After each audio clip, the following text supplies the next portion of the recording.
Welcome to Reddit Stories, where OP's parents are freaking out because she doesn't want to watch the Super Bowl with them. Am I the jerk for not watching the Super Bowl with my parents? I know how this sounds, but just hear me out. I'm 19, first year of college, living in the dorms about an hour away from home. My parents are huge Patriots fans, like embarrassingly huge. My dad has a signed jersey framed in the living room.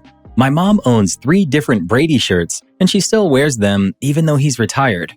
Every Super Bowl growing up was a whole production at our house. Relatives coming over, food everywhere, everyone screaming at the TV. I was always just there. I never liked football. I don't understand it. I don't care about it. And honestly, 3 hours of watching grown men pile on top of each other while my relatives yell has never really been my idea of a good time. But I sat there every year because that's what you did. This year, my parents started texting me in January. Was I coming home for the Super Bowl? They were expecting me. The whole family would be there. It was tradition. I told them I'd think about it. That wasn't enough. My mom called twice. My dad texted me separately, which he almost never even does. They made it sound like missing it would be some kind of betrayal. I'm sitting here in my dorm right now, genuinely feeling guilty about not wanting to drive an hour home to watch a sport that I've never once enjoyed, surrounded by relatives who will ask me why I'm not more excited. Am I the one being unreasonable here? Not the jerk. You're 19 years old and a college student. You are not obligated to drive an hour to watch a sport that you don't even like just because it makes other people happy. You're allowed to spend your Sunday however you want. That's what being an adult means. OP. I know logically you're right. It just doesn't feel that way when my mom is calling me with that voice. I'm going to be real with you. I myself am a massive football fan. I have been my whole life. My kids have zero interest in it, and you know what I do? I watch it myself or with friends who actually want to be there. I would never guilt my kids into sitting through 3 hours of something they don't even enjoy just so that I could feel like we were bonding. That's not bonding. That's called control. Not the jerk. Update 2 weeks later. After reading through the comments, I felt okay enough to call my parents and just tell them directly. I wasn't coming home for the Super Bowl. I said I loved them and that I was sorry to miss the family time, but I needed them to respect that football wasn't something I wanted to spend my Sunday doing. My mom got very quiet. My dad said he was disappointed. Then my mom said I was ruining a family tradition, and my dad echoed it. And suddenly, I was the villain in a conversation I had tried so hard to keep calm. They didn't reach out for a few days after that. I told myself it was fine. It wasn't really fine, but I got through it. Then my mom called after the game. I picked up thinking maybe we were moving past it. She told me it was my fault the Patriots lost. I laughed. I thought she was joking, but she wasn't. She said the whole energy was off because I wasn't there and the family wasn't together, and she really believed that had something to do with it. I didn't know what to say to that. I still don't. I've been doing a lot of thinking this week about what it means that my absence from a football game I never wanted to attend is being blamed for the outcome of that game. About what it means that my parents would rather have me sitting unhappy on their couch than happy in my own dorm. About whether any of this is actually about football at all.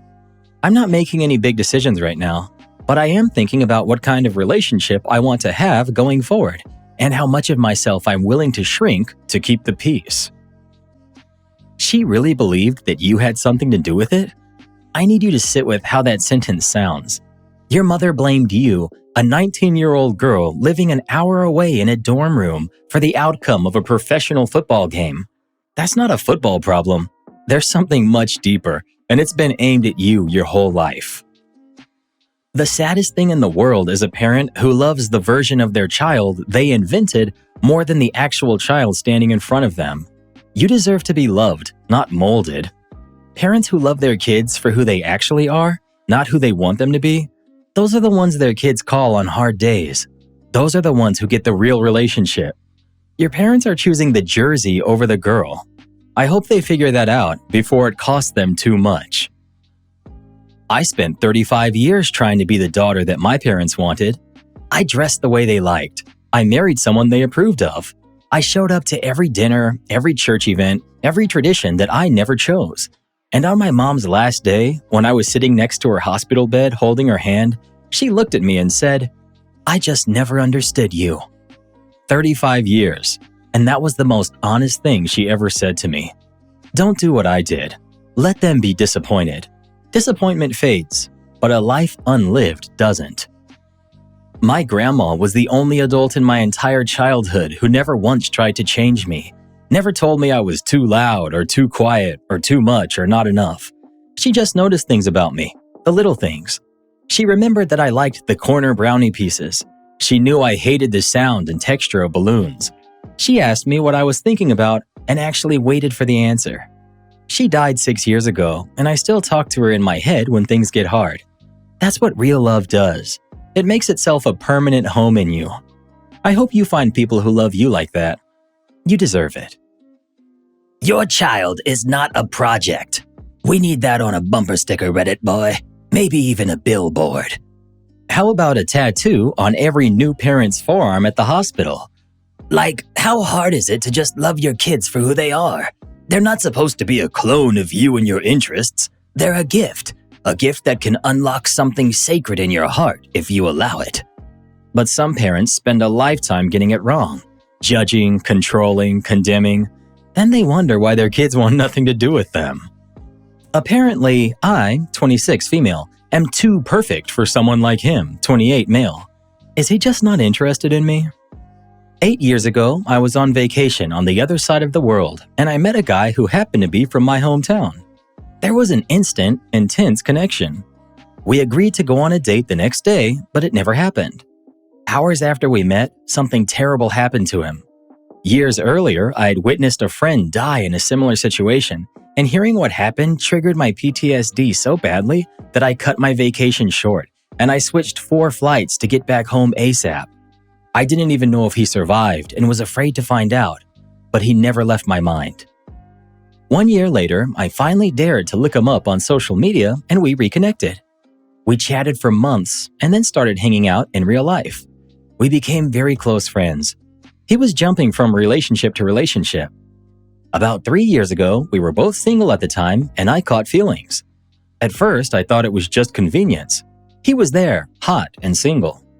By the time I realized I was actually in love, he was already with someone else. 2 years ago, he went through a difficult period. He lost his job, his girlfriend left him, and he ended up staying at my place. He was in a terrible mental state, and I became his sounding board. All I could do was listen and help him hold on to positive thoughts when they came. I encouraged him to go back to his old hobby, and he eventually started making a good living from it. Now he's back to his old self, says he's happier than ever, and gives me full credit for helping push his life in the right direction. We kept living together because it worked for us. We still do. We click very well, share chores naturally, and generally have a lot of fun. He started changing gradually. At first it was small things, nothing shocking, but it eventually picked up pace. It started with random compliments, then hugs, and about a month ago, it turned into full-on pampering. A few months ago, I was hit by a drunk driver and I suffered head trauma and several broken ribs. I spent weeks in the hospital, but I made a full recovery. He never left my side. My nose was badly broken and I planned to fix it later, but he begged me not to delay it. He has a facial scar from the incident 8 years ago and opened up about it to me for the first time. He had many treatments over the years and now it's barely noticeable, but he still sees himself as disfigured.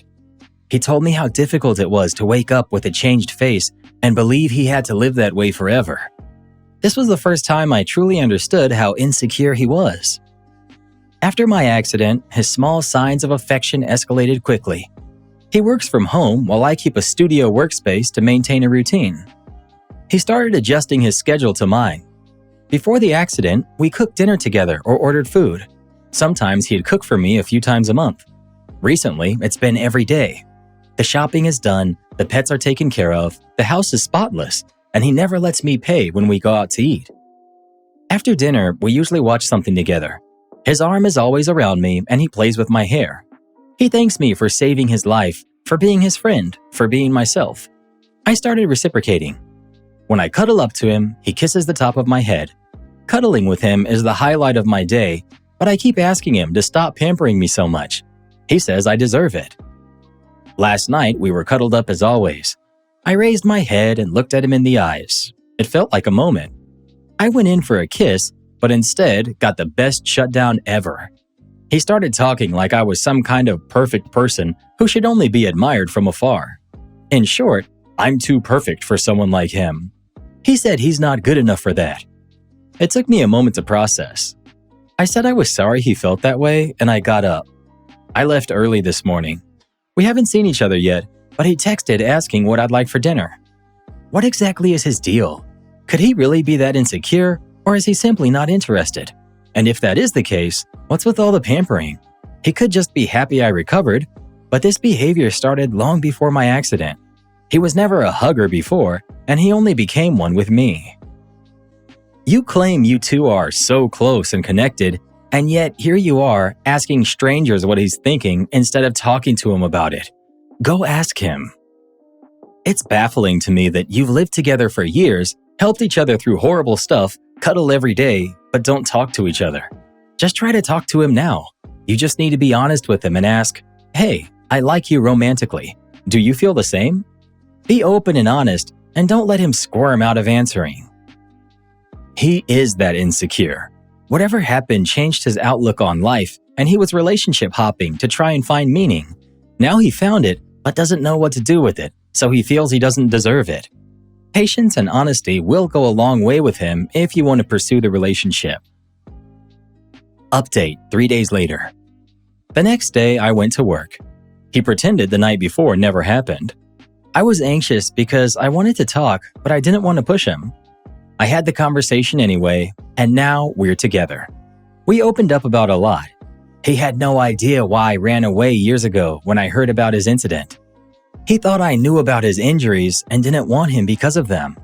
I'd never told anyone except a therapist about losing my friend, but I finally told him and he understood. He said he'd been jumping from relationship to numb his feelings for me because he believed I could never love him back. When I tried to kiss him, he panicked. Turns out his slightly crooked smile is from nerve damage, and an ex once told him he was the most terrible kisser in the world. But he's not. He's also great at everything else.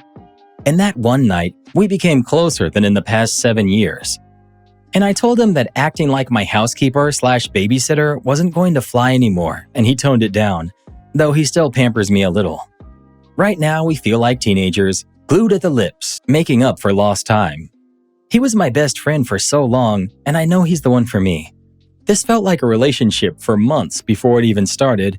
Now I got the good stuff on top of the perfect partnership we already had. So please, people, talk to your loved ones. We wasted years beating around the bush. Learn from our mistakes. I was like this too. I had a lot of self-hate, and I felt like I didn't deserve good things or a good partner. Sometimes people push love away because they're scared of losing it or don't think they're worthy of it.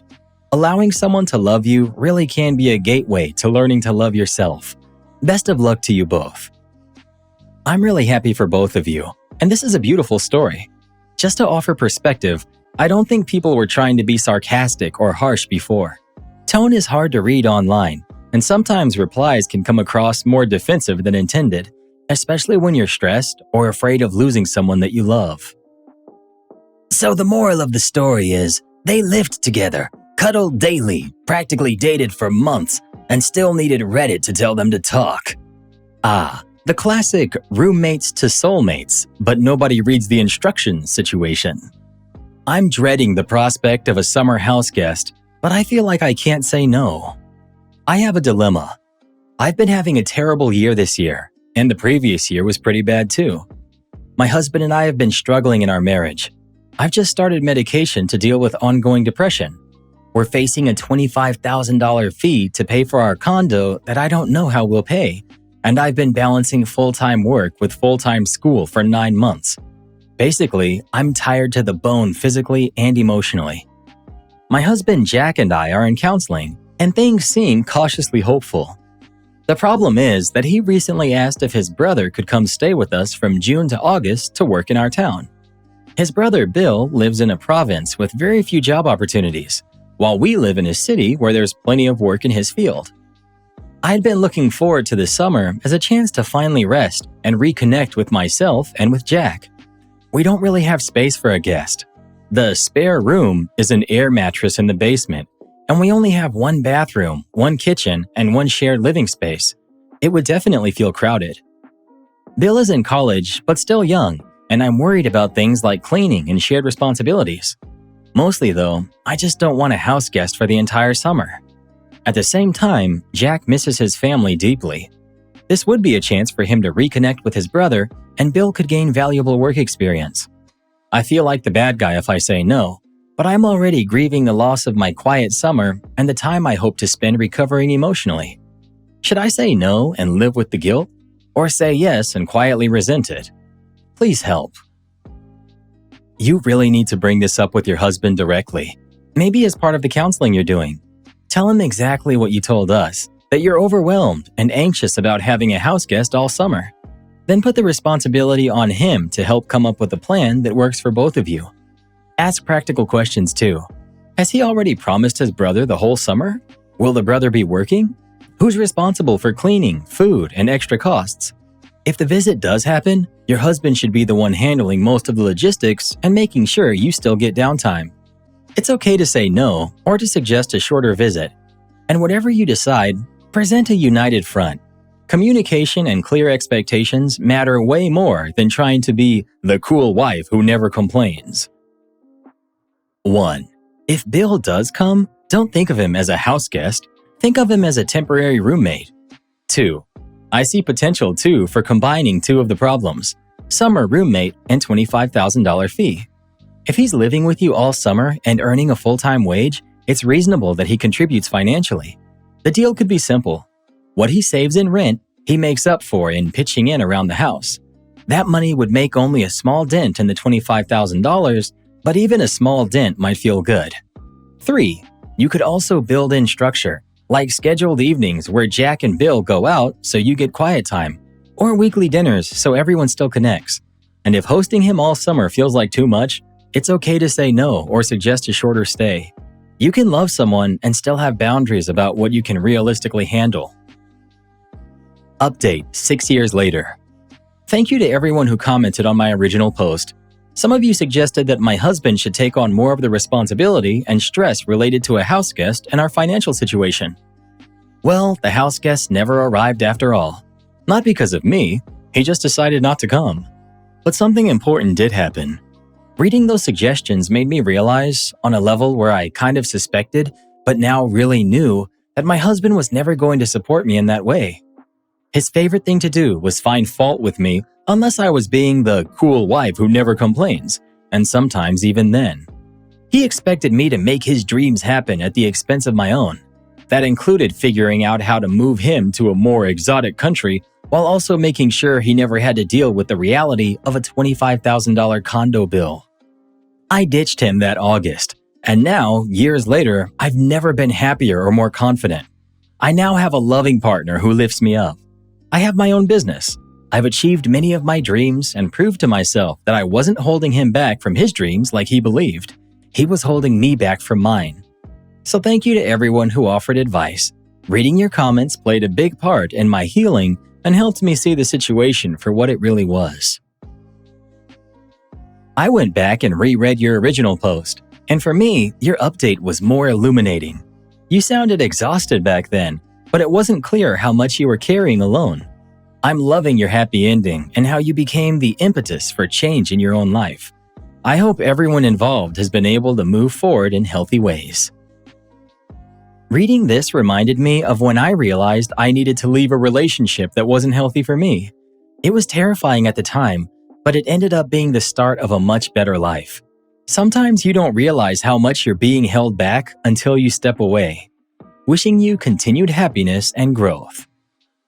My fiancé demands that I stop being friends with my ex or she'll call off our wedding and our entire relationship. Background. My ex-girlfriend Emma, who's 26, and I, 26 male, were together for 9 years. We started dating back in middle school and we broke things off when we were 22. We were friends since first grade. We grew up together and our families became quite close, and our friendship circles were always intertwined at some point or another. This will be important for later. We drifted in different directions as we got older, and we realized that what we wanted from our relationships were ultimately different. We no longer had romantic feelings for one another, so we decided that we would be better off as friends. We were best friends anyway. There hasn't been anything romantic since we broke up, nothing of a love-type nature. A quick hug here and there, and to just say goodbye at the most. I truly haven't felt that way about her since things ended, and she's been the same. The breakup was very amicable. Now on to the issue. My fiancé, Sarah, who's 24, and I have been together for almost 3 years now, and I proposed a few days ago, and we're set to be married this year. I was so happy when she said yes. Our relationship has been great, amazing communication, always smiling together. It's been wonderful. She knew about my past with Emma as I was very upfront with her about it when we first started dating, as Emma and I are still friends. Our families still get together for sporting events, have parties, and hang out together all the time. My parents are really close to hers, and our siblings are also good friends too. They're all really close with each other. They even have a weekly pizza night. We also have a few common friends. I didn't want Sarah to feel uncomfortable at any point, so I tried really hard to let her know everything I could and to take the right steps to show her that she's my number one. I would always include her in family events, make sure my family would spend time with her, and have even tried to create our own rituals together. I adore this girl. I think she's incredible, and from the day that I met her, I've been head over heels. She hasn't voiced a single problem to me about any of this until today.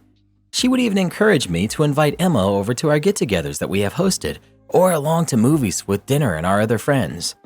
I was under the impression Sarah really liked her, especially considering the extra effort she would make to include her. Sarah and Emma have always gotten along, and they haven't been anything but nice to one another. I thought they were friends. She told me today, after taking time to think about it, that our friendship is weird and shouldn't continue. She gave me an ultimatum, to end our friendship or she will end our relationship. She said she feels disrespected I would even consider keeping someone I had a relationship with in my life. I couldn't get a single word in before she left. She's staying with a friend tonight. I don't understand how any of this could happen. She seemed happy. This is meant to be a positive time in our relationship. She said nothing has happened between her, Emma, or our families. I don't know what to do. She's been blowing up my phone with texts, and I don't know what to say. I thought I did everything right. Emma and I are still friends. Not overly close though, but we definitely don't cross any kind of boundaries together.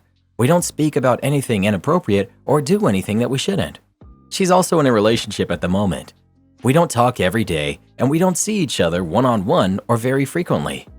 Sarah has also mentioned that she is uncomfortable with our family spending time together after we broke up and wants me to put an end to that behavior as well. I can't control what my family does, who they see, or who they're friends with. They have been nothing but kind to Sarah. They make a real effort to make her feel special and even include her family. I don't know what to do. Is my friendship wrong? Should I talk to our families? Or is this ultimatum unfair? Edit. I just want to mention, because I've gotten a few comments about it, that Emma and I are no longer close. I see her at events that she's invited to, or when Sarah invites her along with us and our friends to do something. I don't actively seek her out for one-on-one time or invite her places myself. I don't even message her or text her. She's in a relationship too. Our families are close. Parents are best friends, and our siblings grew up together. They even still have sleepovers. That means I'll see her sometimes or run into her, and it's really hard to avoid, but I really do try. I wanted to make that clear. I have made an effort to set up boundaries to make Sarah as comfortable as possible. I've tried so hard. What has she said in these text messages? OP. The texts are where her feelings about our families being close came in. She only voiced the fact she didn't want Emma and I to have anything to do with one another before she left and raced out of the door. I've tried calling her, but she won't answer. I've left voicemails telling her that I want to talk, but I haven't heard a response beyond make a choice. You obviously don't control who your family has as friends. Will she then insist you cut off your family when they continue to be friends with Emma and her family? Your significant other is being unreasonable and unrealistic. Are there other worrisome controlling behaviors she engages in that you perhaps haven't addressed? OP. She hasn't been controlling, or if she has, I haven't been able to tell. When we first started hosting get-togethers though and going out, I didn't mention Emma or inviting her. I thought it would be more of a couple thing that we did for us and our friends, but she would insist that Emma came along, even though I never asked. That's the worst she's been in my opinion, because she really wanted her to come. She wouldn't let it go. At the time, I figured she just wanted to be friends. Now I'm thinking it could have meant something else. Sarah never acted maliciously in those settings. She only ever wanted to talk to Emma about shows, music, etc. She had a few things in common with her that she didn't have anyone else to talk to about them with. Update. I couldn't get a hold of Sarah for 2 days. She wouldn't answer my calls or my messages. I left her a voicemail asking her to come home or to meet up somewhere for coffee so we could talk together. I let her know that I loved her and that she would always be first. I heard nothing back. She's never been like this. If we had an issue, we would always talk it through. We even had a pact to never go to bed mad at one another, and we never have. But she didn't come home. She didn't even reply to me. At first, I thought she wanted some time to cool down, but just kept getting later and later. I couldn't stop thinking she would walk back through the door, but she didn't. I heard nothing from her. I could barely get any sleep. I texted her, explaining I'd do whatever I could to show her how much she means to me. I explained the only reason I saw Emma was at gatherings for mutual friends and family friends that she tagged along to, or when Sarah invited her to events herself. I told her she didn't have to do that and that I didn't want it or need it. I only wanted her. I said I wouldn't attend any get-togethers I knew Emma would attend at all. I also tried my best to explain that our families were very close before Emma and I got together and that I couldn't control who they were friends with. I did tell her we could talk though, and that we would maybe come up with something together that would make her feel more comfortable. I let her know my family loves her. She didn't reply. It took everything I had to not keep calling her to see if she was okay, but I didn't want to upset her any further. I still hadn't heard from her by the afternoon of the next day. I tried calling again, but it just kept ringing. I sent her another message telling her that I just wanted to know if she was okay, and that if I didn't hear back from her soon, I would have to start calling her family or her friends. I didn't know if something had happened to her. This was so out of character. She's never done it before. I was so worried. She texted me back straight away. I'm fine. I'm not coming home. That was it. I tried to call her. I knew she was right there. I figured she would pick up. I called, but she had turned her phone off. I didn't know what to do. I felt like my heart had been ripped out of my chest. I didn't know what I should be doing. I didn't know what would bring her home. I just wanted to talk. I wanted to make it better. I ended up going to my parents' house last night. They live close by, about 5 minutes on a slow day. I was an absolute mess, and I didn't think I could cope by myself. It was about 8 p.m. when I went over, and I hadn't heard from her again. I went to bed in the spare room. I was only asleep for a few hours when crap started to hit the fan. My phone was going off, and it was Sarah. Where are you? Did you run back to her? I had no idea what she was talking about. I told her that I was at my parents'. I told her I was coming home. I begged her to please just stay. I was fumbling trying to get myself dressed and find my keys. It was about 2 in the morning. I kept dropping everything. I wanted to be gone. I was halfway out the door, and that's when it happened. She pulled up into the driveway and was absolutely livid when she got out of the car.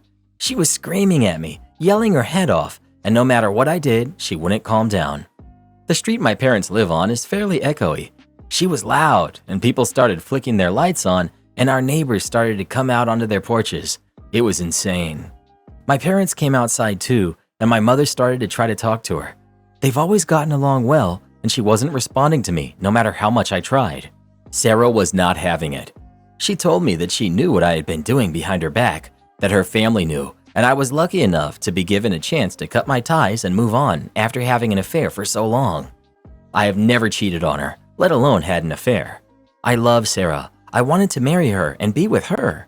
It didn't matter what I said. She wouldn't believe me. She wouldn't listen. She kept calling me every name under the sun. My mother asked her to please come inside to talk, as it was a misunderstanding, that I loved her, that they loved her, and we just needed to talk it through. Sarah started calling my mom all sorts of names, a terrible mother, a crappy person, told her that she knew I was apparently doing it, and even encouraged it, how sick she was for that. My mother tried to explain herself that this wasn't happening, and that's when Sarah attacked her, out of nowhere. I went silent. My mother started to cry. Sarah started apologizing over and over. It was instant regret, or at least it looked that way. It didn't matter. I ended it right there.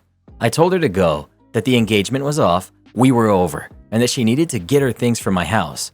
She was crying, still apologizing, but you can't come back from that. After what she did to my mom, who's shown her nothing but love, And for her to do that to someone, let alone someone that means so much to me, that was enough. I don't know why she wouldn't listen to me. I don't know why she chose to believe these other people over me, why she wouldn't even talk, but it doesn't matter. I've never felt this empty. I gave 3 years of my life to someone who refused to even talk to me or believe me. I thought I knew her. I thought she was kind. How can you go so long with someone and not even know what they could be capable of? All I know at this point is that I plan to stay single for a while. Her behavior is extraordinarily odd. I would reach out to a few friends of hers you really know that you can trust and let them know what kind of bad shape she's in.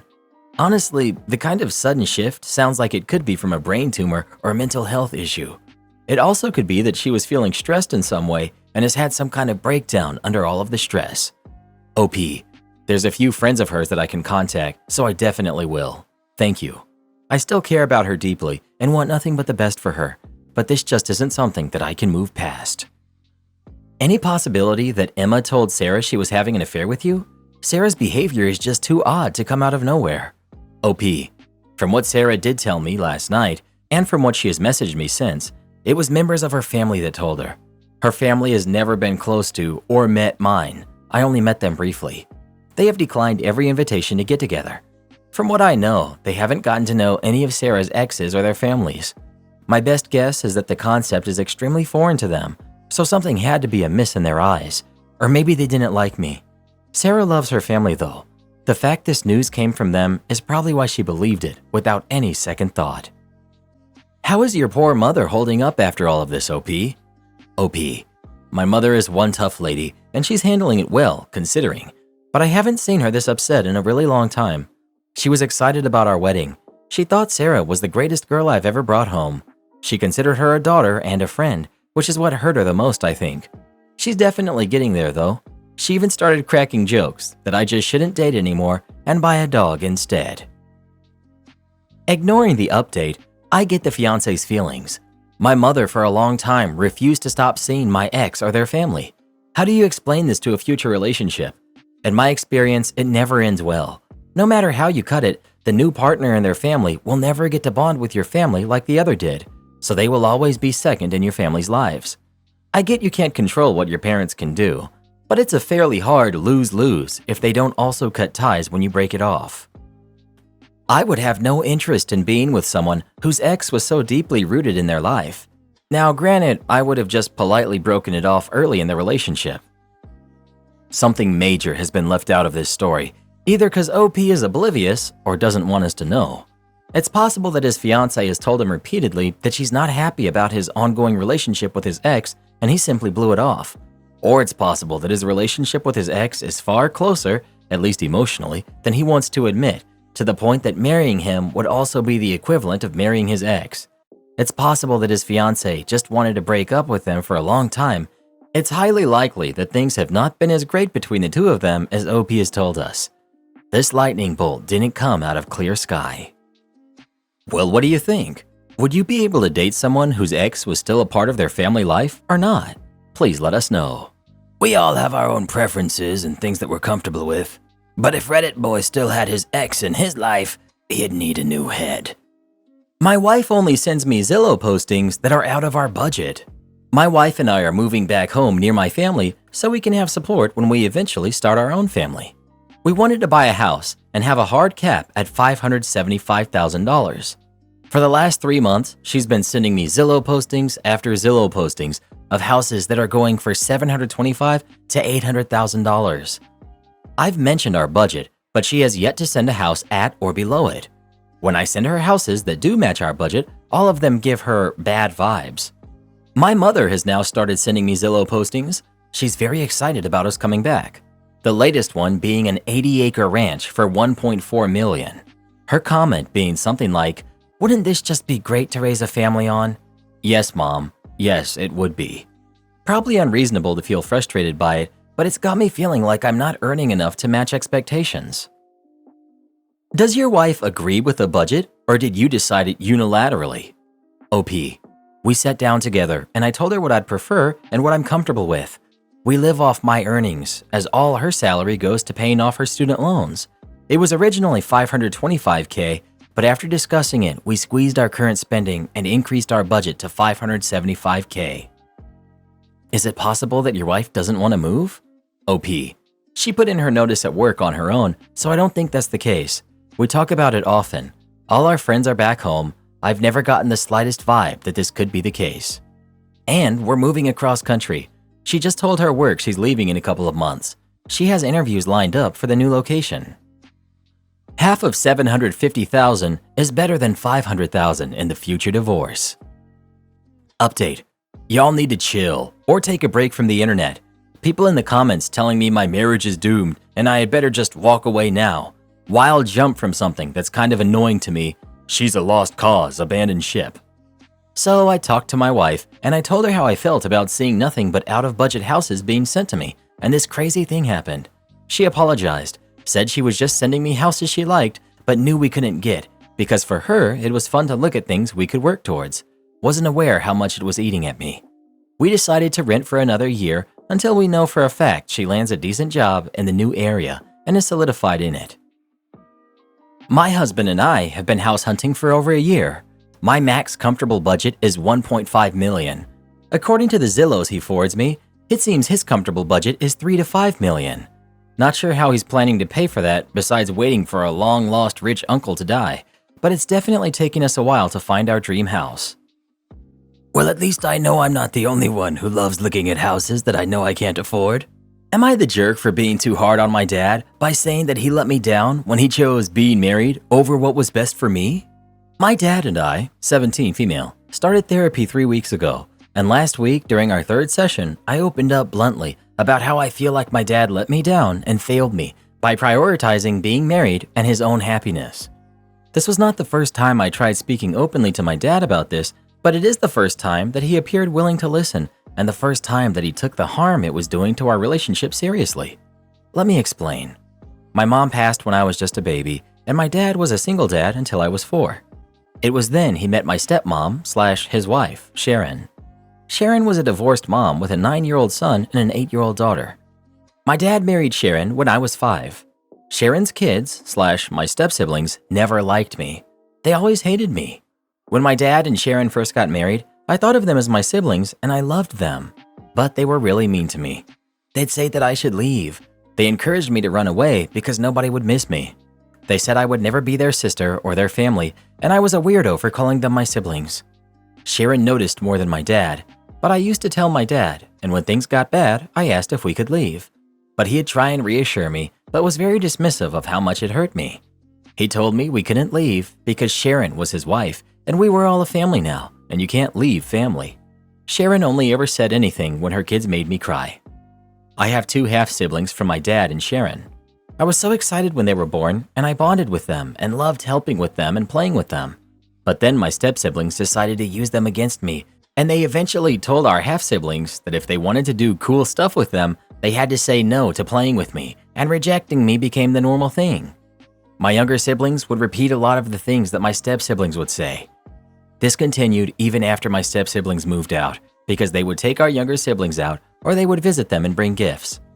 Eventually, I just became withdrawn and I stopped trying. I don't try to do anything with my younger siblings. I don't hang out with dad like I used to, and my focus is on moving out.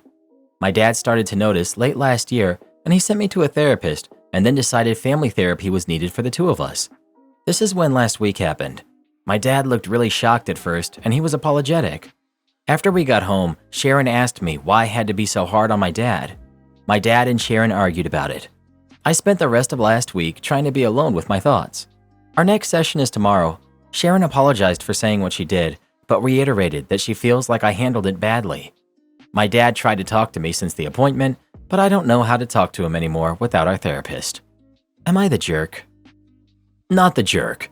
It's bad enough that your dad and Sharon knew about your step-siblings' bullying, but the fact that they didn't shut your step-siblings down when they played childish games with your half-siblings and manipulated them to be nasty to you as well tells me that they are bad parents. You have a right to be angry. Your dad's supposed to be your advocate, and he totally failed you. Am I the jerk for being upset that my boyfriend sleeps at his ex-wife's house when he visits his kids? I, 30 female, have been dating my boyfriend, 33 male, for a little more than a year now. He's been divorced for 2 years now, and he has 2 kids, in their teens, who live in another faraway state, so he can't see them often. When we started talking, it was just casual. He visited his kids then, but it never came up that he stays with his ex-wife while he visits them. Now that we're more serious, he still stays at his ex's house when he visits. He claims it's so he can spend ample time with the kids, and so they can spend holidays and birthdays as a family. I've sat him down and talked to him about how him staying in her house while he's there makes me extremely uncomfortable. I did my best to avoid an argument. I offered to pay for his hotel or airfare to take some of the burden off. An argument still happened. It boiled down to he isn't there for her, he's there for his kids, and that I need to trust that nothing is happening with her. I tried to challenge this by saying it isn't a big deal if he gets a hotel since they're divorced, and why he insists on spending time with her at all since he hates her. He ended up saying I'm mad because I hate his kids, which I don't. Now we aren't speaking. Am I in the wrong for being upset that he stays with his ex when he visits them? Edit. A few people have asked what will I do if we proceed with getting married, or I go visit with him. He brought this up to her before, and she said he could continue to stay with her and I would have to stay in a hotel.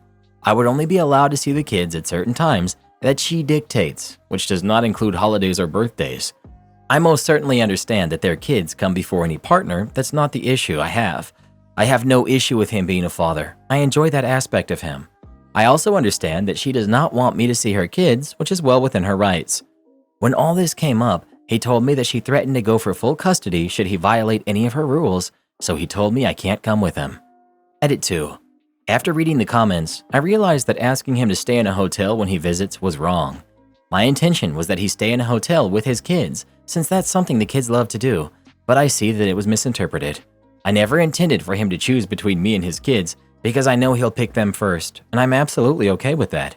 He also does not have a custody agreement with his ex. He firmly believes that she will take the kids from him, and the courts will not rule in his favor. I told him I'm here to assist if he decides to change his mind, but will not press it. I talked to him about having a conversation with her about the kids coming to visit us, or all of them coming to visit us. I let him know that she is absolutely welcome to stay in our house, and we would go from there. He said he would consider speaking with her, but not to expect anything to change. You won't win this argument, ever. If it's a boundary for you, then you end it. There's no point in putting yourself through the stress. But for the record, herein am I wrong that shoe has been on the other foot and the guy was told it was perfectly acceptable and not to be insecure and controlling. So some of the advice you get may have a particular bent to it. That's not unheard of. I know an ex-couple that still shares a hotel room when we go to kids' events like baseball tournaments and dance competitions. It's strange to me, but they are 100% platonic and they get along great. Am I the jerk for leaving a wedding to go eat at McDonald's? Hi, I'm female 25. Recently, my colleague, female 31, invited me to her wedding, which happened yesterday. I was super excited and happy for her. Just in case, I asked her if there was any guest fees. She said, "No, you don't need to pay me anything." On the day itself, everything went well until the reception, dinner time. To my shock, I was presented with a wedding menu that had prices on it. For example, steak, $50. Everything was ridiculously expensive, including the vegetarian options. At first, I wanted to question her because, well, she lied to me that I didn't have to pay for anything. But it was her wedding, and I didn't want to spoil her day by embarrassing her in front of everyone. However, the only other option was to simply not eat, as I didn't bring enough food for both a meal and a ride back. But this was completely unfavorable, as I had skipped my lunch to save space for the wedding meal, and I was pretty hungry. Suddenly, I remembered that I saw a McDonald's about 5 minutes away from the hotel. As tactfully as I could, I asked the bride if I could make a quick stop to McDonald's as I didn't bring enough money for the reception meal. I said that I'd be back in time for the gift ceremony and cake. I thought she'd agree, but to my horror, she got really upset. She said that she put in so much effort to get this Michelin star restaurant service, yet I still wasn't happy. That I was trying to bring her down by saying that I'd rather eat McDonald's. Alarmed, I said that I didn't mean it that way. I just didn't have the cash for it. She then scoffed, saying, "Whose fault is that?" Although I was trying to keep in my anger, those words really ticked me off. So I told her, "You were the one who lied that I didn't need to pay anything." Getting angry as well, she replied, "What I meant was that there's no attendance fee. You literally assumed that you'd get a free 5-course dinner. Wow, you're cheaper than I thought. With a glare, she asked me to leave her wedding. I did, dumbstruck and rather hurt. And on my way home, I grabbed a Big Mac. Back at home, I told my boyfriend everything, and I asked if I was the jerk. He thought it was a funny story, but said I was the jerk. If I didn't have the money, I could always pay her back later. In his exact words, he said, "You chose the wrong time to be stingy." My other friends agree as well, saying that it was not tactful of me for doing that at the wedding, and although she lied, I should have just brushed it off instead of dampening her happy spirits. After hearing their opinions, I felt quite guilty and embarrassed. However, that one little part of me still thinks that it's justified because 1, she lied to me, and 2, publicly humiliated me. Please help me out. Am I the jerk? Not the jerk, but I think you handled it wrong. You shouldn't have asked her if it was okay to leave and get McDonald's. You should have done it and come back. The bride/your colleague does sound like a bit of a jerk, and she shouldn't have humiliated you that way. I've never been to a wedding where I had to pay for my own food, and I've been to some very cheap weddings and some expensive weddings. Next time, you'll know to be prepared. Also, did you buy her a gift? Because if you didn't and showed up to get a free meal, then you're a bit of a jerk. Not the jerk. I've never heard of a wedding where the guests are expected to pay for dinner, especially without any notice. The bride's response is BS too. Attendance fees are not a thing at weddings. You asked and she said there was no cost. The misunderstanding is on her. Diva chef told me to just stand there and be quiet. Okay. Background. Let me take you back into my past. Again, I'm in the kitchen in a large culinary company/catering company. You get these more often than most. A diva in the kitchen. Could be a cook, a chef, or someone with a lot of attitude. Let me introduce to you Chef Smokey. Reason explained in a moment. At the time, he was a line cook with some attitude issues. He had just joined on with us and he acted like he was going to be the next top chef in this company. He came over to our main line, looked things over, and then he came to the prep zone. Now the difference is the prep zone and main line are the types of burners. On the main line, we have gas ranges, 6 in fact. And the prep zone, we have almost all L-shaped counters with induction burners set up. On unusually swamped nights, the prep zone will handle appetizers for the main line. The story. Here comes Chef Smokey about to take the lead on appetizers. Myself and one other person are working hard, but apparently not smart enough. So Chef Smokey grabs multiple pans and puts them on the induction burners. He revs them up super high and adds his olive oil. Now there are 2 glitches in this scenario. Issue 1. Induction burners. These older ones use specific pans and special setup to work, so they can be temperamental when they do work. And if you use the wrong pan, either the pan won't work or they act up. Issue 2. Olive oil smokes faster than the normal canola, vegetable, or mixed oil we have on site. Recipe calls for olive oil. We don't pump our induction burners to super high, especially when you're using pans not made for it. The pans work, but they can run super hot, overload the induction burner, or not work at all. He sprays oil onto all 5 pans he has on super high. He gives us a super conceited look. Me. You might not wanna, Chef Smokey. Zip it. Me. But you seriously might not, Chef Smokey. Just be quiet and watch. Me. With all respect, you... I reach to lower the settings on the induction. He nearly spanks my hand. Just stand there and be quiet. Malicious compliance. Okay, learn the hard way. Chef Smokey starts his first pan dropping his appetizer to cook. It comes out great, but as he reaches for his second pan, the oil has already insta-burned. Pan 3, 4, and 5 are also having burnt oil in them. They're smoking. So being a resilient, smart, and problem-solving human he is, he wipes the pans and sprays oil in them. Oil insta-burns. Okay, he tries a new tactic. Chef Smokey drops oil and then drops his appetizer material at the same moment. Nice try. His appetizers instant burn because his oil was already burned quick. He goes through this cycle about 3 times of burning product pretty fast. He gets raging upset. So I try to stop him, but he's gotta try one last time. Burns it again. He lays his oil in his pans again. I lean in and say, "Hey, Smokey the Bear, your oil's burning again." Aftermath. Chef Smokey backs off. Then it's each man to a pan. Heat turned to the moderate level. While Chef Smokey starts the reprep of the lost product he had burned through, let me note he burned most of the day's product, so he was going to spend the day reprepping. He spent a good day silent. The guys in the kitchen used my nickname I gave him. Some called him Smokey the Bear, and some called him Chef Smokey, and it stuck till he quit. My girlfriend wants me to leave my amazing job. I'm 26 male, and she's 26 female. We've been together for 6 years. We're pretty happy, but as we get older, we're having more serious conversations about the future before we commit long term. I come from a lower middle class family, and her family is millionaires. In college, we were long distance. I worked hard. I paid for my rent and tuition. I took 7 classes a semester and I worked 2 jobs, 40 plus hours a week. Her parents paid for her to go to a good school, but she mostly just smoked every day. I did this to pay my bills, but also to pay for our vacations. About half my annual income went to flights and vacations so that we could see each other.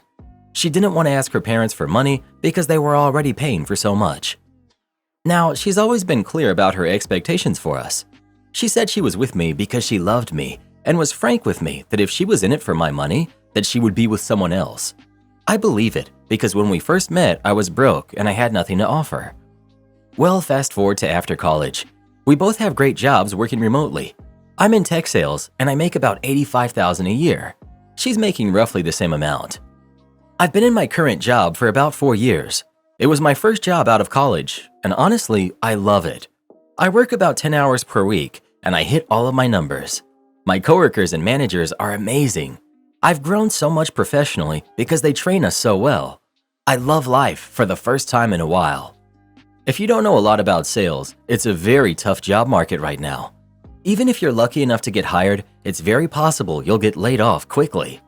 In the tech sales world, 4 years at a company is a serious accomplishment. If you don't hit your numbers or the company is struggling, then you're gone. Typically, it's true that switching jobs is the best way to increase your salary, but in sales, it actually looks really good on your resume if you've stayed at a company for a while. My girlfriend says I need a different job because I'm not motivated or challenged enough, and that I should have higher salary goals and higher career ambitions. She's putting her money where her mouth is because she wants to make $100K so bad.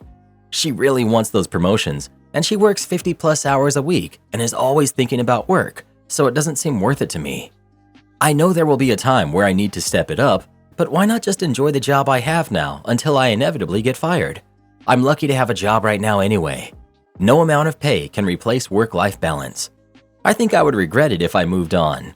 I think I could be working harder to get better promotions, but I'll just do that at my next job. How do we proceed from here? I honestly don't get all the reactions in support of your girlfriend. I think you would be crazy to leave this job. You work only 10 hours for the same salary she works 50 hours for. That's amazing. Why would you want to leave a job like that? To work more hours for the same money? Life is more than work. Is she perhaps jealous? I would stay at this job for as long as you can. Just make sure you're smart with your money and save up for when maybe one day you do get fired. Don't be fooled into becoming a slave for money just so you can hit some magical number. I think it's inconsiderate to expect something like that from you. If you're happy, that's what matters. Success is not always measured by how much you earn or what your job title is. Your current position would be great for a secondary income earner and stay-at-home dad. If it would be hard to get back into it, I wouldn't leave. If she's already working 50 plus hours a week and wants you to do the same, it will impact the quality of your time together. Is she pushing you because she doesn't like who you are at this job? Or because she wants you to match her ambition? OP. The latter. I think we'll actually end up making around the same in the next 5 years. Sales has a very high ceiling. But honestly, sales is weird because it's about timing, territory, and talent in that order. Even if you work your butt off, you can still fail. I've seen it happen so many times. I figured I'd have the rest of my career to suffer, might as well enjoy the benefits I have now. She values ambition. She was attracted to you in college because you showed hustle. Maybe she misses that. Got any hobbies or home projects that could remind her that you still have drive? She might lay off the job concerns if she can see you pouring your drive into another area. Preferably something that affirms to her that you want to build a life with her. Money is part of that, but it's not all of it. OP. I think you're right on that last part. It's about my overall drive and demeanor. Maybe we have a difference in values. Nice house, nice car, those things are nice. But mostly what I want is a nice amount of savings and my peace of mind. Maybe that's where we differ. I don't find meaning in titles or material items. I think I've put up with it for so long because I question whether my life would be better with those things. Maybe I could push myself more, but at the end of the day, those things don't drive my spirit. Well, who do you think is the jerk? OP or his girlfriend? Please let us know. Bruh, working 10 hours a week and making $85K is like the greatest blessing you could ever ask for. She should be happy for you, bro. My best friend might be in love with my husband. Where do I go from here? I know he isn't cheating on me. He's at home more often than not, and I have full access to his electronics, as does he to mine. My husband and I have been together since we were young teenagers. We got married last year, and we have a 6-month-old daughter together. She's the light of both of our lives, as we both come from broken homes, and we want a better life than we did growing up. My best friend came a few years later. We used to live in the same neighborhood and casually began to hang out. She lives with both her parents and siblings as she is studying to get her bachelor's degree. At first, she didn't like my husband, said that he was clingy, and tried to insert himself into our friendship. She was civil to him because he was my romantic partner. For context, my husband is bipolar type 2, autism, and PTSD, and it causes him to be a little socially awkward and miss certain social cues and taboos. I love him regardless of it all. Over the last few years, we've been hanging out a lot more. She comes over for a few drinks, we go to the movies, and even visit local attractions together.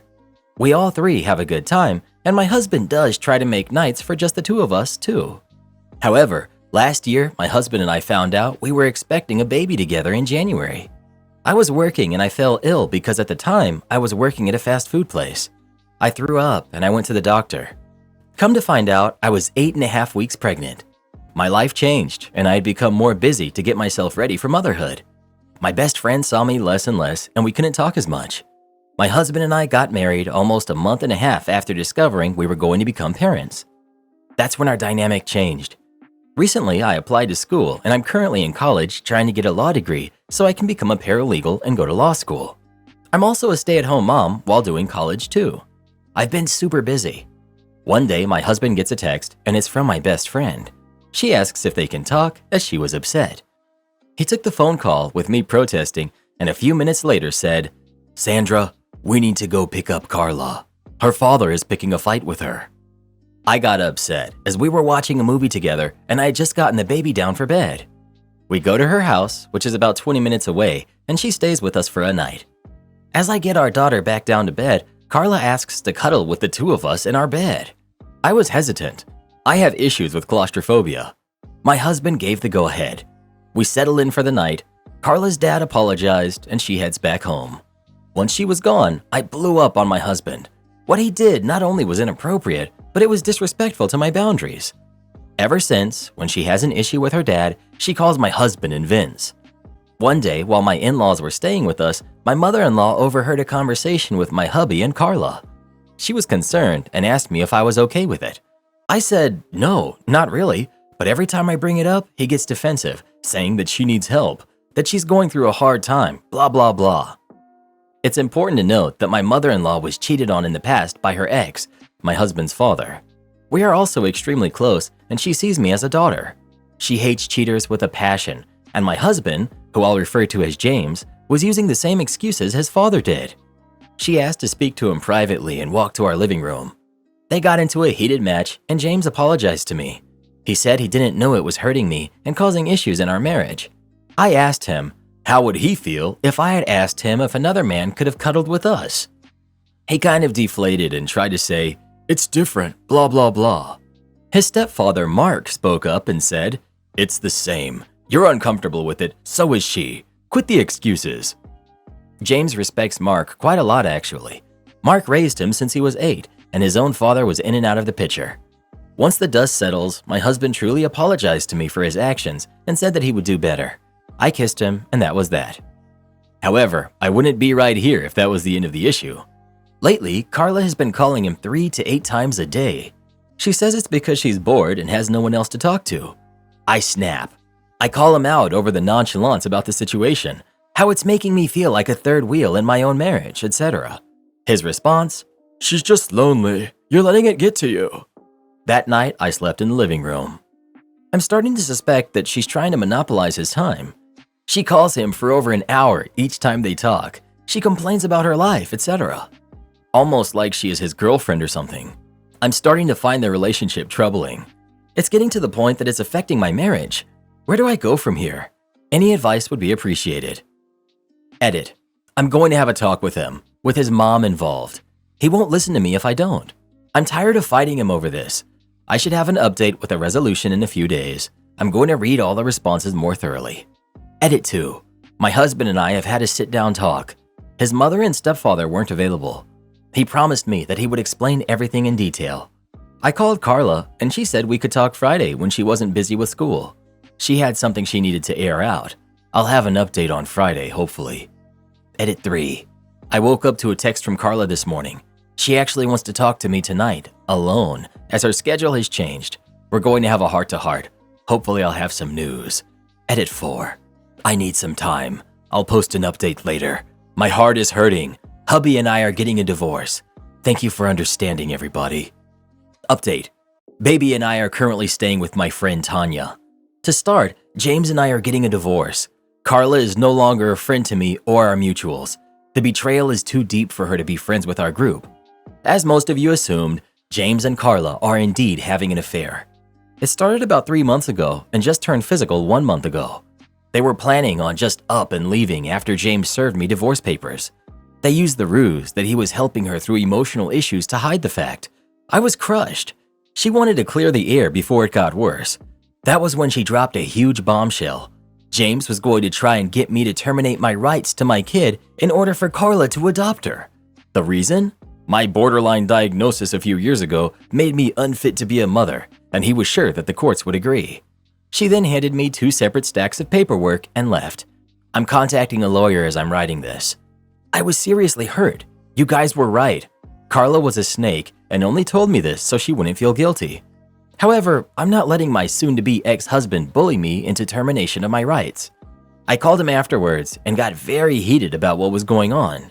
James just sat there in silence. I was crying afterwards. I pleaded with him to tell me what I did wrong. For a bit of backstory, I had a near-fatal complication with my delivery of our daughter where I bled my entire labor. I had to have 2 blood transfusions and haven't fully recovered from it. I was not cleared for any extraneous activity for 3 months, including hooking up. James was getting unsatisfied with all of my doctor's appointments and not hooking up like he wanted to. I was hurting and ended up needing another procedure to remove some placenta that didn't naturally come out. I had to have my tubes tied because if I had another baby, it would result in my life. James wanted at least 2 more kids, and this put an end to his plans. I married a monster. After all the years we've been together, this is how he repays me? I thought I knew him. He was acting so caring and so nice to me. I'm absolutely heartbroken. I'm not even sure if I'm going to update this anymore, but if I do, it'll be after the divorce settles. Thanks for your concerns. I'm going to step back and take some time to adjust. There's no chance for a healthy co-parenting situation. I'm fighting for primary custody with supervised visits. Carla will not have any access to our baby, as I'll ask the judge to make a clause preventing her from interacting with my daughter. Thanks for all the advice. Edit. I forgot to add that I contacted his mother and Mark this morning. They're furious that James is doing this to me. They're helping me foot the cost of a lawyer because I'm a stay-at-home mom and a college student. They've kicked James out, and he's now staying at our old house with Carla. He did give me the courtesy to get my stuff and didn't put up a fuss about me taking what I wanted. He told me that he will keep in contact for divorce proceedings. Am I the jerk for telling my brother he's an idiot for wanting a paternity test? I, 20 male, have a brother, Jack, who's 29, who's married to his wife, Amy, who's 26. About 2 years ago, they had their first baby, Lisa.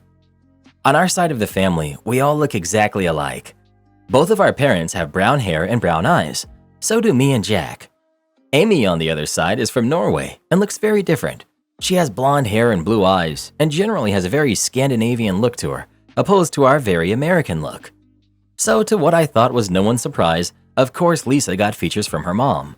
They look pretty much identical, and it seems like they look more alike as time passes on. This was all fine from my understanding. I don't know why it even would be a problem. But about 1 year ago, my brother started telling me about how his coworker has a daughter that looks like the female version of him. He said that everyone said that the firstborn, especially if it's a daughter, is the spitting image of their father. I did not find that weird, as I had heard that before, but I think it's kind of obvious that genetics works weird and in different ways. and what is common is not always what happens to everyone. I told him just that genetics works in surprising ways sometimes. However, as time went on, he started saying more stuff like this, like asking me where I thought Lisa got her blonde hair from, which obviously was from Amy. He did this with other stuff, like the nose, the eyes, the little mannerisms Lisa has. It was extremely obvious it was from Amy, which I always told him. Now, I found out that he's demanding that they take a paternity test, as he's extremely sure that Lisa is not his. Amy is extremely distraught by this and has tried to explain to him that Lisa is his, that she just got stuff from Amy and that happens. He's threatening her with divorce if she doesn't agree to a paternity test, as that would be his confirmation that she cheated. She got to our parents' house and broke down, telling us all of this. Our parents have texted him and called him. I have too, but he's now angry with us too because we are taking a cheater side, his words. She and Lisa are staying with us, and she's extremely confused on where all this is coming from. So I called my brother yesterday, and this time he picked up the phone. I managed to have a conversation with him and asked him why, if he had any evidence that Amy ever did cheat, or why he thought so. He basically told me that he did not have any evidence, but he knew and was 100% sure on that. I asked him why and how. He told me that firstborn daughters always behave, look, and are a carbon copy of their father, but Lisa is not even remotely like that. I was getting angry at him because it just seemed so weird to even come to that conclusion. I told him that he was an idiot for all of this and that he will regret all of it later on. He hung up and is even madder at all of us, saying that Amy has manipulated us all and that we can't crawl back to him when the truth is out. I don't think she's going to react well when I tell her all of this. However, my parents are saying that it was extremely unnecessary of me to behave like this when I got to talking to him, as this may have been our chance to have a mature and serious conversation with him. So, am I the jerk for how I reacted? Not the jerk. Your brother is dumber than a box of rocks. Or this could be a mental crisis brought on by some unacknowledged insecurities that he has. Either way, I don't think there's anything wrong with how you reacted. This is why paternity tests should be mandatory at birth, wherever possible. No mother will ever doubt if she is the biological mother of her baby, barring extreme circumstances. Yet, fathers can have no security in that belief whatsoever. In cases like this, with some type of insecurity or mental illness from the father, it escalates to this point.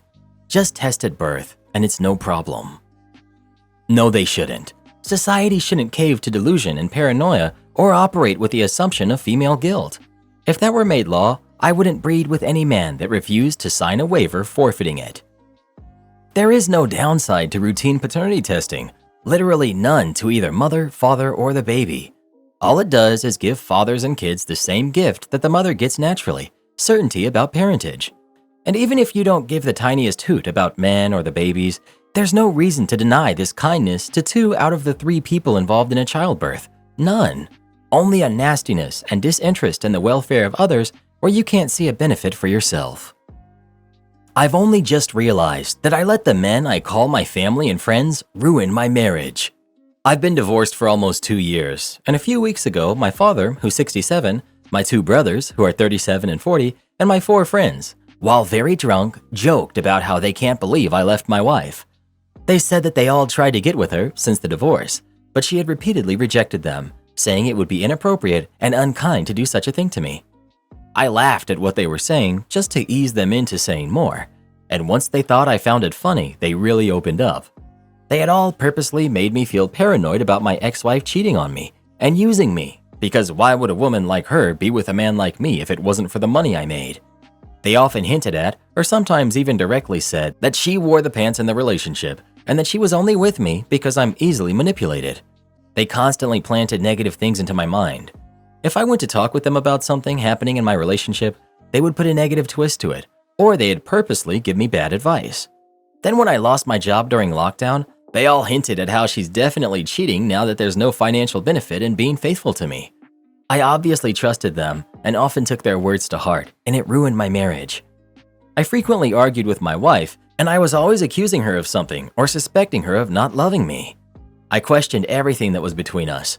I often told her BS things like how I'm a high-value man and that she needed to appreciate me. And when I was not working for 6 months, I flipped the script and started accusing her of not respecting me for not working. I was unappreciative of all of her hard work and for being the one who took care of our household bills and any other bills during those 6 months of unemployment. I continued to let their words drive me into paranoia, and I started accusing her of cheating with her coworkers. Eventually, my wife had had enough of my moods, constant mistrust, and accusations. She left me, and to be honest, for a long time, it felt like it came out of nowhere, and so I had myself convinced she left me for another man. Now here I am, knowing that every man I've called my family and my friends were all my enemies who I let destroy my marriage. I obviously lost my mind once they were done telling me all the ways they conspired to ruin my marriage, and we got into a huge fight. I've cut off all contact with each and every one of them. I want to reach out to my ex and make amends and hopefully get her back. My ex-wife has agreed to meet up with me, and she doesn't know exactly what I want to discuss with her, and I don't know how to go about making amends and hopefully mending our relationship. How do I tell her how much I regret everything and that I want to give her a second chance? Is there even a chance for us? Edit. Some of y'all keep saying, you took the words of your friends over your wife, and I don't think that's a fair, complete assessment. I trusted my father and brothers. My father was the main driving force behind this manipulation campaign, and it's not often that your entire family is conspiring against you. And not only your family, but also your friends. I'm not running away from accepting the fact that it's wholly my fault and how my marriage ended. I take ownership of that. I take ownership of the fact that I accused my wife of being a cheater or a user. I regret it all. If my ex-wife doesn't accept my apology, I would accept it gracefully. If she said she never wanted to talk to me or ever get back together, I'd also accept that. I would not stand in the way, and I would not try to change her mind. I would wish her well and leave her be. That relationship is dead, dude, and you killed it. Sure, meet up and explain everything you learned and apologize for your wrongs, but besides closure, I don't think you should expect anything more. Am I the jerk for telling my wife's friend that she's married after seeing a text exchange where they were flirting? My wife, Amber, has always had trouble with her confidence and making friends. As much as I try to encourage her to get out, she was just never comfortable getting too close to anyone. I was actually pretty excited when she first met Bill, 45 male, at work. She came home happy, telling me she actually made a friend and that she hopes she doesn't scare this one off. I reassured her that she's awesome and has nothing to worry about. Where things took a turn was just a few days ago when I saw a text thread between them that was becoming extremely flirty. He would say things like, "I really like you. I hope to be able to be more than friends one day." And she had mixed responses from just a simple thank you to things like, "We will have to see when one day comes. Evil face, heart face." How I stumbled across these messages was when I couldn't find the remote, I saw her phone on the coffee table and knew it had the remote app. I grabbed it, unlocked it, and found her messages open to someone named Stacy. I didn't know who Stacy was, so out of curiosity, I took a look, thinking she made another work friend. But I found the flirting and the name change instead. I confronted her after the kids went to sleep. She kept insisting that it was innocent, and the name change was only because she knew I'd be upset and freak out. I expressed to her I can understand how outside compliments can make someone feel good, but there was a line that was crossed when no matter how innocent it was, she lied and did what I considered cheating. I asked her if she had told Billy that she was married, and she admitted she hadn't, but she would clear things up the following morning at work. That evening, I asked her if she told Bill. She said she did and that the flirting was over. But the next day, she was reclusive and on her phone a lot. I checked our carrier's log because I had a feeling the whole truth wasn't being told, and I saw Bill was the only person she was talking to. So I got his number from the log and I called him. I asked him if he knew Amber was married, and he was clueless and polite. He said he isn't a homewrecker and that he would cut off communication, that it never went beyond text, etc. Honestly, pretty good guy, all things considered. Well, this sent my wife over the edge, and she's now on her way to her parents to stay the night, saying that I was controlling for not allowing her to have a male friend. I told her I was fine with it until she changed his name in her phone and started flirting, that it was lying and cheating at that point. So Reddit, am I wrong? Edit, no rings allowed on the job due to safety rules. Didn't think that would be an issue when she started a few months back. Edit 2, I would typically agree she would be at some other dude's house in a post like this, but we have Life 360 and I saw her arrive at her parents' place. Not the jerk. She knew what she was doing was wrong and had crossed the line.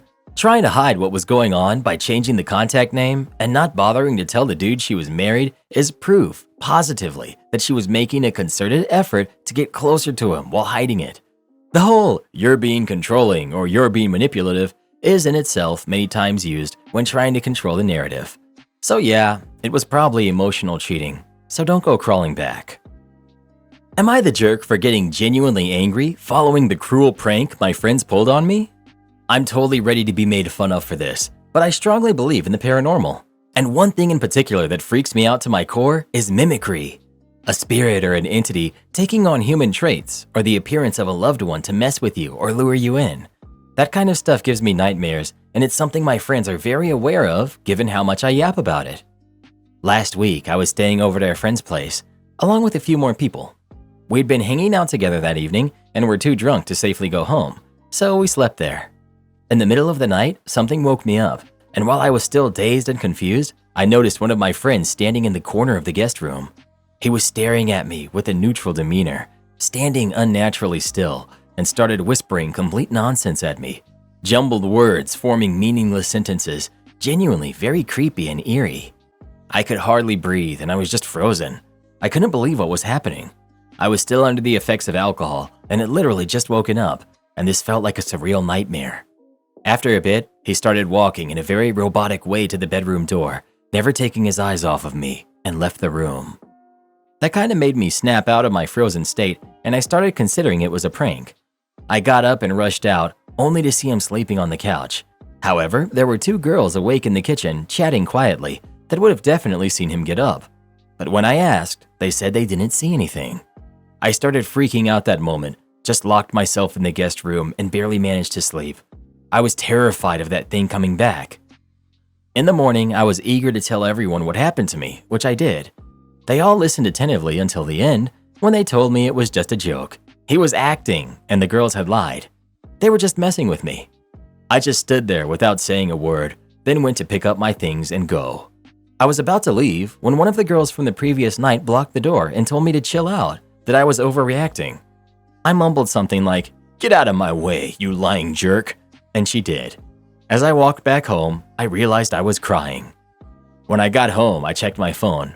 I had tons of messages about me overreacting, going too far, calling her a name, making too big a deal out of a simple prank. Some time has passed, and I feel bad about my reaction, but part of me feels like I was justified.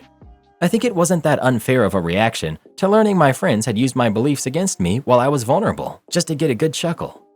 Edit. I feel a need to explain my beliefs. While I don't consider myself Native American, I do have a lot of Native ancestry and family, and most of what my family has passed down from that culture are those legends and tales of creatures and spirits. Growing up, I was told those stories a lot and always had a fascination for them, as well as respect and fear for the things they spoke of. If you find it dumb, so be it, but it's how I was raised and part of my culture. Not the jerk. Making a prank using someone's worst fears is an extremely bad idea. A prank is only successful if it makes everyone laugh. The goal is not to scare people to death. I'm not scared of ghosts, and I would have been terrified. This prank was just mean, and it was too long. I, male 24, made a Word document with all of the rules of Valentine's Day, and now my girlfriend, who's 23, is upset. I've been with my girlfriend for a year. We began our relationship in October.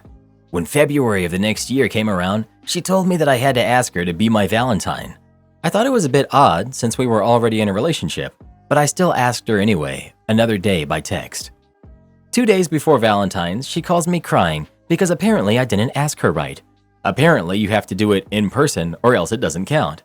I didn't even know Valentine's Day had rules so specific, but I stepped in to fix it anyway. I visited her a day before Valentine's, brought her a small gift, and asked her to be my Valentine. All good. Now, a year later, I remembered that I have to ask her to be my Valentine. What I didn't remember is that it needs to be in person. She was sad that I didn't remember, so I stepped in again and fixed it. Picked her up from work and gave her a small gift, asking her in person. Valentine's Day rolls in. I buy her 5 yellow flowers that I thought looked pretty, and a book that she likes but couldn't get. Everything on that date seemed all right. She seemed happy. A week later, this Sunday, she told me that she needed to talk to me, so we planned to talk on Monday night as soon as I came home from college. I called her and she was crying. She told me that I should have remembered how I had to ask her to be my Valentine from last year, how the flowers were the wrong color, How the flowers didn't even look like romantic flowers, and just some flowers with a few leaves that I plucked from somewhere. How I should have given her a gift that was actually waiting to be received instead of what I did. At the end, I just said that I'll do better. To be honest, I didn't even know Valentine's Day was so complicated. I didn't know there were so many specific rules and restrictions about what to do and what to gift. I had to ask her to be my Valentine, but only if it's before Valentine's Day, and only if it's in person. I have to give her flowers, but only if they are red, and only if they look like a romantic flower arrangement. I have to give her a gift, but only if it's a gift that she's previously mentioned she wants, and only if it can be showed to her mom. What on earth? I'm just trying to be a good boyfriend. Where does she get all of these specific rules and restrictions? Is this like a normal thing that women expect? Where do they learn all this from? From romantic comedies and Instagram reels? I'm not trying to be a jerk. I just want to know where I can read the rules of all this stuff. This might sound like I don't love her. I do love her and she makes me super happy. I'm just tired of being told that I'm doing things the wrong way. I really thought that being romantic was about the intention, not the action within a list of parameters. So today I made a Word document in which I wrote every detail that I remembered. I know it's kind of weird, but I really needed to have all of these Valentine's Day rules written down somewhere. I don't want her to call me again crying because I forgot to wear the appropriate shoes or because the flowers didn't have the correct number of petals. I sent her the Word document so she can verify that all the rules are written clearly, and she just got more upset because this doesn't feel right. I don't understand how to do better. I'm a woman, and even the most romantically inclined women I know don't do this level of rules around Valentines. Entitled Mom has a problem with me volunteering at the hospital. Cast. We've got Entitled Mom, we've got the nice kid, we've got Medical Assistant Mom, and me. Backstory. I volunteer at my local VA medical center. I used to do it at first just to see what it was like. Now I enjoy it. I signed up for a clinical and administrative job for different days, and I enjoy both of them. Both of my parents work in the medical industry, one of them being on the front line of what's going on. I went shopping so I don't go too insane from being stuck at home. Those who have badges from working in a hospital can invite more people, 2-person max, and even get a discount. Me, knowing that I volunteered at a hospital, decided to do an experiment. My parents and I came with our badges and masks on, and we were all let in. Everything was normal. We were just shopping and talking about our garden. My mom and I were asked to get frozen fruit because I like to mix fruit in with my protein shakes until the gates of heck have opened. Right when I turn around with my frozen strawberries, maskless Entitled Mom stops me right in my tracks and eyes my volunteer badge. Entitled Mom, shouldn't you be at home? Me, why are you asking me this? You're a volunteer. You shouldn't be out here. Me, neither should you. You're not wearing a mask. Nonetheless, following the distancing rule. At least I have a paying job. That's when it hit me. Me, are you saying that I shouldn't be here because I'm not getting paid for what I do? Exactly. You are exploiting the benefits of working in a hospital. Let the real workers have their benefits. Me, I don't need a paycheck for working in a hospital. It's something I enjoy doing. That'll change soon. Medical Assistant Mom turns around, seeing a strange woman in my face, so she approaches us, hoping to dissolve the quarrel. I can sense the mama bear in her already. My mom, I'm sorry, but what's going on? Entitled Mom, finally, actual medical personnel. Can you tell this poser to get the heck out of here? Well, hopes of dissolving it peacefully have gone out the window. My mom, excuse me, you cannot tell my daughter that. Sneaky Intellion can count as medical personnel as she also works with patients. Does she come in contact with patients with that horrid disease? Me, thinking, playing that card? Me, the volunteering season is closed until it dies down. See? She is a deadbeat. What kind of parent are you, letting your kid be entitled? You ought to scold her. Me, coming from a Karen. My mom and Entitled Mom's kid laughed. She gets in my face and yells at me. I don't know who you are, but you better not disrespect your adults. If you love your mother so much, then take that badge off and get the heck out of here. Entitled Mom leaves, but her kid stays behind. Nice kid. Hey man, sorry about that. My mom is just scared because of what's going on. She saw you with your mom, and she got angry and wanted to check to see if you should be here or not. Personally, I like that you volunteer at a hospital. Me. Thanks. You should try volunteering at the VA when the season opens. Nice kid. Maybe I will sometime. Nice kid leaves to go catch up with her mom. After that, my mom and I return to the cart with the frozen berries. I've met Karens before, but that's because they hate me for having colored hair, liking anime, or listening to metal. Never have I ever had an encounter as bad as this. Landlord refuses to pay me back my deposit, ends up regretting it after I take him to court. Back in 2018, I had a temporary internship in California at a large tech company, so I took a recommendation from a friend about a room for rent. It would be living with 5 other people, but otherwise it looked fantastic with spacious common areas, multiple huge TVs, huge amenities, community rec center with a pool, short drive times to multiple places of interest, all for $650 a month, utilities included. I contacted the landlord. He seemed fine on the phone, so I sent him my security deposit to move in a month later. When it came time to move in, I discovered a few caveats that came with this low rent price. The common areas were all dusty. None of the 3 large TVs worked properly. If we wanted access to the rec center and pool, we'd need to pay the $80 a month membership fee, and all of the short drive time estimates were exaggerated, unless you were speeding at 2 times the speed limit. Whatever, it's not the end of the world, especially at the relatively low price. I'll survive. But then it got worse in the coming months. Landlord decided to charge us an extra $20 a month for paper towels and public cleaning supplies. Landlord only checked the community mailbox once a week when he was in town and refused to trust anybody with the mailbox key. As it starts to roll into the summer, in June, landlord decided that AC cost too much and we were using it too much, so he removed the thermostat from the wall. Okay. One day, some of us tenants confronted him when he was at the house, since landlord also slept at the house about 1 day a week, and I'll never forget his words as he rushed out of the house. "It's legal for me to do this, and I don't care since I don't have to live here." Well, sir, forget you. I'm tilted as heck at this guy's obvious money grab from 6 tenants. Well, it turns out he's right. He legally doesn't need to provide air conditioning. So the next day, I purchase a high BTU-free standing portable air conditioner that exhausts out of the window. This thing was luxury. Of course, I pump my room to 65 degrees Fahrenheit, the lowest setting. We have a couple other minor disagreements that wind up with crappy landlord texting me that it's fine if I wanted to break my lease and move out early. Perfect. When landlord finally gets a whiff of my AC setup, he comes to my room to complain about my AC unit. I reply curtly, "It's legal for me to do it, and I don't care since I don't have to pay for electricity." He leaves and later sends me a text. Yeah, okay. Unbeknownst to landlord, I'm taking his move-out offer seriously, and this whole time I've been rallying the troops. All the tenants have been upset about everyone's living situation, so with some minor encouragement, I managed to convince 2 of the other 6 tenants to move out at the same time as me. They were on a month-to-month agreement. I finally submit all our notices of intent to vacate at the same time, barely a week after my previous conversation with landlord. He is mad. He was just trying to get me out of the house, but now he has 3 rooms to fill instead of just 1. I ask about my legally mandated pre-move-out inspection. In no uncertain terms, he told me to go forget myself. He said he's too busy to perform an inspection. Well, that's illegal, but okay. Time comes to move out. I found another room for rent much closer to the office for only $100 more per month. We all move out, and I text landlord about my security deposit. No response. I text again. No response. Okay, I see where this is going.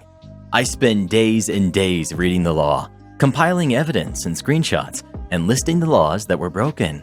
The smoking gun was the statute that requires a pre-move-out inspection and a list of things to fix, and itemized lists of deductions within 21 days, or else landlord loses the right to withhold any of my deposit. In addition, he would be subject to treble damages if he's found to be acting in bad faith. I text again and again. I give him plenty of leniency, and I even cite the laws so I can prove in court that I'm acting in good faith. And landlord intentionally ignores the laws that I made him aware about. Landlord probably thinks I'm a young pushover college student who won't follow through with legal threats. Well, sir, we're going to court because I'm petty as heck when it comes to people trying to do me over.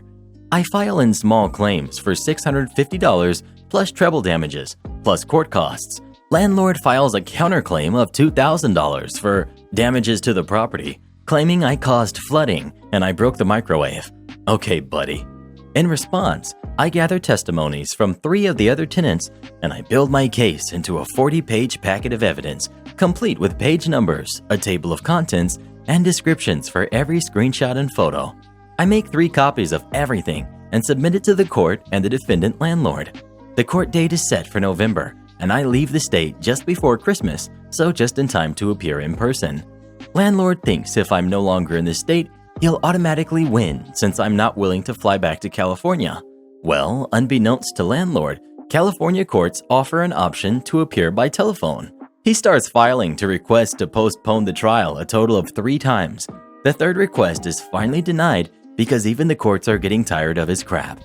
Final date is January. Court day comes and I get the call. I'm sworn in and then connected to the court. I'm given time to present my case.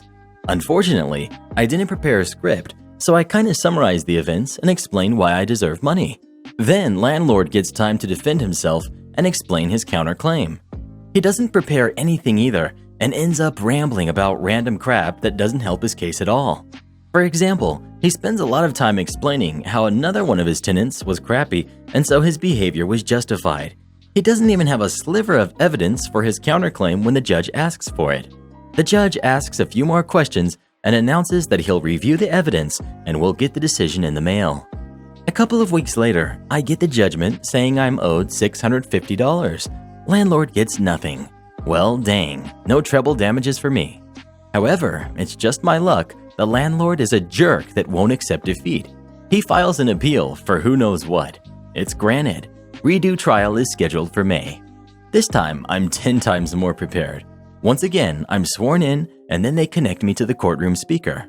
This time, I have a hashed out script that I read, making sure to emphasize how often I informed the landlord of the law, how often landlord knowingly broke the law, and how I offered so much leniency and so many opportunities to do the right thing. Once again, landlord doesn't prepare anything, but instead rambles on so much that even the judge tells him to get back on track multiple times. Landlord claims I caused water damage and he had to replace all the carpets. The judge asks for an invoice or receipt. He has none. Landlord claims I broke the microwave, so the judge reads him the 3 witness statements that all state I didn't break the microwave. Landlord says they're all lying.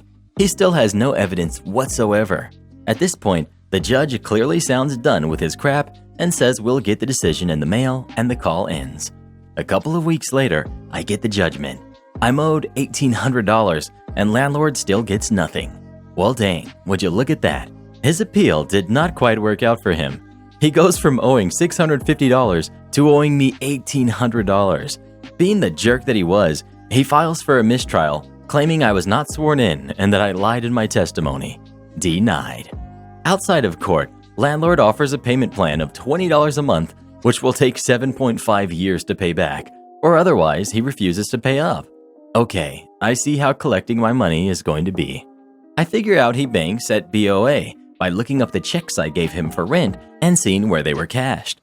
I filed for a writ of execution that will allow me to perform a bank levy. It's granted, so I prepare a packet for the Los Angeles County Sheriff's Department to go to BOA and take his money. LACSD serves him with papers and orders BOA to freeze his account. After his allotted time, 30 days, to contest the seizure, LACSD seizes the money plus 10% APY interest plus sheriff fees. I finally get the glorious check in the mail 20 months after moving out. I'll probably frame it. Total $1,893.91. Tips for situations like this. Find a small claims guide. There's a plethora of helpful information out there because everybody wants you to win. Even the court wants you to win. At least in California, they offer a free in-person small claims advisory clinic where employees advise you and walk you through the whole process, making sure you know the process and what to expect. Document everything. Have conversations through text or email if possible for easy screenshots. Photograph everything, even if you don't think it's important because the landlord might just claim you damaged it. Do your research on the law, know what is legal and illegal, and know the penalties for violations. Compile evidence against your landlord and cite the laws that they are breaking. The easier you make it for the judge to see that you're right, the more likely they'll side with you. Get supporting witness statements. It changes the case from he said, she said, where the landlord is calling you a liar, to a 4 versus 1, where the landlord has to call everybody a liar. Just don't commit hearsay. Have them appear in person or have them sign and submit a declaration. Follow procedures to the T. Last thing you want is for your evidence to be thrown out because you didn't send a copy to the defendant at least 10 days before the court date. Come to court prepared and remember to plan properly. Judges like people who are on top of their stuff. If you come to court unprepared, thinking that you can just talk your way to a win, it will be dead obvious. Don't expect the process to be quick. It'll take a while for your landlord to get their comeuppance, but it'll be worth it. At the end of the day, the courts want you to win. It'll just take a while. Brother steals my life savings. I'm a 31-year-old male and currently serve in the British Army. I come from a very poor and broken family. My brother is 30, who also serves in the Army, but a different corps to myself. He lives directly opposite my father's house and lives around 250 miles away. I wasn't raised by my parents and brought up by my grandparents, who were both retired and living off of their state pension. So money was hard, but they did what they could, and I'm thankful. I worked on a local farm since I was 12 to get what other kids had and often enough money for food. My brother, Martin, was raised by my father and stepmom, who provided for him well. I have several other siblings who my mom raised. There's 8 of us in total. I only talk to one of my siblings, who is my half-sister Sarah. Martin is everything I hate in a person. Mean, big-headed, gloats, and the world evolves around him. All of my mail goes to my father's house. This is normal for people who serve. Over the 10 years, I had managed to save just under £35,000, which is a huge amount to me. I have lived a simple life saving, where I can and volunteered to deploy on operations, which we get a bonus for doing. I have officially spent over 4.5 years not sleeping in my own bed to achieve this, and my dream of owning my own home, which is something unheard of in my family. Upon returning from my last operational tour, the time came to start looking for a home. I set my budget, got an AIP, agreement in principle, and found an area I liked. When the time came to start moving my money to a separate account, to my shock and horror, I discovered my account had less than £50 in it. I felt sick, horrified, and crushed. I called my bank, hoping it was just a mistake. It wasn't. There had been a number of withdrawals and transfers made over the last 6 months that had cleared the balance. The only information they could give me was a statement showing the account it left and the account number that it was transferred to. I spoke to my stepmom, who has the info of my account, to find out if she had moved it. As she went through the account, she had noticed the account number was my brother's. My blood is boiling now. I called him and let loose on the phone, and after a swift exchange of insults, he admitted to taking it. For those wondering what his excuse was, and I kid you not, "You don't need the money, you don't have a family, probably wouldn't ever have one either, and it's selfish having all that money and not sharing it." He earns above national average, lives comfortably, shoves it in people's faces. For example, when it comes around to Christmas, him and his wife like to post on social media how much they've bought. They literally lay it all over their living and dining room floors, stacked high, and there's no room to walk, as a means to gloat to people who do not have the means to buy as much as them. Here comes the revenge. I'm back into no contact with him. However, I am fully aware of a few things. Martin's wife claims he lives with his mother, so she can claim state benefits for her and his 3 kids. I took leave from work for 3 weeks and go visit my father and stepmom. I record my brother stopping at his house every single day and wrote a log of when he left and returned. My stepmother also informed me he isn't working much because he has told his sergeant major his wife and one of his kids are seriously ill and he needs to be home to take care of them. To clarify, they are not. They are in good health.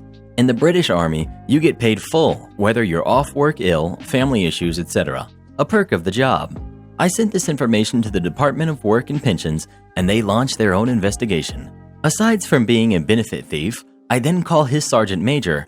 After a discussion and a few emails of a social media link, which is covered in videos of Martin and his wife always drinking, partying, and a lot of geotagging, he is called back to work immediately. From what he's told my dad, he was given a 2-year promotion ban and an £1,800 fine. I do not know how long he had been doing this for. He was also moved camp very quickly after this. His wife has also been ordered to repay a year's worth of benefits back to the taxpayers. Big win for the little people. Lastly, he also wrote off his shiny new car, which is probably where all my money went. As for what he's stolen from me, I've spoken to a legal expert in fraud who seems willing to take my case, and I want to fully press charges and reclaim what I can. My father, on the other hand, has told me not to take this route and proclaims if I do it, it will undoubtedly affect his kids and his ability to get work if he ever left the military due to gaining a criminal record.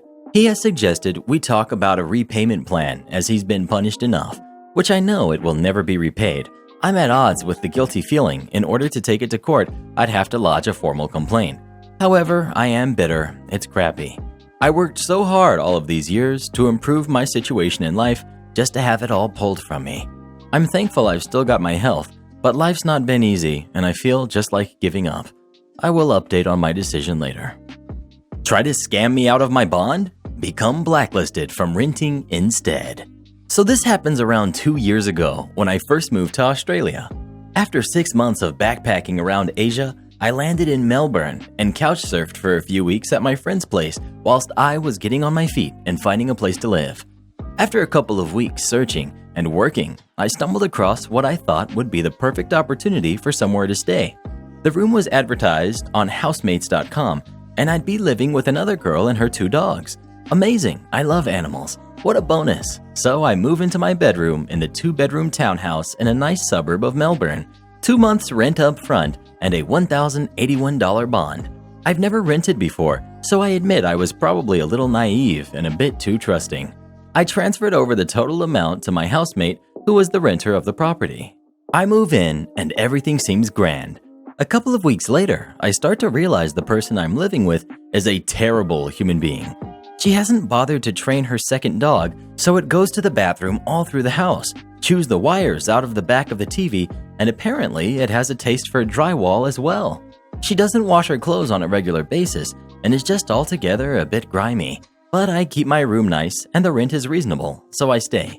A few months later, my soon-to-be girlfriend comes back from traveling Europe to be with me, and we decide it's probably easier and cheaper if she moves in with me. I asked the girl I'm living with if that's fine and how much she'd like us to pay rent-wise, considering there's another person moving in. We settle on a price and carry on. Now this is where it hits the fan. It's coming towards Christmas time. I have a flight booked back home to England to see my family, and my now girlfriend decides she would like to come and see my hometown as well. Now, to stay another year in Australia when on a working holiday visa, you have to complete 3 months of farm work or work in a regional place. My partner's parents lived in such a place in Australia, so we decided it would be best if we moved out of the place we currently were, went to England for Christmas, then move into her parents' place so I could get work for my second-year visa.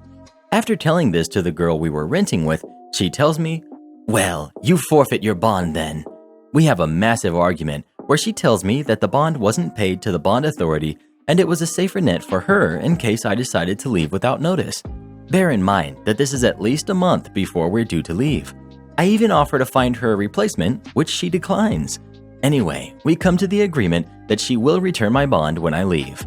On the night before we drive to the airport, me and my partner walk into the house to find her with 4 of her friends in the main room, smoking with no doors or windows open and both dogs in there. The smoke is unbearable, so I tell her to open a window and that I need my bond back now before she forgets. She ignores me and carries on with her friends. We fly to England, have the best holiday, and then move back to Adelaide so I can start my farm work. I told myself I'm not going to get the bond back, and I try to come to terms with this. However, it seemed to be once a month it would pop into my head, and it would infuriate me beyond rational levels. So every time it comes to my mind, I send over a text of, "Hey, where's my bond? Can you please send it over with my banking details and the amount?" No reply. A few more months passed like this with me messaging her and no reply. I tried her Facebook, but she had blocked me, so I can only assume she blocked my number as well. Anyway, I'm due a trip to Melbourne to see some friends and have a good weekend, which obviously reminds me this jerk owes me money. So I look up the property online, find the real estate agents, and send them over an email. In the email, I told the real estate agents of how I paid bond to the girl I was living with, thinking it would be sent on my behalf, and of everything else that had happened to the property whilst I had been there. Dogs chewing through walls, smoking in the house, pets in there, and also illegally subletting her room out to me. I didn't realize this was a thing until my girlfriend mentioned it. I received an email back the next morning asking me for proof of rent and bond being sent and proof of residency, which I sent over and they said they would be in touch. Whilst I am in Melbourne, I receive a phone call from the estate agents telling me that they had been in contact with the girl and have arranged for her to send me my money back. Now, she hadn't blocked my partner on Facebook, so we knew she was on holiday in the States, so that $1,081 would hurt. Karma ensues. A week later, she texts me and asks if I'm happy that I got her kicked out of her house and blacklisted from renting in Melbourne. Yes, I am. Enjoy moving to another state. Pay people what you owe. My parents used me to cheat on their taxes. This is the first of likely many stories I will be posting on here since I grew up with very entitled/insane/narcissistic parents. One aspect of the overlord relationship that my parents had with my brother and I was that they were always using us for money. Even when the only money we had was a $20 bill we got if we got straight A's, they would still borrow from us to pay for gas or stop a check from bouncing and then never pay us back. The worst incident happened sometime in my early teens. One day, my parents came home and excitedly announced that they had opened up a pair of bank accounts in our names and had deposited $2,500 in each. They told us this money would be available to us once we reached college age. As you can imagine, my brother and I were ecstatic. I fantasized about using that money to buy my first car someday or investing it in a mutual fund, something I had recently learned about in my budgeting class at school. Fast forward a few weeks later, I mentioned the money to my brother and we started discussing the different ideas we had about how we would each spend the money someday. My mother overheard us and scoffed. "What are you talking about?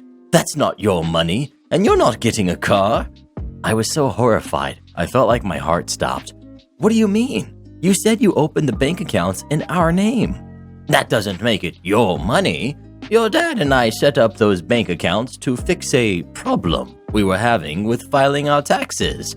Tears in our eyes and devastated, my brother and I reminded her that they had told us we would get that money once we went to college. "Oh, that's just something your father decided to say because he thought it would make you happy." She then laughed. "I can't believe you actually thought we would give you kids $5,000. Sure enough, we spoke to our father and he confirmed that they had closed the bank accounts and taken the money back. He also laughed, thinking it was pretty funny you guys actually bought that. I'm afraid I have no karmic ending to this story other than, as they say, a life well lived and the fact that I refuse to give my parents money ever. I have many other stories that I'd like to share, so I hope you'll enjoy reading them. Am I the jerk for not paying for my daughter to get her tattoo removed? My daughter, who's 16, made the not-so-bright decision to get her leg tattooed by a friend of a friend. It looks awful, and that's not just me saying it. She also hates it, and she's embarrassed by it. The guy who did the tattoo very much exaggerated his skill and experience. Basically, it looks like what you would expect to see doodled in the margins of a high schooler's notebook. Now that it's fully healed, my daughter and her mother, my ex-girlfriend, want to get it removed. Her mother does not have the money to pay for the sessions and thinks that I should have to pay for the total process because of two reasons. One, it was my day when our daughter went to her friend's house and got the tattoo. And two, I had previously agreed to pay for all of our daughter's medical expenses since my ex had to go on disability. My counterpoint to those arguments are, 1. My ex lets our daughter go to the same friend's house all the time when it's her time. And 2. A tattoo removal is far from a necessary medical expense, unlike getting it checked to make sure it wasn't infected and blood tests to check for diseases, which I did take care of. Personally, I'm of the opinion that our daughter should get a job and save up to pay for the removal sessions on her own. I feel like this is natural and a fair consequence for her choices. Her mom thinks I'm being too harsh. She thinks it's enough that our daughter regrets it a lot and is embarrassed by it. Not the jerk. She's old enough to live with the consequences of her decision. Now, if she really works hard to pay for the sessions, then maybe help her out a little. That's still a ton of money for a teen. It's far quicker, less painful, and less expensive to cover a poorly done tattoo with a new one rather than to completely remove it. Removal requires many sessions, and there's no guarantee it will be fully removed. Her issue will be waiting 2 years until she's old enough to see a reputable artist. Not the jerk. It's not a medical expense. If you wanted to throw her a bone, you could tell your daughter you would match whatever she saves for removal sessions, but that would be up to you. Well, what do you think? Should OP pay to remove his daughter's tattoo or not? Please let us know. If you're grown enough to get a tattoo, you're grown enough to get a job and save up to have it removed yourself. My boyfriend is obsessed with sports to the point where it interferes with his life severely. I, 24 female, have been dating my boyfriend, who's also 24, for 17 months, and we've lived together for 5 months. He's a wonderful guy, and he treats me great, and he doesn't have a mean bone in his body. We get along with each other's friends and families, and we have the same sense of humor and common goals and beliefs. I know we're young, and I don't want to rush, but I love him and can really see a future with him. There's just one problem that I feel is getting in the way. It may seem like such a stupid and insignificant problem because he's not doing anything serious, but it's really affecting our relationship. My boyfriend is obsessed with sports and is really superstitious when it comes to his teams. We live in Massachusetts, and he's obsessed with the Red Sox, the Bruins, the Celtics, the Patriots, and the Revolution. I like sports as well, but he takes it to a whole nother level.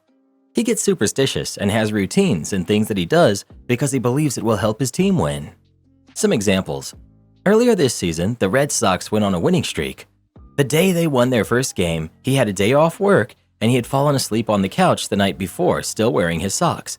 So for the entire winning streak, he refused to take them off or change his socks. He was washing his hair and body in the bathroom sink and wearing clean clothes, but he wouldn't change his socks or wash his feet. This went on for days, and it was gross, and his feet smelled so bad, and he admitted he could smell them too. But he didn't care because he said it helped the team win. When the NFL season started this year, my boyfriend's car was in the shop. So when he went to work the day before opening day, he walked to work and then took the bus home at the end of the day. This happened for the first 2 games of the season, and the Patriots won every game, and he was convinced that this ritual was helping the team. He kept this up for the first 10 games of the season, even after he got his car back. He didn't care what the weather was and even made the trip on days he wasn't working, even though it was 30 to 40 minutes each way without a car. 2 mutual friends of ours got married November 28th of last year, and he couldn't make the trip because we had to go out of town for the wedding. He was actually thinking of skipping the wedding, but I talked sense into him and he went, although he was tense the whole time. The next day, the Patriots lost their first game of the season after winning 10 games in a row. He was upset and still blames me for it. And by blame me, he just says it's my fault.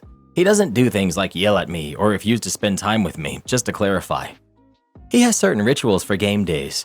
He will only eat certain foods or drink his coffee a certain way, or go to a certain coffee shop or gas station.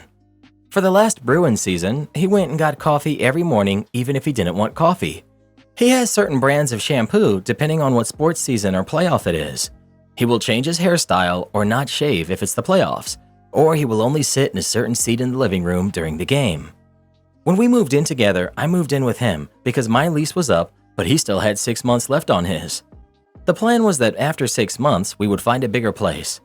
I have an almost new living room set with a couch, love seat, and 2 recliners. His living room furniture is ripped up and on the verge of breaking. He insisted on keeping his because he doesn't know the temperament of my furniture when it comes to the teams. Seriously, I'm not trying to be snobby because mine is newer, but his is being held together with pieces of wood and duct tape, and it has holes in it. I know compromise is important, and at the same time, it wasn't a hill I wanted to die on. So I agreed to keep his furniture and gave mine to my parents because they were looking for replacements. But now in the big picture, I see why it was a problem. Another example is our wedding. We aren't planning on being engaged or married yet, but we have talked about the future.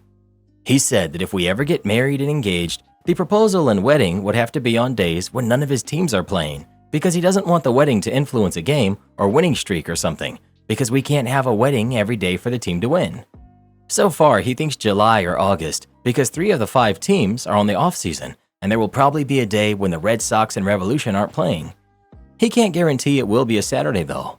I'm not saying anything for now because we aren't at the wedding or engagement stage, but it bothers me that he's so serious about this and that it would affect our wedding. If we did get married and it was a game day, I wouldn't even mind getting married sometime before the game was on and then have TV with the game at our reception. As I said, I'm also a sports fan and I like the same teams that he does. I enjoy watching sports, but I think he takes it too far. These are just some examples, but there are many others. I've tried talking about this, and he says I don't understand how important it all is. As I said, he doesn't pick fights with me or yell or mope or anything, and he doesn't mistreat me over it. His family members are sports fans also, and they say that he's always been like this. Although they don't take it as far as him, and they thought he was being dumb with the walking to work so the Patriots would win. I convinced him to talk to a therapist about these compulsions, and that included couples therapy, where we could talk, and he agreed to go, but the therapist said he didn't have a problem and was normal. And yes, he was honest in therapy, at least when I was there.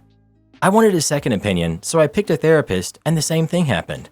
So now he's convinced that he doesn't have a problem, and I just don't understand. Like I said, he's a wonderful guy in every other way. He's a good person, he's not a snob to anyone, and he treats me well and doesn't cheat or mistreat me. He spends time with me, and he's attentive. And even when we debate about his sports obsession, he doesn't yell or get mean. I love him very much, and I can see a future for us. I enjoy watching games with him, but his obsession and superstition with sports is giving me second thoughts, because while I like sports, my life doesn't revolve around them. Since 2 therapists have said that he's normal and not mentally ill or anything, he's convinced this is fine. We are due to move into a bigger place in a month, and while we haven't signed the lease yet, I'm not sure I want to do it without addressing this, but I don't know what else to do to make him listen. Am I being irrational and not understanding, or am I right to be concerned about this and thinking of ending it? If anyone has any advice or thoughts, I would appreciate it. Update, 1 year later. Things have been kind of evened out now, and I wanted to give an update for everyone who's supportive. He's now my ex-boyfriend. I read all the posts, and a few days after, I decided to talk to him again. It didn't go well at first, and that should have been a sign. There was a Red Sox game on when we were both home from work, and they lost, and he was upset with me for talking to him and not letting him focus on the game, and interrupting the things he had to do. He was convinced they lost because of that, and we had a huge fight. I should have ended it there, but I didn't. The next day, we were both off work, and he got me roses and cooked me lunch, and there was candlelight and music, and he asked me to dance with him there in the living room. He apologized and promised he would do better. He acknowledged it wasn't fair to me and said he wanted to get help and see another therapist. He talked about the future and us having a life. I stupidly listened. He did make an appointment with a therapist.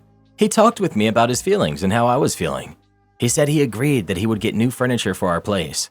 I tried to give him some space regarding his habits because he was committed to seeing the therapist and changing, and I didn't want to push him and him end up saying forget it.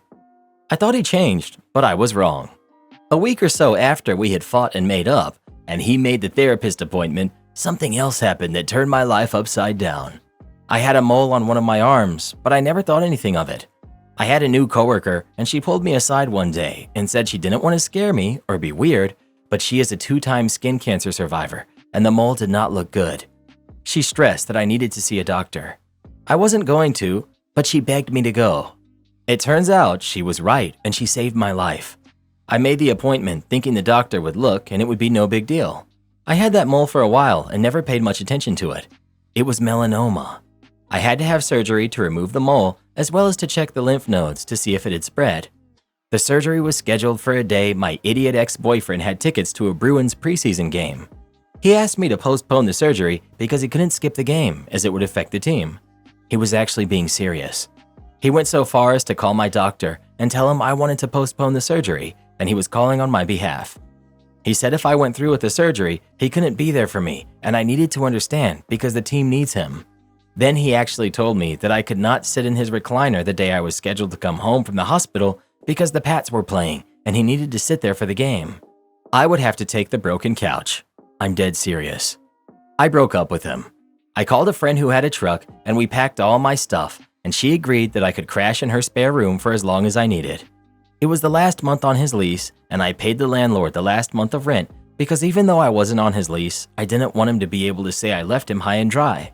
I cut all contact with him and blocked his phone number and email address.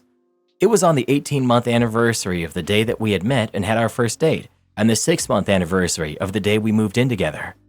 I'm so thankful that I didn't sign the lease for the new place we had planned to move into together, with him, or combine my money with him.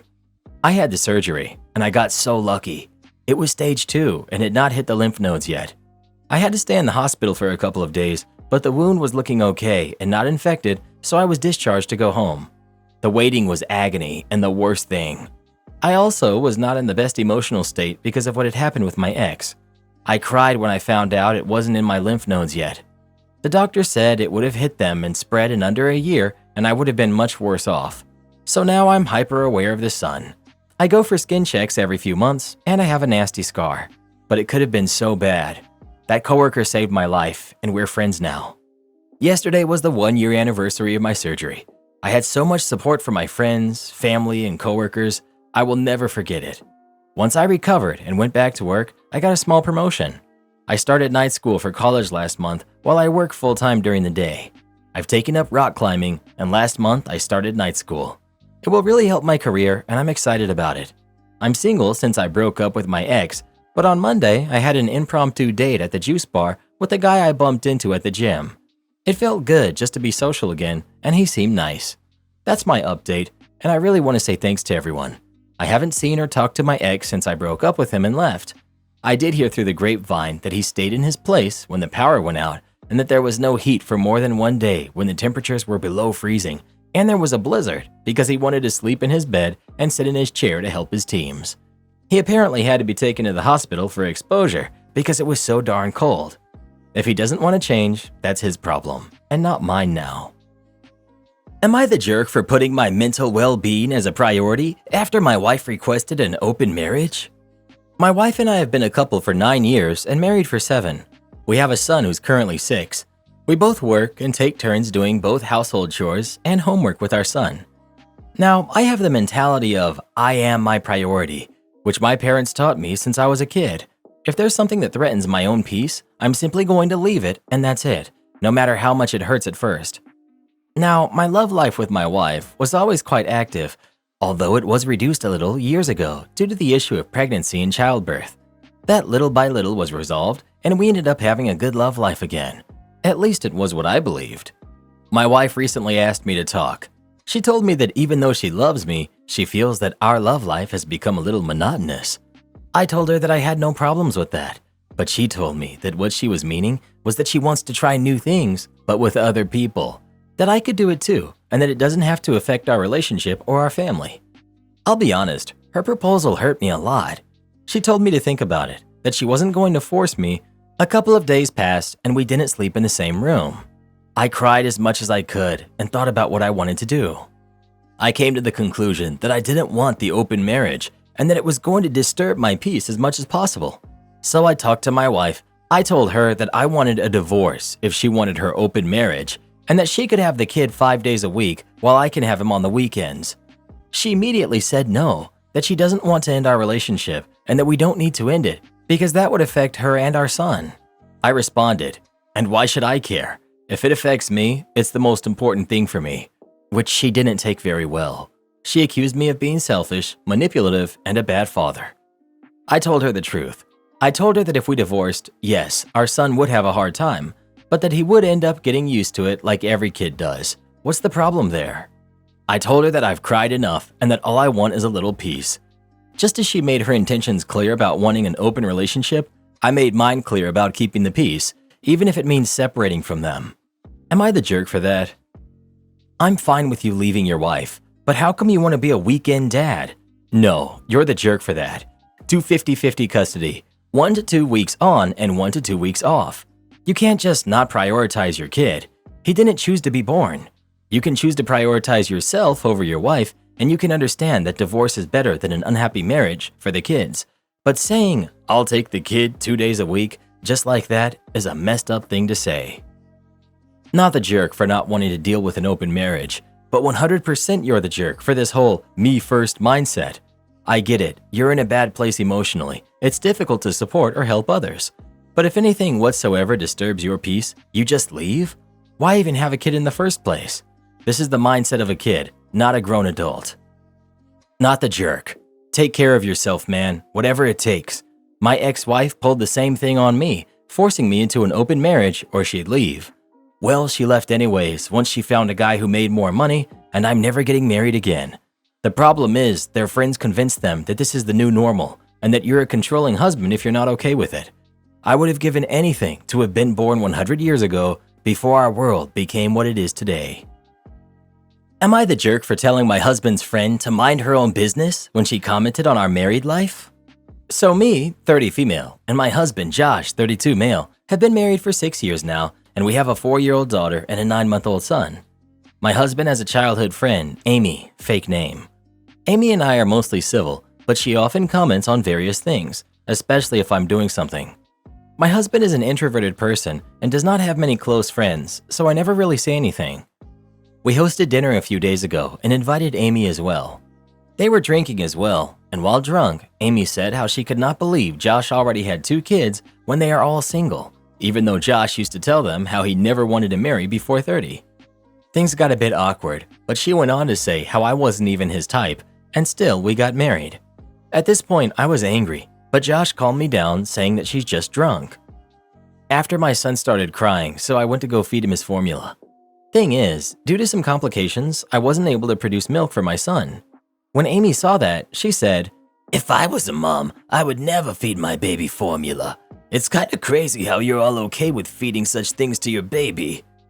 I really lost it, and I told her to shut up and mind her own business, that this was my house and my husband and my baby, and she is in no way eligible to talk about someone else's married life when she couldn't even keep a man in her life and is now living alone with her cats.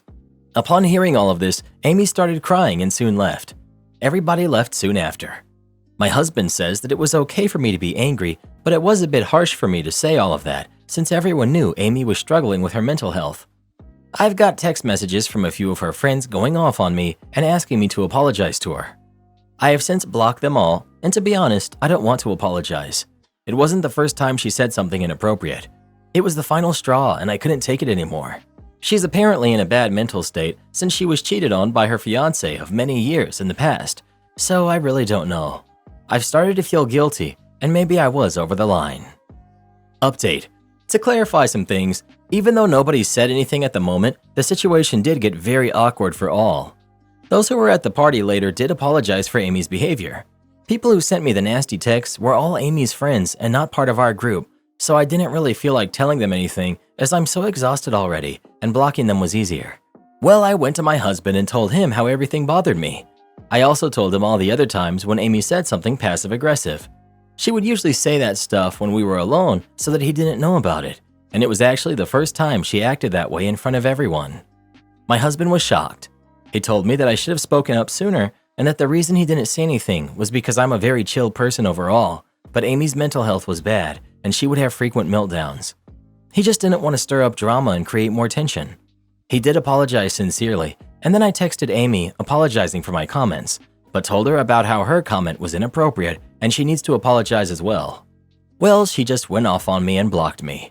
To this, my husband texted her, telling her she's being disrespectful and that he would be in no contact with her as well, and he blocked her too. Soon, my husband got a lot of texts saying how Amy was having a meltdown, and according to her, I'm manipulating and isolating my husband from his friends over trivial matters. I nearly laughed at her assumptions. My husband is also done with her BS.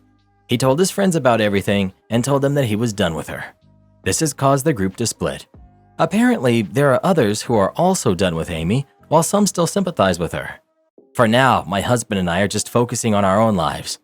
I hope Amy gets the help that she needs so others don't have to suffer from her tantrums. To all saying my husband had an affair, well, that's not true. Also, I don't think Amy liked my husband since she was one of the popular ones who was only interested in popular guys, whereas my husband was far from her type. By the comment of me not being my husband's type, well, growing up, I was on the chubby side and nerdy, so not really conventionally pretty. But while dating, my husband and I got interested in swimming and other activities, and had a bit of a glow up.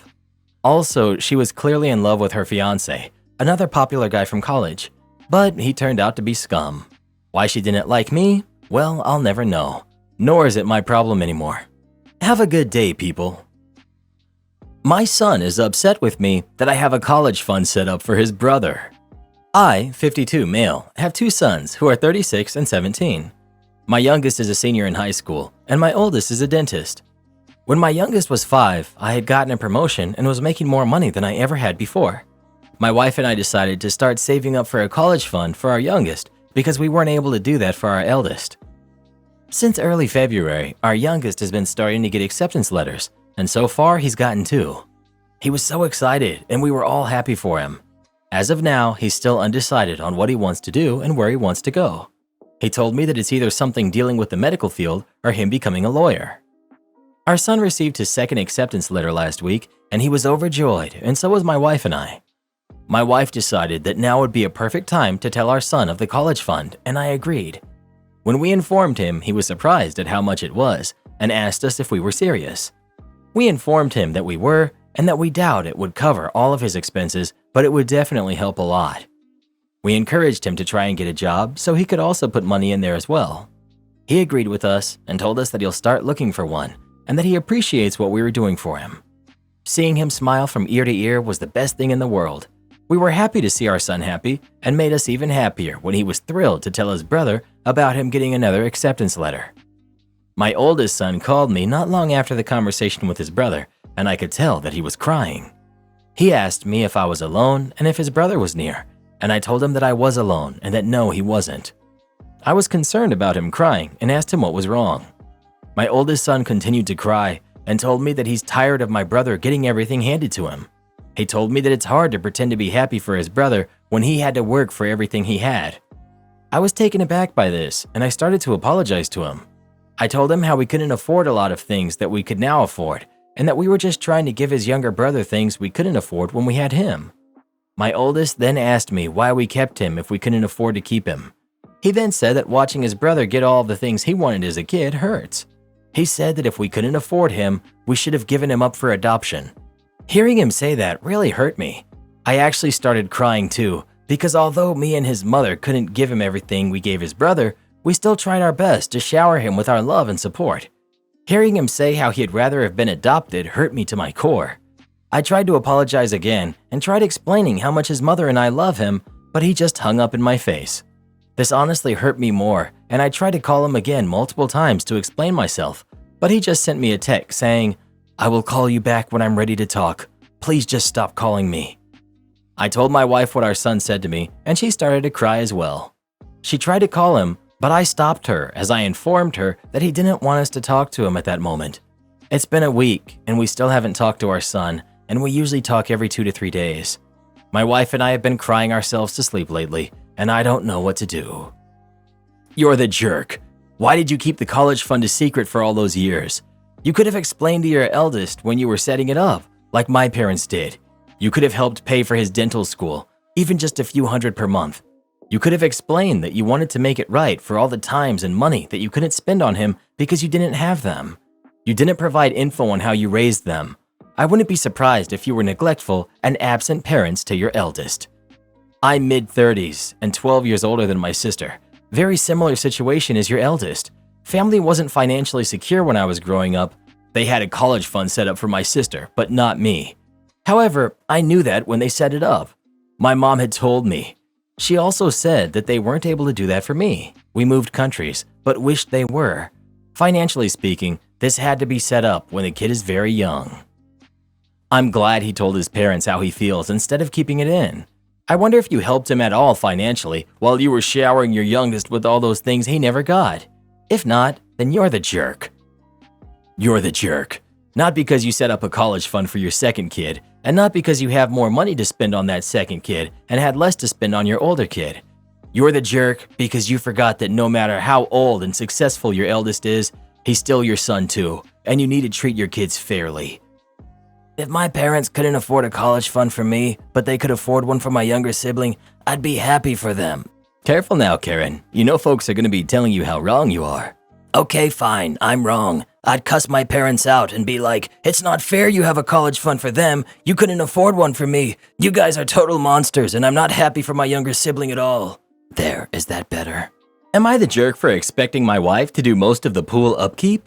I, 36 male, and my wife, 35 female, purchased our house 3 years ago. When we were in the market for houses, my wife stated that she explicitly wanted a pool. I didn't really care too much for a pool, but we had a flexible budget, so I guessed why not. I requested though that if we bought one, she would have to do 80% of the upkeep, if not all of it, and she agreed. Fast forward to now. I've done 90% of the upkeep, and my wife had an excuse every time I asked her to help me clean the pool or check the alkalinity or pH levels of the pool. She always is too tired or she'll do it later. I let it happen the first couple of times, but it's kind of getting frustrating now. But luckily, I have 2 employees that are extremely helpful. My son, who's 7, and my daughter, who's 6. Very well paid, no complaints so far. Yesterday, my employees were using their time off to go to school, so I got to cleaning. Technically draining, but it took long enough that it was just about done by the time my wife got back home. By the time we were heading to bed, I asked her if she could clean it on Saturday, or I could help. But she hit me with the, "I'm busy."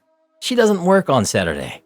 I kind of got upset about it and told her that she should be doing 100% of the upkeep anyways, and I'm going to stop taking care of the pool from now on. She just told me to stop bluffing and went to sleep.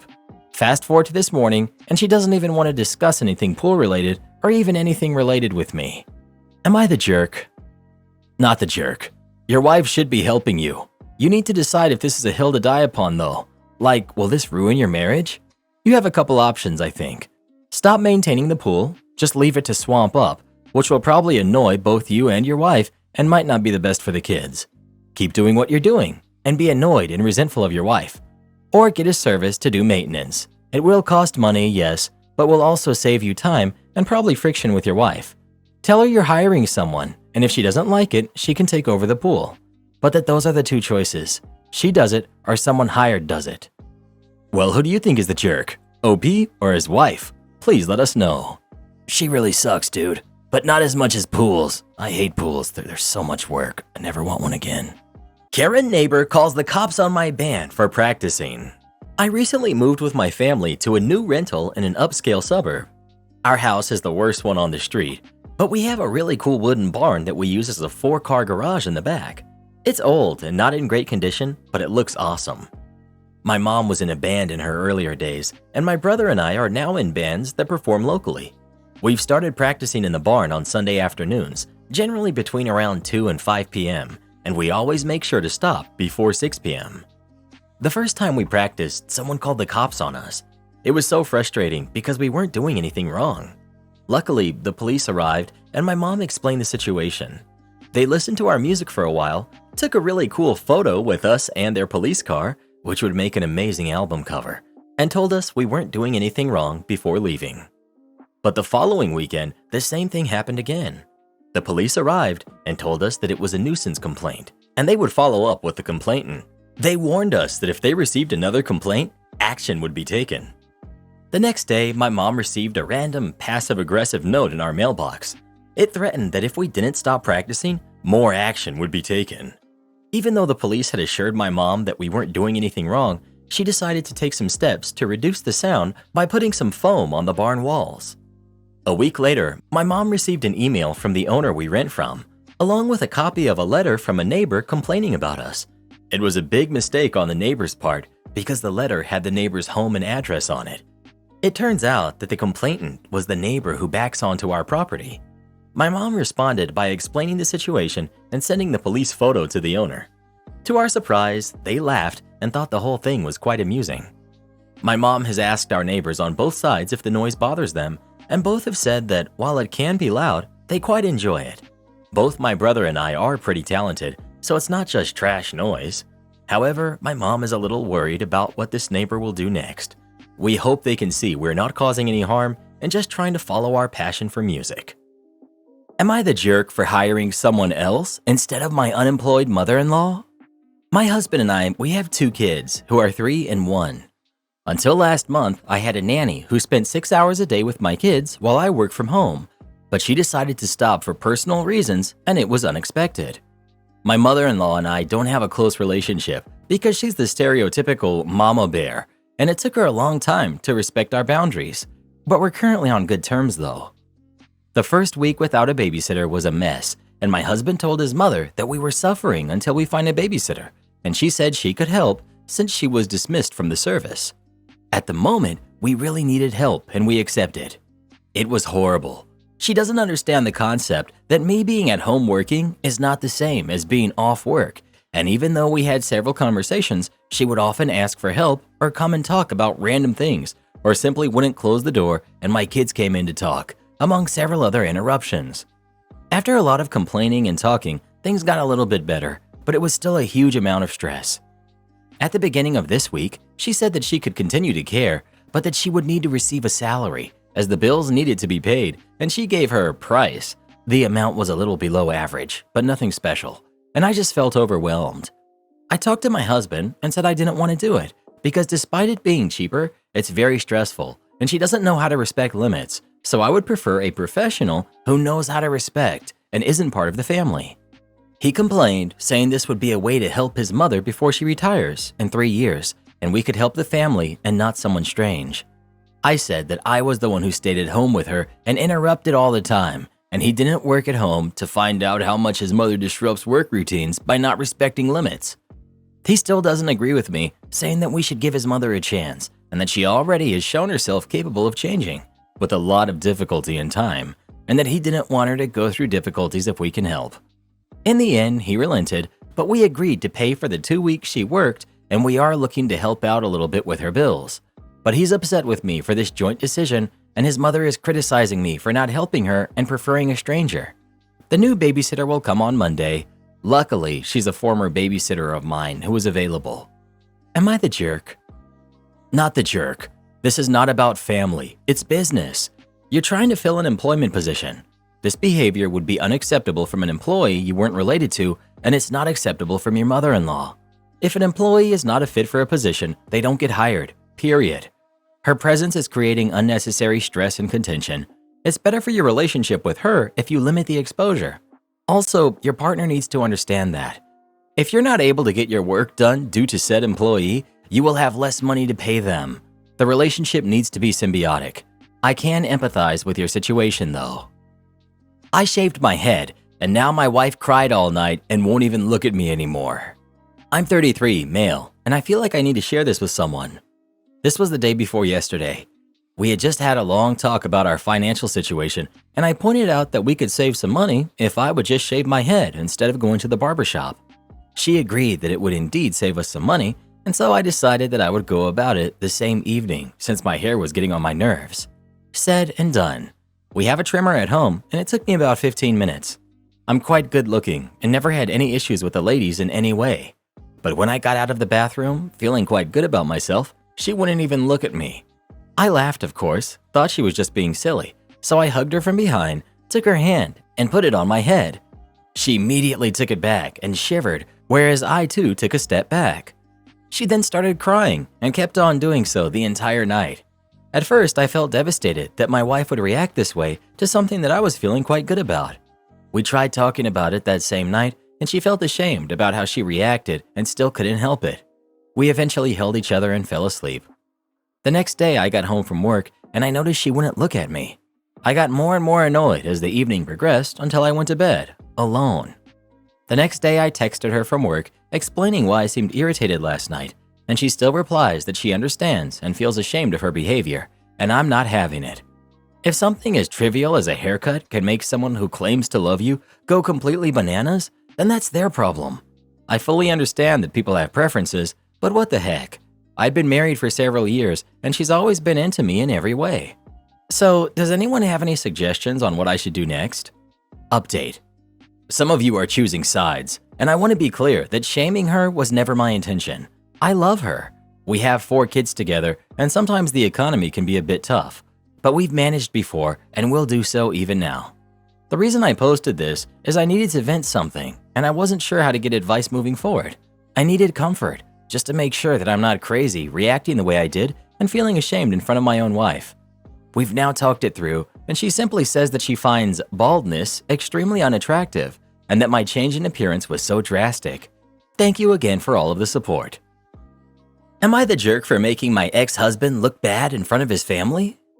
I, 49 female, had an ex-husband named Jake, 53. We have 3 kids together, Kyle, who's 18, Carter, who's 21, and Knox, who's 25. When I was pregnant with Kyle, he was cheating on me with his assistant, Abigail. She was an 18-year-old freshman in college at the time. She got pregnant with Lizzie a year later. When I wouldn't take him back, we got a divorce and he married her. He then had 2 more kids with her. He paid child support, but that was it, and only saw them once a month.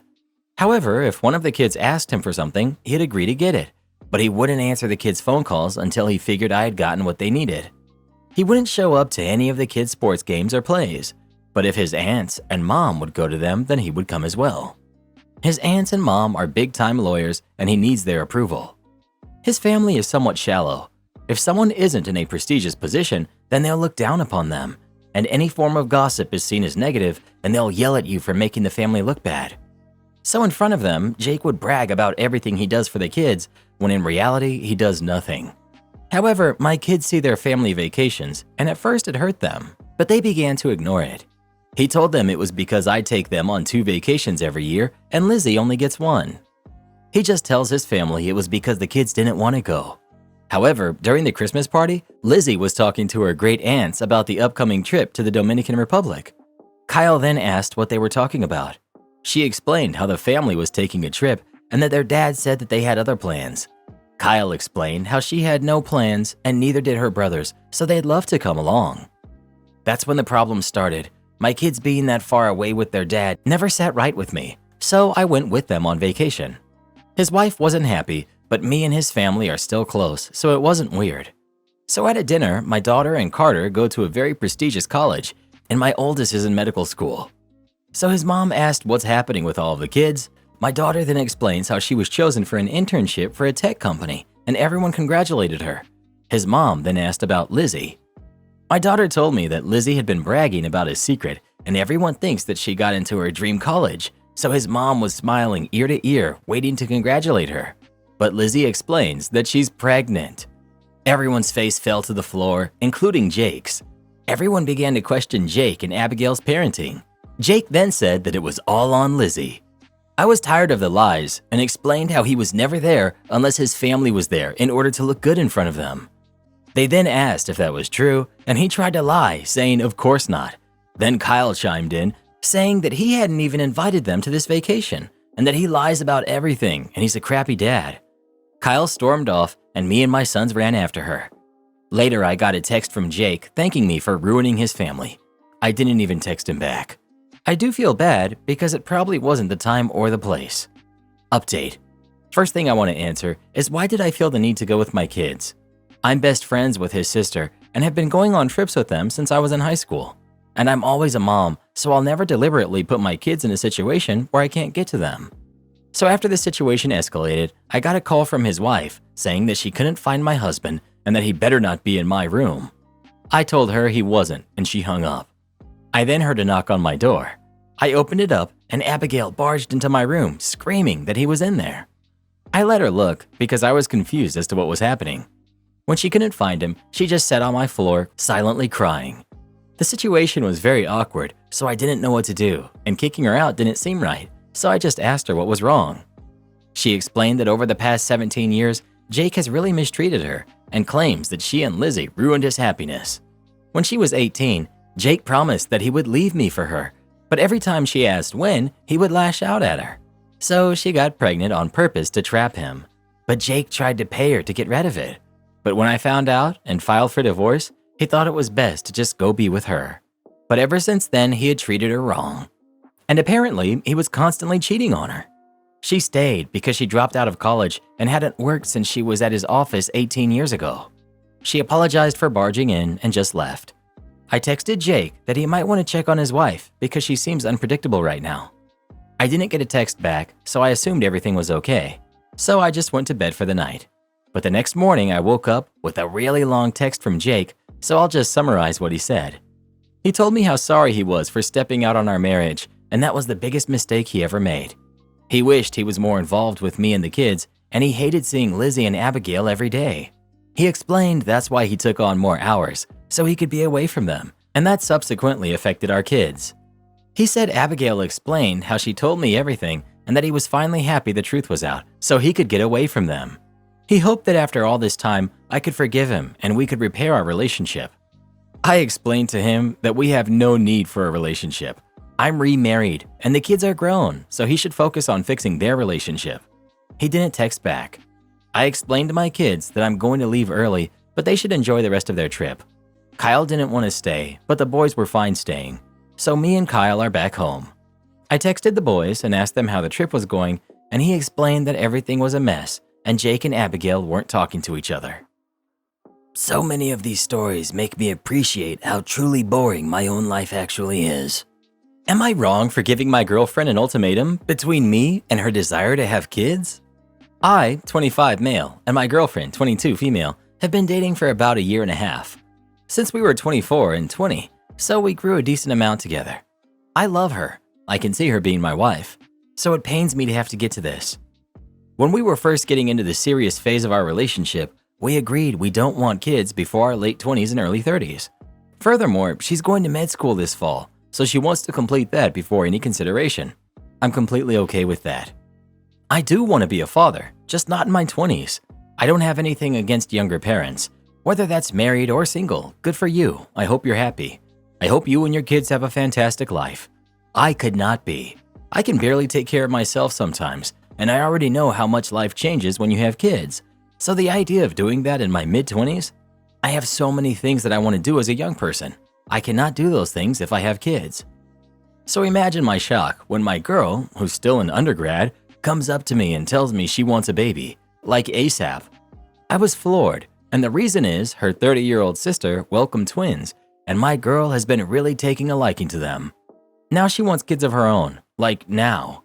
When I asked about our previous agreement, she told me, I don't want teenagers running around the house when I'm in my 40s. I even asked about med school, and she said she'd go back in her 30s when the kids are a little older. I just don't know what the heck to say. I've expressed my disagreement to this idea so much already. I don't want to be a father before I'm 30. She keeps telling me that it'll be better to raise them now since I'm young and energetic, as opposed to my mid-30s, which I don't agree with. I'll still be active. She keeps trying to convince me, giving scenarios of me playing catch or tea party makeup with a hypothetical son or a daughter. Like, again, that sounds like something I'd want to do when I'm 35, not now. Bro, I was born in 1999. She was born in 2002. That's both practically yesterday. Her friends are also trying to convince her that she's just in a phase right now and will regret going through with it in the next couple of years. After about weeks of this, I basically gave her an ultimatum last night. Either she waits a few more years or we're done. And that pains me because I really love her and I don't want to lose her. But we're not on the same page right now. She got really upset at the proposal of an ultimatum and has been at a friend's house since. I'm really hoping it's just short-term baby fever. You did right. This is a very tough topic, but very important. There's no way both partners are of different opinions. As painful as it is, you rather go separate ways.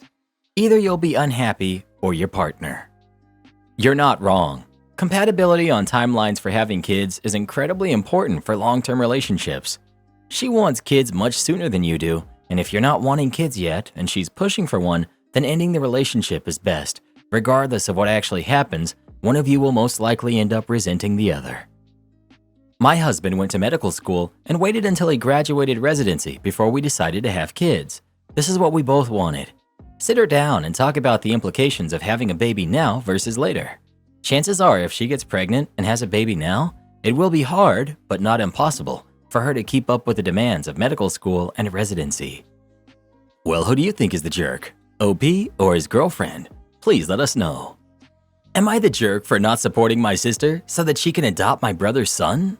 When my brother, Jake, who's 35, went to jail for a short stint, I, 30 male, was on paper the best candidate to take care of his son, John, who's 7. The issue was that I did not have the qualities needed to be a good parent, and even if I did, my brother's son, to put it lightly, was a very difficult kid.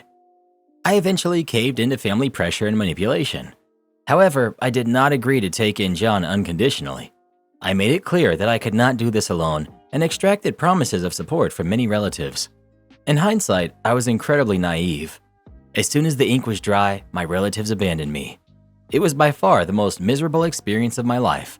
I was in no way equipped to deal with a kid, much less one with as many issues as John.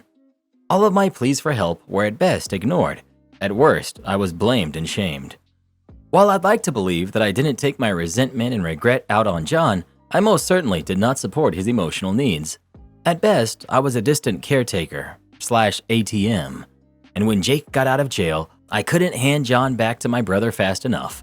Yes, I know that my brother is a terrible parent, but so was I. And Jake, at the least, did not regret having John. The issue is that my brother has gotten in trouble with the law again. Again, I was nominated for guardianship, but I didn't fall on the same trick twice. I stood my ground and burned many bridges in the process.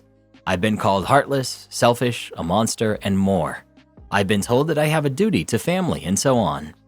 My sister, Jane, who's 25, eventually volunteered, but she can barely support herself, never mind a kid.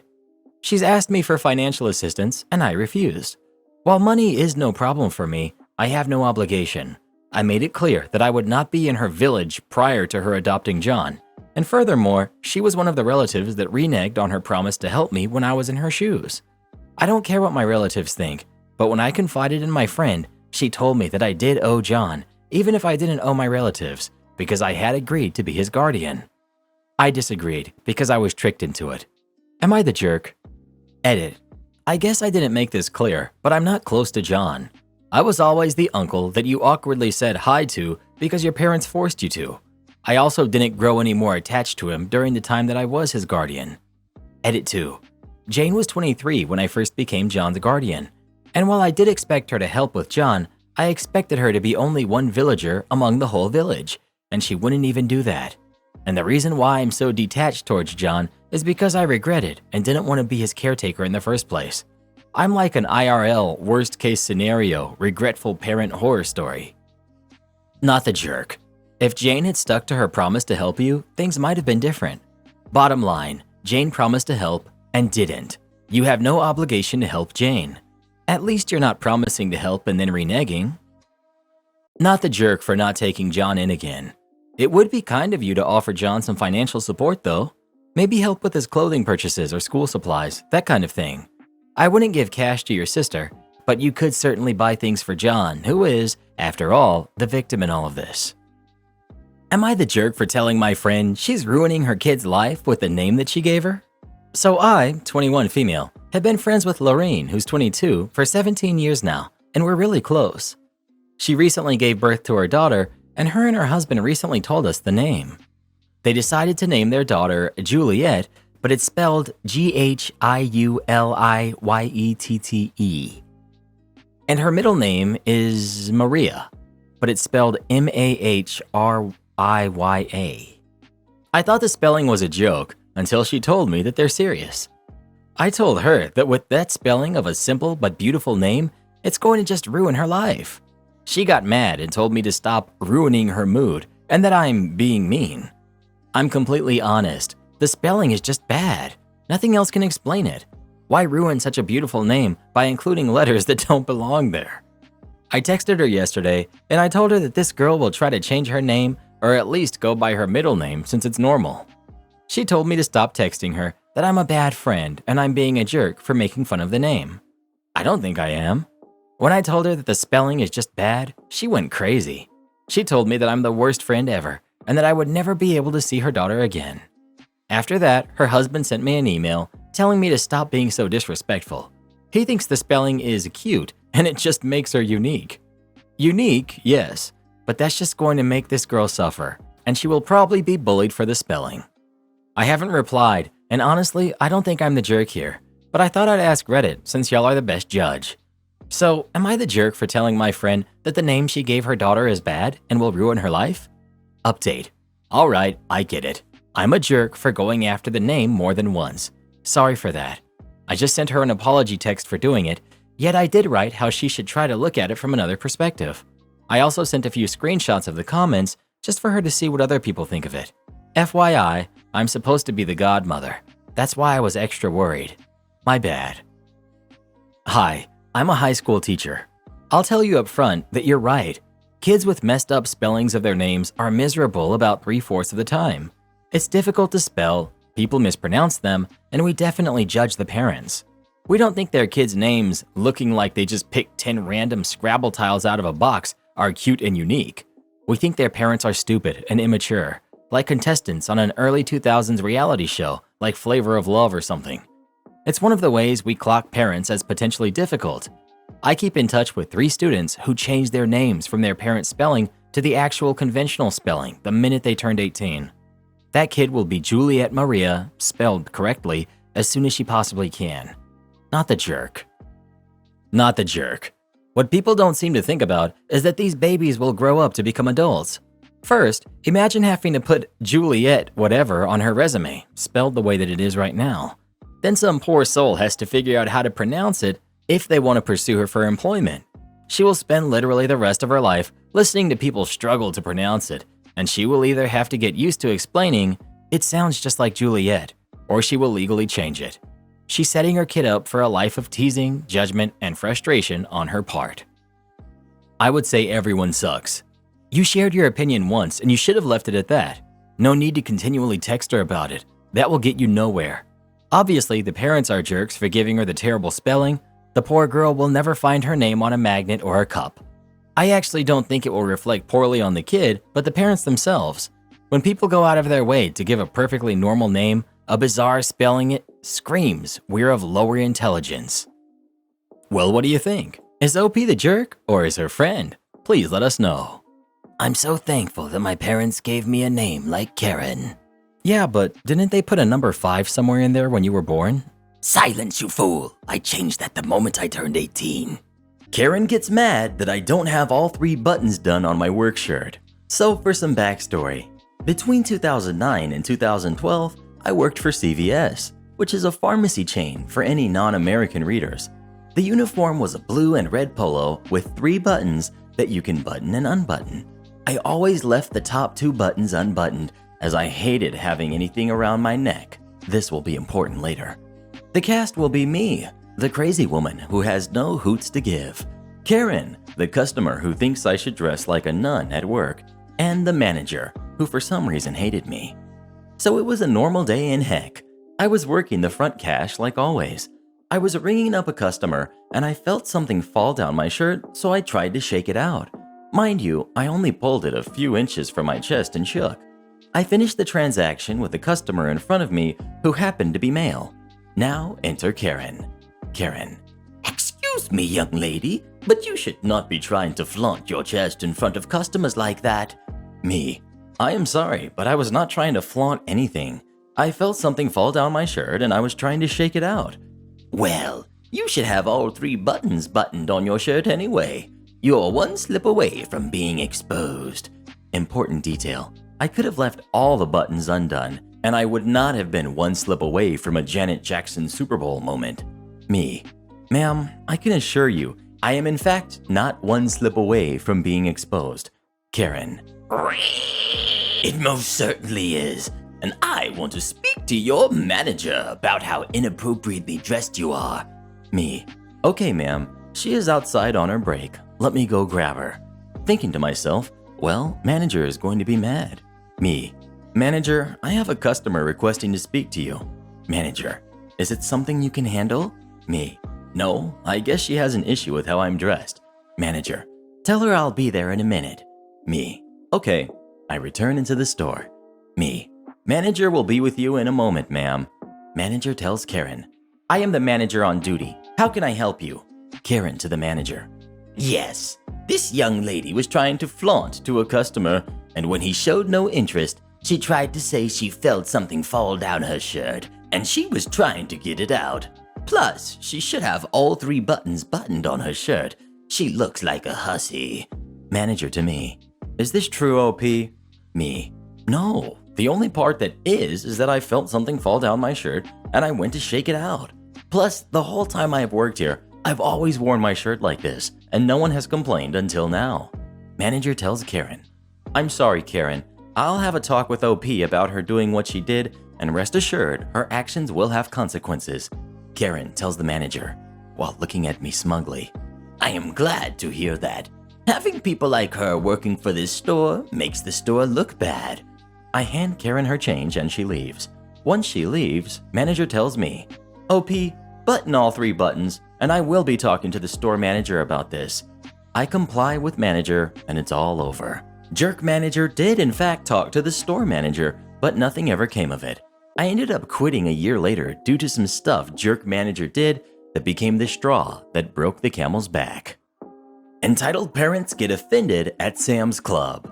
I swear, what's going on right now is just awakening all the Karens and Chads. I think I've run into more entitled folks, including parents, now more than ever. Today was a fun interaction.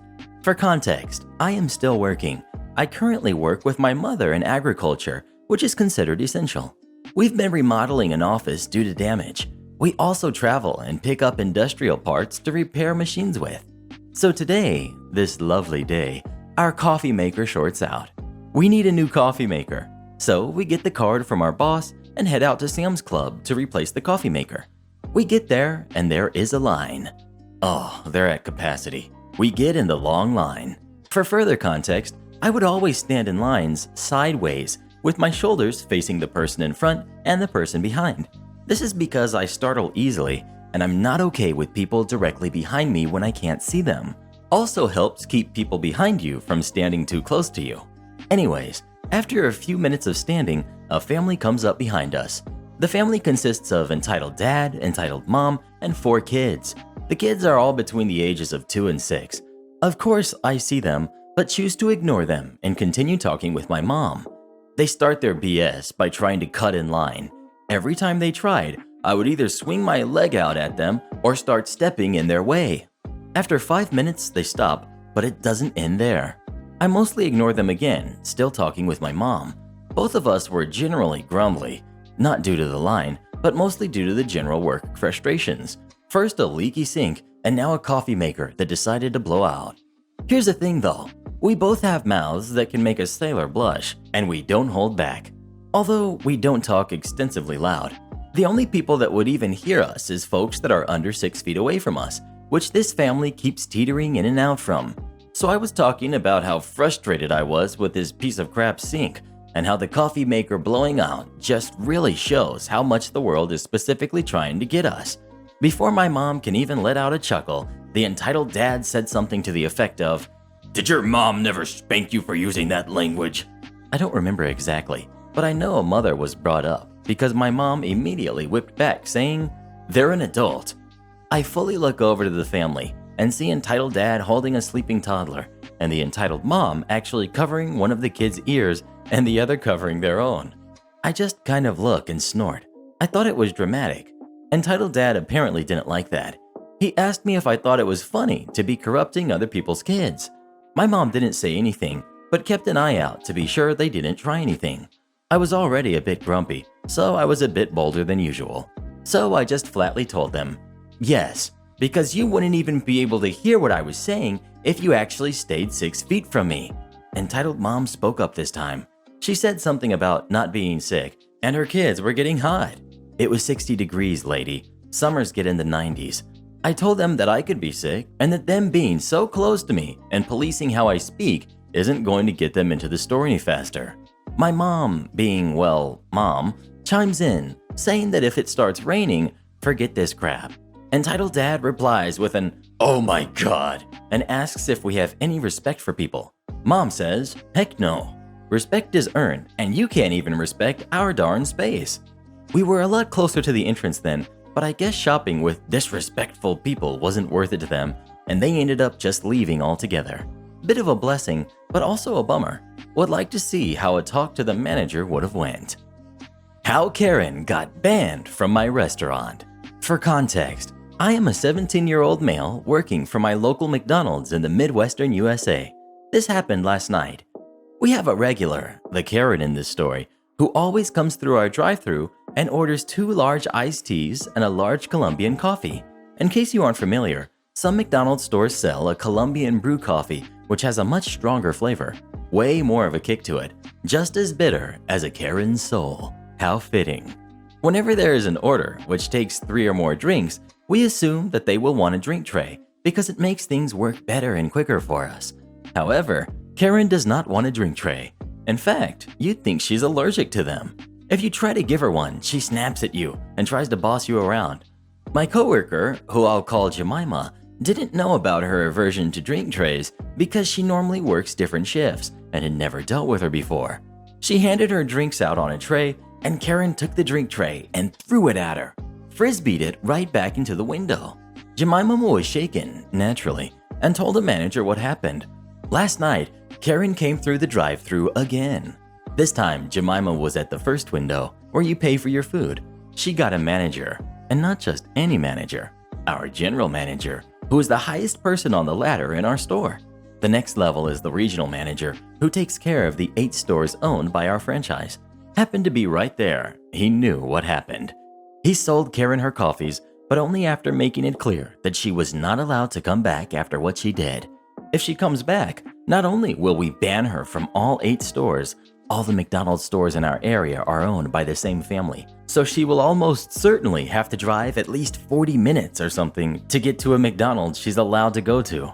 But we will also call the cops on her for trespassing. She got to my window and said, "I don't want a drink tray." And I just said, "I know that," as sassily as my thoroughly non-sassy personality would allow. Update. She came back today.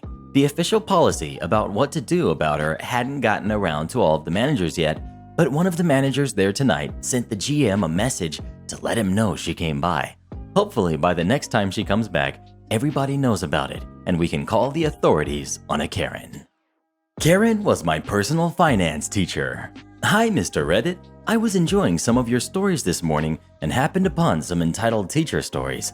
All of a sudden, I was brought back to memories of an entitled personal finance teacher I had in high school. I was the silent kid who didn't have many friends and sat in the back of the room. Luckily, I had one friend in this class with me. He too was one of the quiet ones. We both took machine shop and were in the Skills USA program. Keep that in mind for later.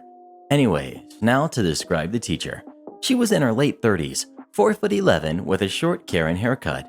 She was loud and ruled any student who wasn't one of her pets with an iron fist. Her pets sat at the front of the room and were the group of girls who constantly stroked her ego. Anytime one of us peasants had an issue with the subject, she'd basically say, "Figure it out on your own.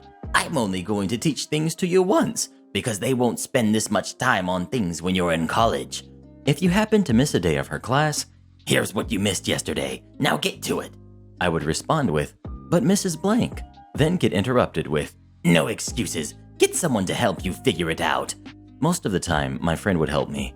When we would tell her we were tired, we'd get to hear the story of when she worked her way through college. "I was in class during the day and worked security at night and only slept on the weekends. You all have no excuses to be tired." We had to endure stories about how perfect her 2 kids were and how she never let her kids watch or listen to any of that vile stuff on the TV. She also degraded her husband with things like, "My husband knows his place. I run my house." The poor man eventually had the courage to divorce her years later. Now to the main story. As I said, my friend and I were in Machine Shop and Skills USA as well. For those of you who don't know, the Skills USA is a vocational club.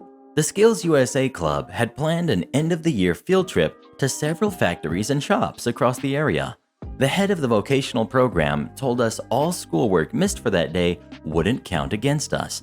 We took our trip, and when my friend and I returned the next day, we were greeted with, "Here is what you missed yesterday. Figure it out," and slammed the packets on our desk. I said, "But Mrs. Blank, we were told our work for yesterday didn't count against us." "Tea and rails and tails. I don't care what you were told. Do the work or take a 0. Of course, I refused, and as the end of May approached, the school put on pep rallies and stuff. But the one rule was you couldn't attend if you had any 0 grades on anything. Well, my buddy and I still had that big fat 0 that wasn't supposed to count against us. So on the day of the pep rally, we went to the head of the vocational department, our shop teacher, with this issue. We pleaded our case to him and told him how she had treated us over being in the technical program. Oh, and by the way, she wasn't fond of people who didn't plan on going to university. So, like a cape-wearing superhero, our shop teacher said, "Don't worry, boys, I got you." As he picked up his in-room phone and dialed her extension. "Yes, Mrs. Blank, this is shop teacher. I have TN Rails and Tails and his friend in my room. They're saying they have 0s on work that wasn't supposed to count against them due to our vocational field trip." At this point, you could hear her screech from our end of the phone, let alone across the whole school. "Yes, they have 0s, and I don't care what you say. Those boys won't be attending the pep rally unless I have their completed work in my hand. My class is more important than yours. You and those boys are rednecks and can go forget yourselves." Shop teacher hung up the phone and with a sigh said, "What a bee."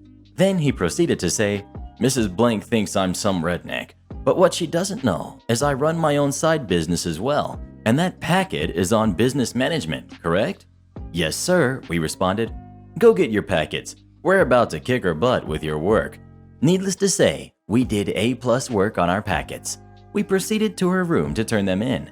She smirked at us as we handed them to her and began grading them in front of us. That smirk turned to a scowl. Go to your stupid pep rally. You pass. And don't take another one of my classes. I don't wish to see either of you again. After that, I would still see her from time to time, and she gave me a dirty look every chance she got. That's how I kicked an entitled, arrogant teacher's butt with a pencil. Entitled mom thinks she can ignore hotel policy and complains when her power is shut off for non-payment. I work in the complaint department of a national hotel chain. I deal with entitlement on a daily basis and get my fair share of Karens and Richards on a daily basis. If I can go a single day without having to deal with entitled people, it's a sign that I'm going to win the lottery. The worst part is when they have legitimate issues, like they couldn't get checked in because the hotel was overbooked, but the front desk didn't cancel a reservation and they got charged a no-show fee. These instances are usually an easy fix. First, let me confirm the charge and submit a case for you, and most general managers are pretty good about refunding them. But the entitled ones always act like we did it on purpose and will refuse to refund them. So they start yelling about how it's illegal for us to charge them. I understand their frustration, but them yelling at me won't solve anything. They're basically just making it harder to get their money back. Now this particular day, I did not sleep well the night before and had quite the migraine. I had just gotten off the phone with one of the Richards described above, and it was not helping me to feel better. Me. Thank you for calling CD. My name is Matsuyo. Can I get your first and last name, please? Karen. Finally. I've been on hold forever. Me. I'm sorry about the wait. We've been busy with the GM called me earlier, but I'm at work so I couldn't talk. I just got a call from my daughter and they turned the power off in our room. She has to sit in the hallway just to get her phone charged. You need to look into this hotel. How dare they turn the power off on a bunch of kids? They said I don't even have a reservation, which is BS. My sister booked the room, and I paid for it. I won't go into the full conversation, but it was essentially 10 minutes of her yelling and gripping before I could even get her name. Fortunately, she had a pretty uncommon last name, so it was easy to find her reservation. Normally, I need to ask for the city and state to narrow it down, but it's a good thing her name was so uncommon, or I would have never found it. Every time I would try to say anything, she would interrupt me. While listening to her rant, I found the culprit. She was rebooking 2 days at a time through a third-party company. Anyone who has ever worked for a hotel knows that third-party reservations are the worst to deal with and can cause all sorts of problems. But that wasn't the cause of the issue this time. Oh no, she hadn't been checked into the hotel for 2 whole days. Basically, she arrived on Monday and paid for Monday and Tuesday, meaning that checkout is Wednesday. She then rebooked the room to continue her stay, but she made it for Thursday instead. Today was Friday, and the fact that it showed late cancel told me she never checked into it and was probably charged a no-show fee. She also had another reservation for today that was ready to get checked into. This meant that she had been at the hotel without a reservation for 2 days. Now, this would have been an easy fix had she not neglected to go down to the front desk to switch reservations. They would have seen that she was booked for the wrong day, set her up with another reservation for the night, and she would just have to repeat the next day. Finally, I got a chance to speak and started to advise her. She kept interrupting to yell at me, so it took me many attempts to get all the information out. Karen. That's not true. I don't have to check in if I'm already at the hotel. A few more interruptions later, and I finally managed to get it out. Me. Ma'am, since you rebooked the room, you have to go to the front desk to check out of the old reservation and check into the new one. Otherwise, they're going to ask you to leave. Is it your policy to turn the power off on a bunch of kids? That was clearly a rhetorical question because she did not allow me to answer. At this point, I'm so done with this lady. I turn my mic off, flip off my phone, and start shouting. I'm working from home, so I can be as loud as I want without having to worry about disturbing my neighbors. It's such a great stress reliever. Finally, I'm able to get it out that I would like to submit a case for her, but am barely able to tell her that I need her phone number. Finally, she got fed up with dealing with me herself and handed me off to someone else. Other person. Hello? Me. Hi, I'd like to create a case. Can I get the best phone number to reach you at? Silence. Me. Hello? I look at my phone and see that the call has ended. I am relieved that I don't have to deal with Karen anymore, but now I have to deal with the nightmare of putting her case together. I just barely have enough to submit anything. Had I not been able to find the reservation on my own, I wouldn't have even known what hotel she was at. Can't submit a case without that. I was so done with her that I just did not care that she was literally making it impossible for anyone to do anything for her. Since I never got around to pulling up her receipt for the canceled Thursday reservation, I couldn't note if she had been charged a no-show fee or not.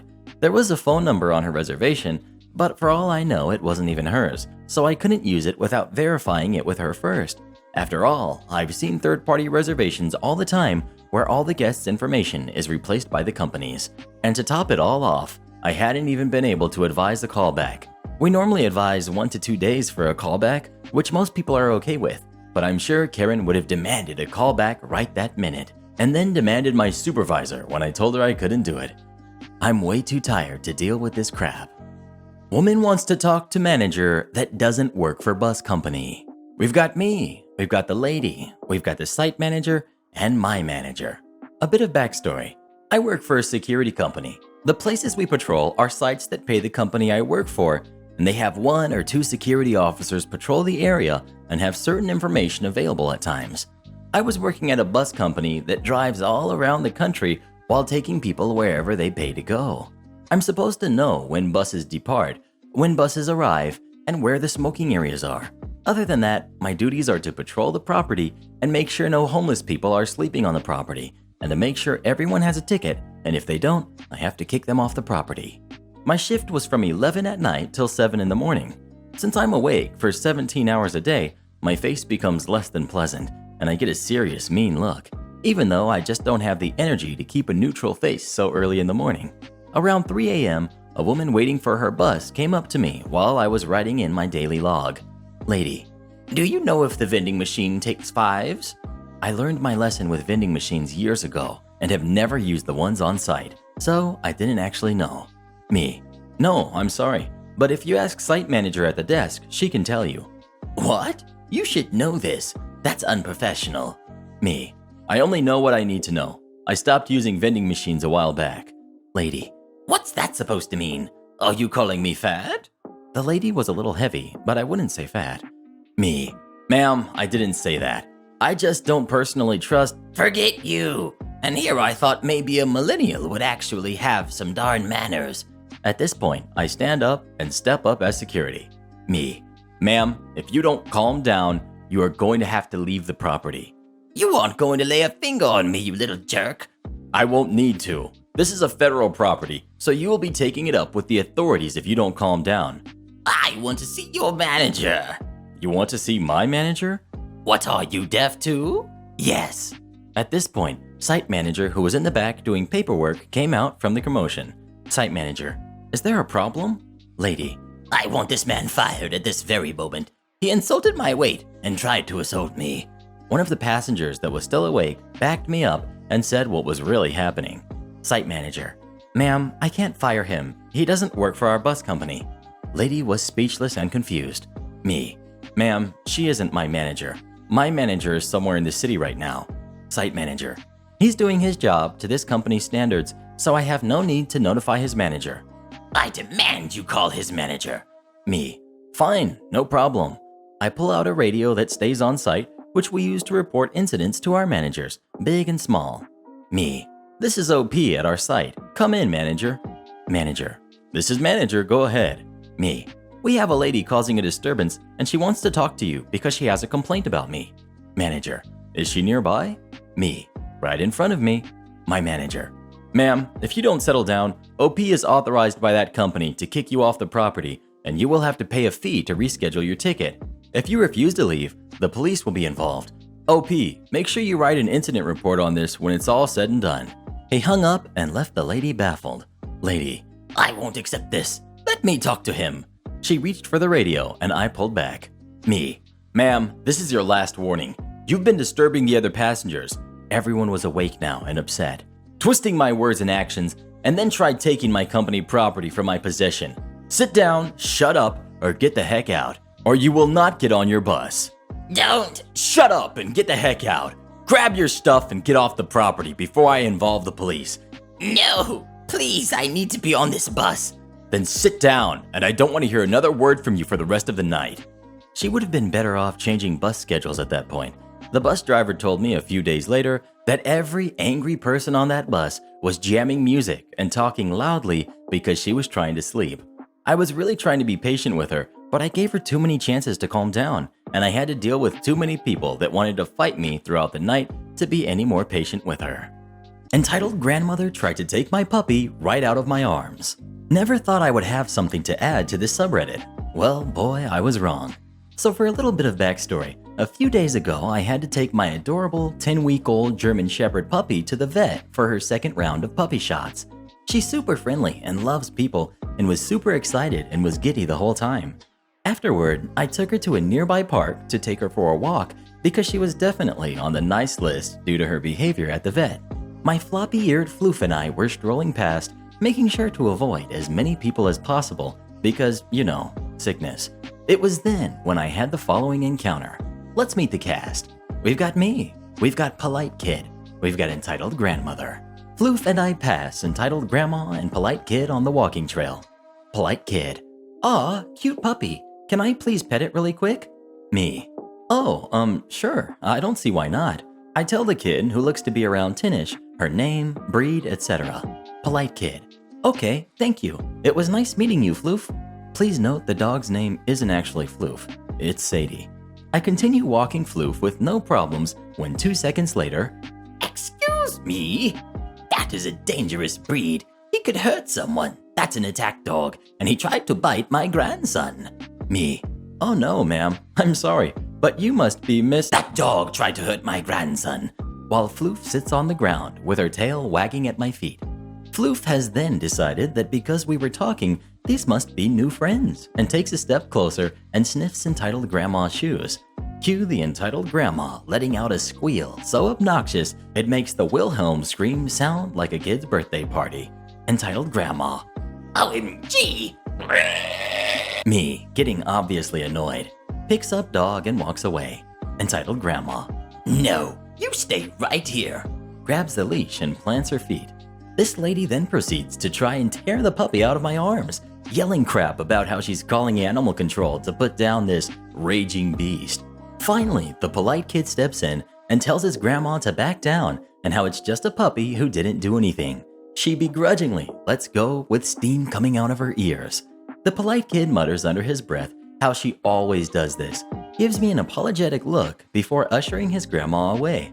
I know this is tame for some of the other crap on here, but still shook me that there are actual people out in the world like that. I can't even imagine being that poor kid.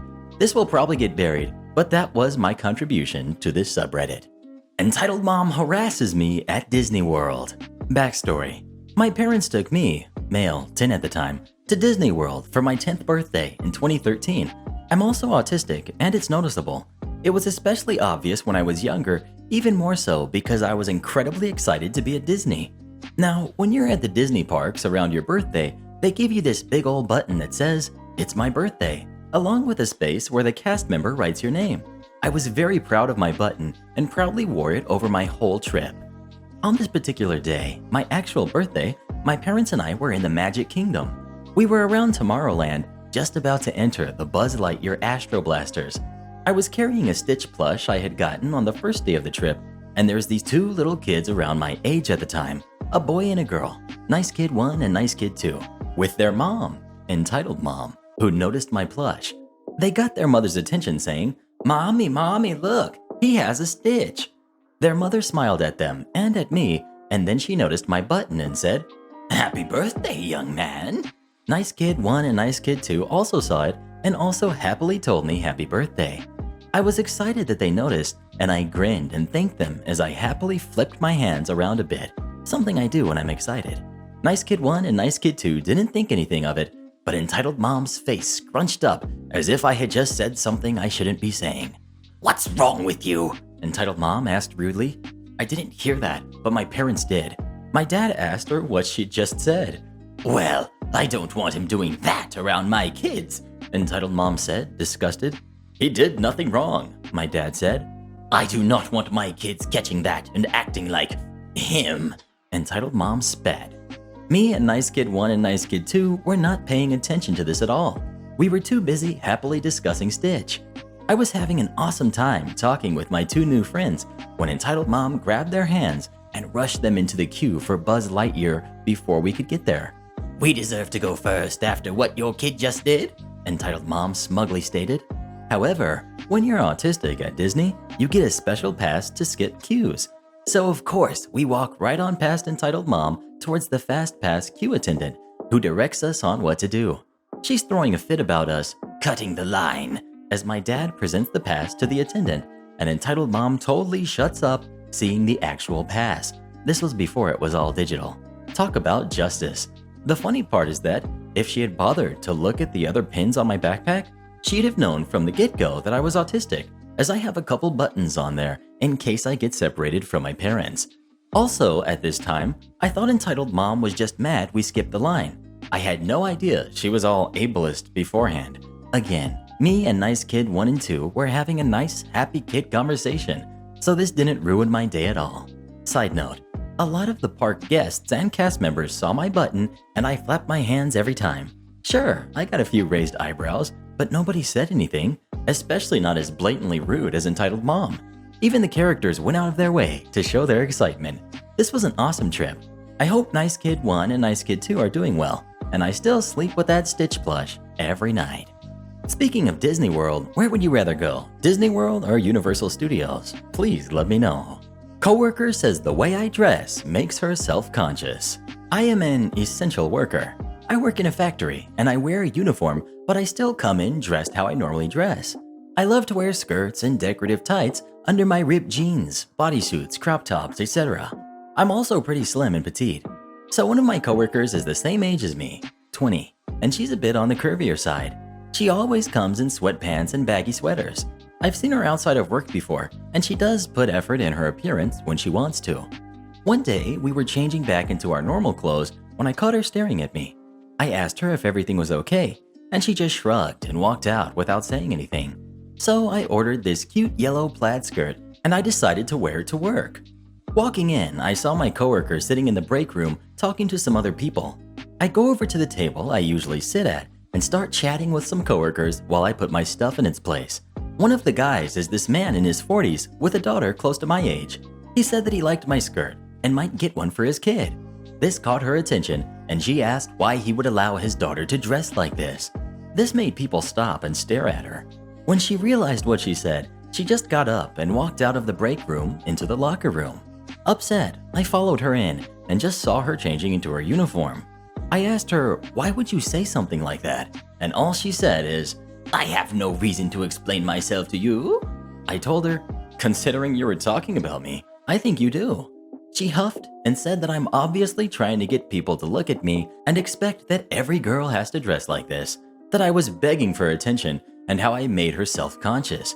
First off, I don't dress for other people. I dress for myself. I basically flipped it on her by saying, well, I don't like the way you dress because you're making people think that girls shouldn't take pride in the way they look. She says, I don't give a crap what people think about me, which I reply with, then why do you care so much about how I dress? Her response is, because no normal person dresses like that. You look stupid. People think you're a freak. She leaves the locker room all smug as if she just won this fight, but because of her little outburst in the break room, people started giving her the side eye. She noticed this and now blames me for making people think she's a bad person. Entitled couple steals a cat, ends up with bills costing more than the cat itself. Cast. We've got aunt, uncle, Lavette. We've got the entitled couple, entitled woman and entitled man. We've got the daughter of the entitled couple and her kids. This started 4 years ago when my aunt and uncle adopted 2 cats. One is very quiet and sleeps a lot. He doesn't really go too far from the house. The other cat is the exact opposite. He goes out loads. He only stays in for food and sleep and has an appetite all the time. One day, the cat didn't come home for a week. Okay, suspicious, but definitely not strange for a cat. Then it happens again and again. By now, my aunt is getting worried and buys a cat tracker. It turns out that the cat was spending his time in a nearby house. At this point, my uncle went around to talk to them about it. Instantly, they denied everything. They didn't encourage the cat or feed it or anything. Suspicious. It becomes more apparent over the next couple of months they weren't telling the truth. The cat is getting fatter and fatter until one day on a visit to the vets, he is placed on a list for at-risk animals. By now, my aunt is angry, and to be fair, I can see why. These people were denying that they had ever fed the cat at all, whilst causing it health problems that could cost thousands in vet bills. This all boiled down to what can only be described as one of the most entitled acts I have ever heard. At a family gathering, the entitled couple's daughter is just leaving when she spots the cat and decides that it is now hers. She just picks it up and drove it back home. 50 miles back home. Fortunately for us, there were some plumbers doing work in the street who watched her take the cat. At first, they had no idea whose cat it was, but when my uncle started asking around to see if anyone had seen it, they told him. We were astonished that they had the audacity to do that. And what's more, they claimed it was their cat they had lost. My uncle was friends with someone who knew entitled couple's daughter quite well and confirmed that they had lost a ginger cat who was quite old. The cat they had taken was black. They lost their cat over a year before that. How can people be so stupid? This is where my aunt calls in backup, legal backup. In court, entitled couple are given a cease and desist as well as bills for healthcare issues the cat had during his time at their house. Entitled couple's daughter is told to give back the cat and is also given a community service project to complete on animal welfare. Oh, the irony. All went well. But wait, the entitlement continues. When entitled couple's daughter brought the cat back to my aunt, she was angry. She virtually threw the cat to my aunt and started screaming and ranting with the whole street watching. Entitled couple's daughter. Me and my kids deserve this cat more. Aunt. Why don't you just buy one? Entitled couple's daughter completely ignored this. My kids are so sad. You should at least pay for a new cat for us. Aunt. Sorry, are you off your head? Entitled couple's daughter screams.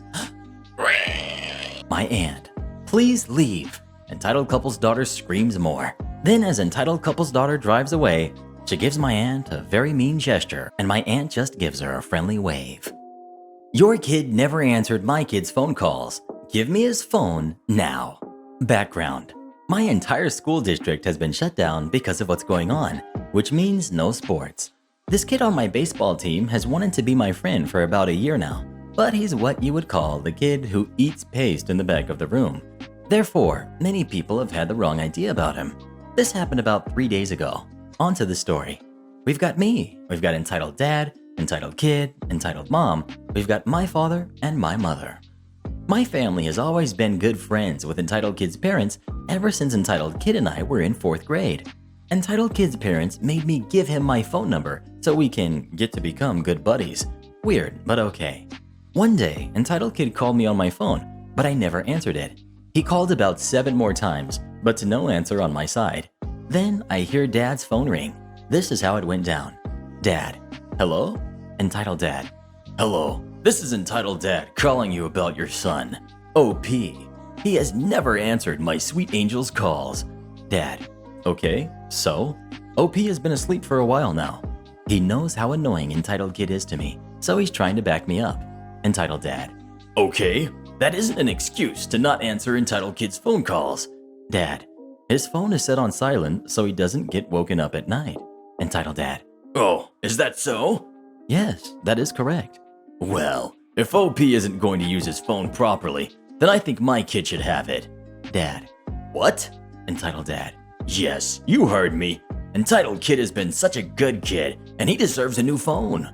I have an iPhone 11 Pro, and he has a Samsung S5, I think. Dad. Your kid does not get OP's phone. He paid his own money for that, and I am also paying for the bills that come with it. Entitled mom comes on phone now. My kid deserves that phone more than your disgusting kid. Me. What did she just call me? Dad. How dare you call OP that? You will no longer have our kid at the baseball games anymore. Entitled dad is the coach. My mom. And OP will not contact your kid ever again. Entitled mom and entitled dad all together. We don't care. My mom. Good then, go to heck, all of you. Yes, you could actually hear the smile on her face. And that's it. We never contacted that family again, and now each time I will see entitled kid in the halls, I tell him how much of a jerk him and his family are, and it's great. Always make sure the customer knows if you're teasing. This happened about 4 years ago, but I didn't really know about this sub until now. Spent the summer scanning and bagging groceries. Absolutely hated it, but my coping mechanism was trying to have a sense of humor about everything. No 10 out of 10 stand-up routines or anything, but just completely committing to every corny joke customers will use like, must be free, and going with it. Anyways, one day I get this tall, older black gentleman in my line. Normally his color is irrelevant, but I think it may have played a part in his reaction to what I said. Anyways, things started off fine, making small talk. He's a very low energy man, talks very quietly and smoothly, and seemed very down to earth. I asked him how he was doing, and he said something along the lines of, oh, you know, surviving, getting by one day at a time. Super friendly, practically to a fault. He made the mistake of trying to help me by moving items from the belt over the bags that he had bought. Only I hadn't scanned those items yet. Customers do this sometimes, and I've done it as a customer before. It's a brain fart moment, and as the cashier, I will often chuckle and say, nice try, as they're returning the items back to me. It always gets a laugh from the customer, and life goes on. So the man apologized when he realized what he was doing, and I did the usual, haha, nice try there. And at this point, I was running very much on autopilot. I had my customer service smile on my face while I was punching in buttons on the register. He was talking to me in his same low volume, seemingly relaxed voice, and I wasn't exactly listening, but he was politely nodding along. After a while, it starts feeling like he's talked for a long time without me saying anything. I tune back into what he's talking to me about, and that's when it dawns on me that I've upset him. He was spending the last 30 seconds saying how I had disrespected him by assuming that he's a thief, and how that is not the way you treat a customer if you want to keep your job. And meanwhile, I've been grinning like a sneering jerk the whole time he's saying this to me. At this point, I'm kind of panicked. I should have said, sir, I apologize. I meant it as a joke and it was in poor taste. It wasn't my intention to offend you and I hope you can pardon me. But I had frozen up and instead just was awkwardly silent as he reluctantly handed me a 20. He was saying something a little louder, but I was nervous and was trying to wrap up the transaction as fast as possible. As soon as I punched in $20 on the machine and opened the till, it finally hit me what he was saying. I have the change. Too late. I handed him back a handful of coins as he very audibly groaned. I couldn't even make eye contact, I was so embarrassed. I meekly wished him a nice day and watched as he walked over and got in line with customer service. It honestly sunk my spirits and still haunts me to this day. He was this kind man who, from his perspective, had to deal with some kid accusing him of trying to steal from the store, who then was sneering and ignoring him as he expressed his offense, and as a little last forget you, gave him loose coins to deal with, even though he had the change readily available. I never saw him again. My coworkers and I are the reason entitled mom's son has to eat an unhealthy diet and cannot eat sandwiches. I was reading these stories when I was suddenly reminded of an incident where I was a cashier at a grocery store. This was during the most recent recall when all romaine lettuce was called back and literally no one was getting it. This lady came in, gripping her kid by the forearm, and approached my register as if my customer wasn't there. She spoke over them and very flatly said, "I'd like to speak to your manager." I said something like, "No problem, I'll call him for you."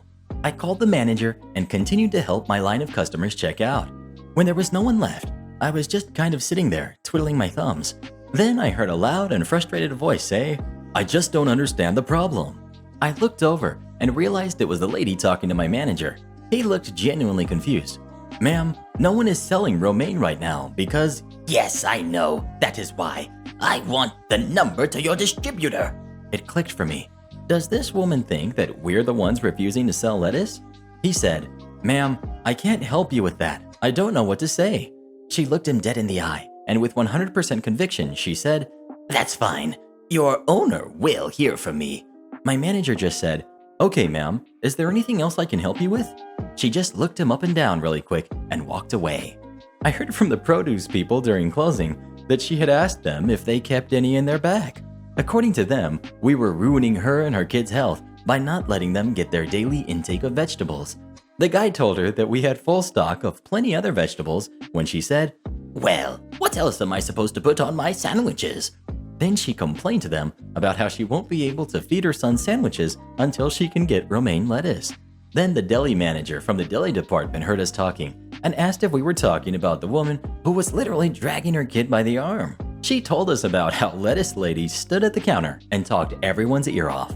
Something about how we don't know how to do our jobs. It's ridiculous that no one has romaine lettuce. It's irresponsible that we're not carrying enough vegetables to maintain a healthy diet for her kid. How could we possibly expect her to feed such a kid canned vegetables, etc.? The deli manager made the mistake of trying to explain why we didn't have romaine lettuce, which resulted in more complaining and whining. God, do I have so many stories from working at this store. You should land the plane better. My dad is a pilot for a large Canadian airline. On this day, last year, he was flying to a smaller airport that had a short runway. This runway can be challenging for an aircraft such as the Boeing 737, which he was flying. It's definitely not an airport where you can easily have a smooth landing. On with the story. When he tried to bring the nose up to touchdown, known as a flare, he floated a bit far down on the runway and was running out of room in the landing zone.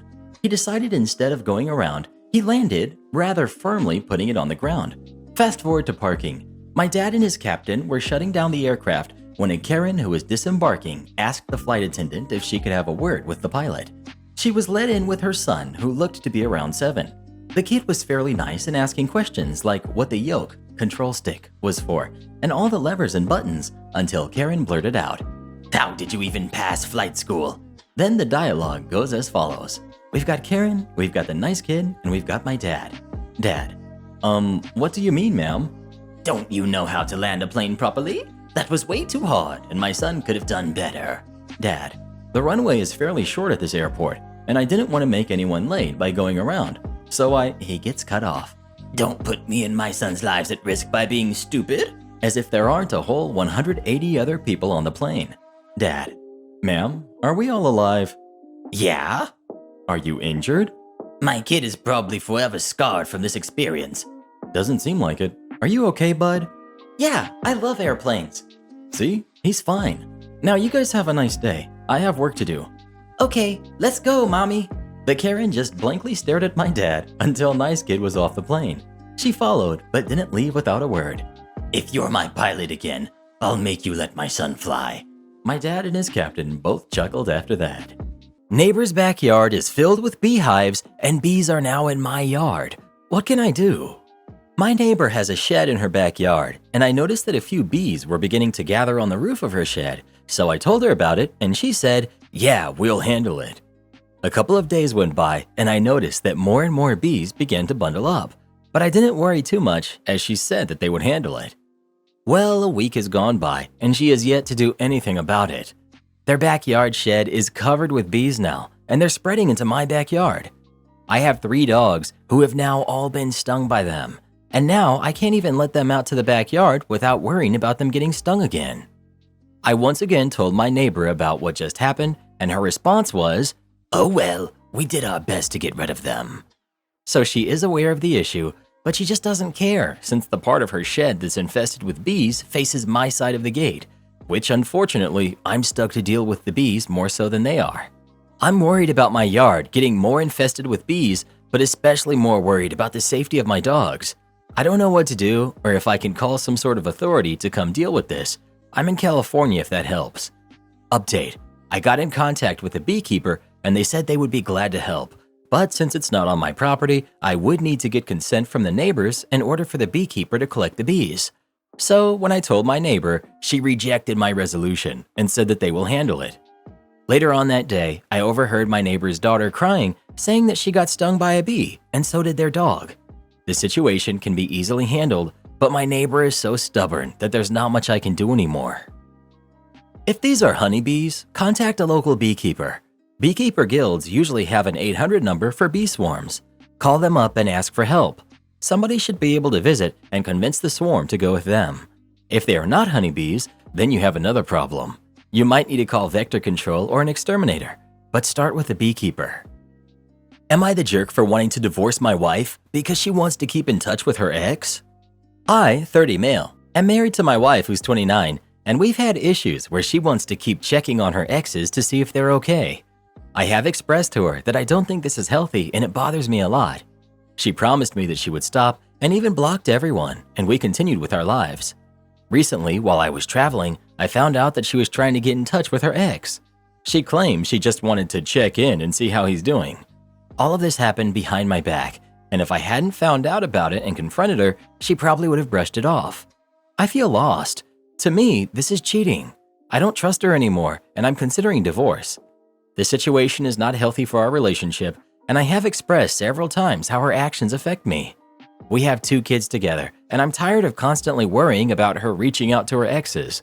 I told her I want a divorce, but she keeps saying it won't happen again and we should try to work things out. However, I honestly don't want to. Even if we go to counseling, I'm exhausted. At this point, I just want the kids to be happy, and I'm willing to live with her for a while until we prepare the kids and our finances for the divorce, but not as a couple. Am I overreacting? Edit. The ex was not in a relationship. They just hooked up several times because my ex was afraid of getting into a relationship with this guy. She has stated multiple times how nice he is, how great their times together were, and she even talked about our relationship with him. I also have several exes, including an ex-fiancé and casual partners, but they are irrelevant to me. I don't understand people saying that I'm being controlling.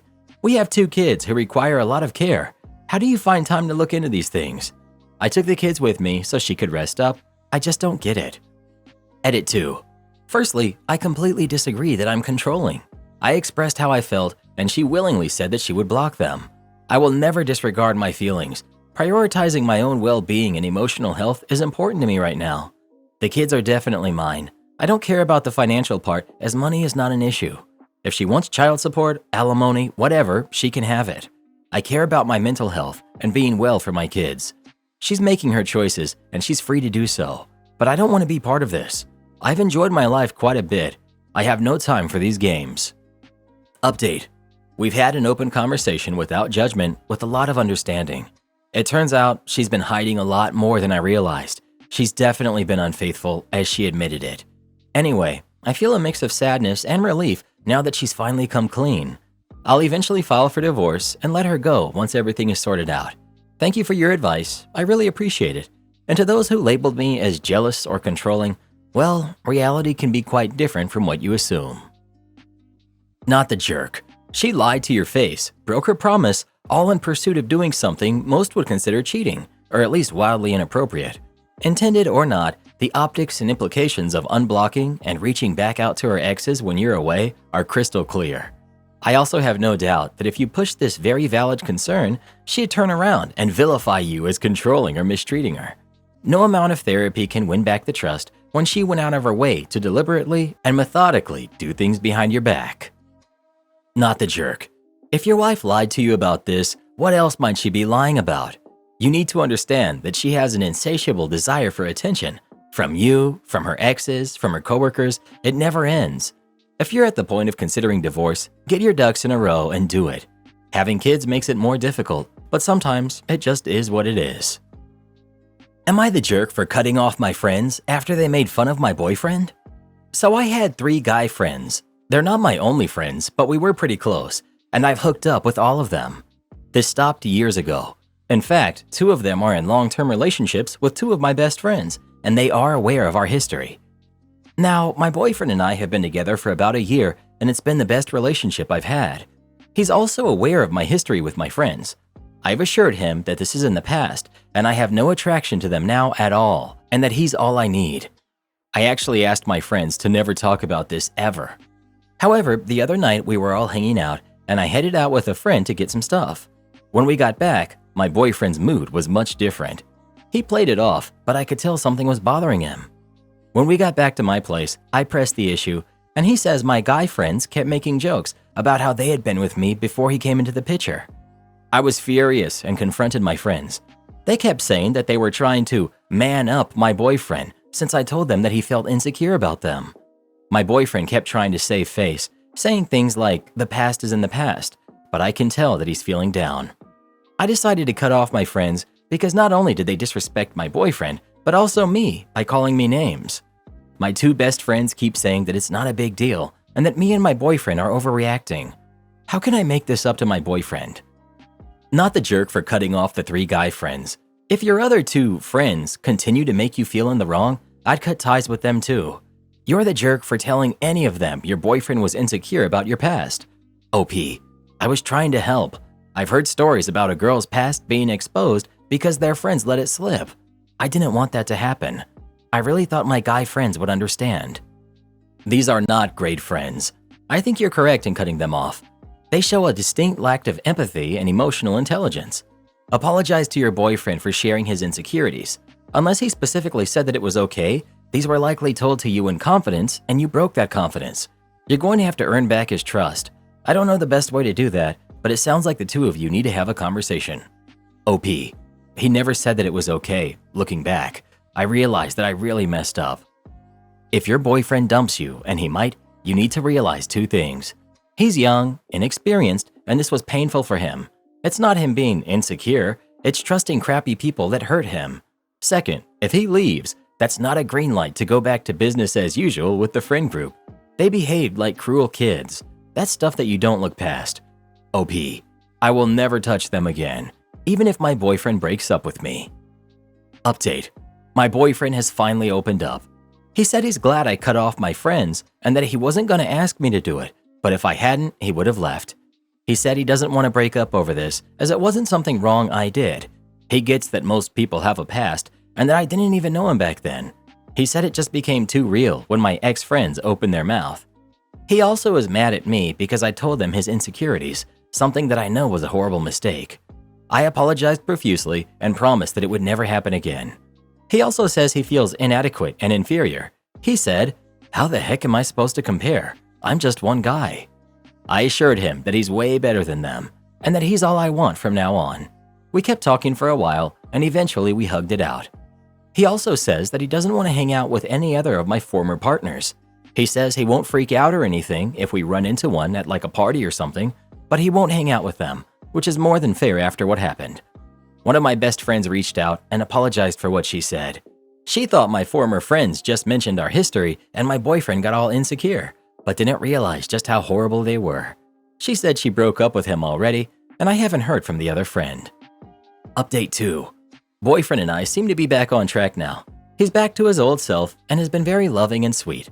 I've been as affectionate as possible, making him meals, got him a couple of gifts, and complimented him. We had a deep talk about boundaries, and we talked about what happened. He forgave me for talking about his insecurities to my friends, and I promised him that I won't ever do anything like that again. We also talked about his insecurities. By the way, he's fully aware of my previous posts, and he said it's fine because no one knows who we are. Well, after I assured him that he's the best I've ever been with, which is true, and that I don't want anyone else but him, well, he got his confidence back. So things are good now with us. I've learned my mistake. As for my former friends, I've blocked them on everything, and I have no desire to ever see them again. This is my last update, and I don't expect my relationship to never have problems again, but I think we've moved on from this now. You're fortunate to have a forgiving boyfriend when it comes to something like blurting out his insecurities. You know he would be just as right to walk away after a betrayal like that. OP. I'm fully aware he has every right to break up with me, but he forgave me, and I'm grateful, and I won't ever betray him again. Am I the jerk for telling my son-in-law that his wife, my daughter, cheated on him? I've been a long-time lurker. Never thought I'd need to post anything, but pretty much everyone in my life is telling me that I'm wrong. I'm 55 years old, and I've been married for 35 years. I have one kid, a daughter, and she's 32 now. I will call her Alice, and she's been with John for 10 years, married for 4. Alice has always wanted to have kids, but they held off for a while to focus on their careers. But she recently told us they were going to start trying to get pregnant. I love my daughter and feel I have always been a good father to her, but I admit she and my wife have always had a special bond. This past weekend, we went out to dinner with some friends and had a few drinks. When we got home, we had a few glasses of wine. I point this out because my wife rarely drinks, so she is a lightweight. She was tipsy and we were talking about potentially becoming grandparents, and she made a comment about Alice's marriage that caught my attention. She said they've overcome a lot in the marriage, but then stopped herself and didn't continue. This made me curious because they've only been married 4 years, and I wasn't aware of any roadblocks they had run into. Not that they share everything with us. I pressed her on what she meant, and finally she confessed that 1 year into the marriage, my daughter cheated with a coworker. She tearfully confessed this to my wife a week after it happened because she supposedly felt so guilty. She begged her not to say anything, and she kept her word until now. I was blown away because I did not think she would ever do something like that. I don't know all the details. She got flirty with a coworker and eventually they hooked up together once. Then she stopped it and has apparently been faithful ever since. I did feel some slight guilt because I knew my wife would not have told me if she was sober, and I wonder if I should have not pressured her on it, but I just can't undo what I learned. I should now point out that when I was a lot younger, I was with someone who cheated on me. I have zero tolerance for cheaters due to that, so I might be biased.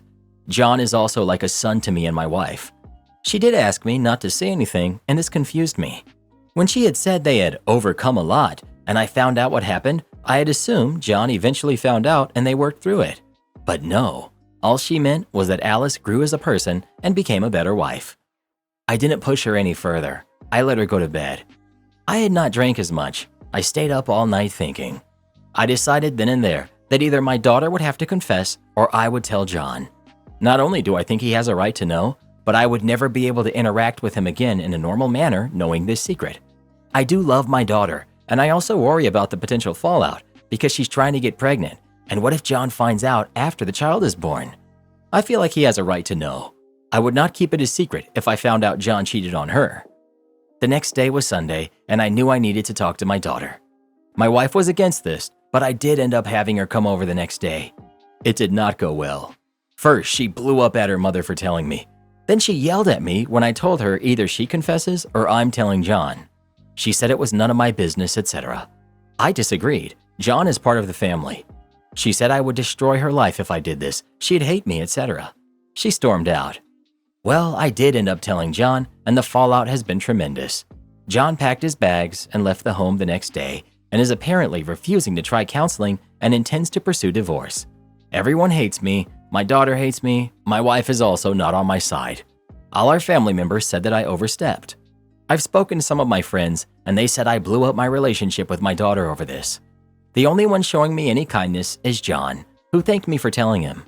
My wife isn't on my side, and I suspect this is because she was hoping for grandkids. We both were.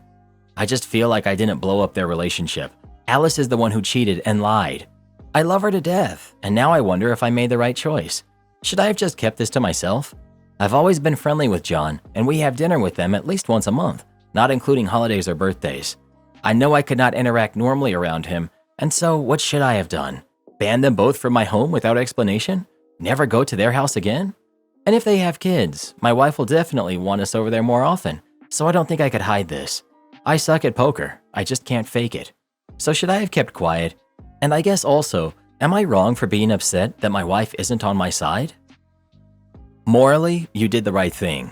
Personally, your daughter might never forgive you. Heck, your wife might not either.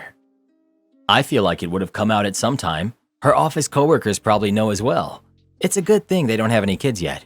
In a perfect world, she would have confessed after the affair was over and gone through counseling then.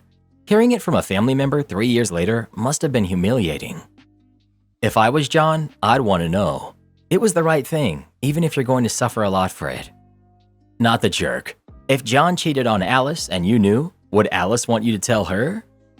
At the end, what does it matter if Reddit says not the jerk? OP has to decide if he's okay with his decision. He also has to decide if it was worth his marriage and his relationship with his daughter. I doubt either woman is ever going to forgive him for this, even if they were in the wrong. Not the jerk. You should ask your wife why she was okay with keeping your daughter's cheating a secret for 3 years and not do what you did and try to get her to tell her husband the truth. How could she look at your son-in-law and spend time with him knowing your daughter had cheated and not feel bad and want to tell him? I'd be wondering if there's anything else that your wife has been hiding.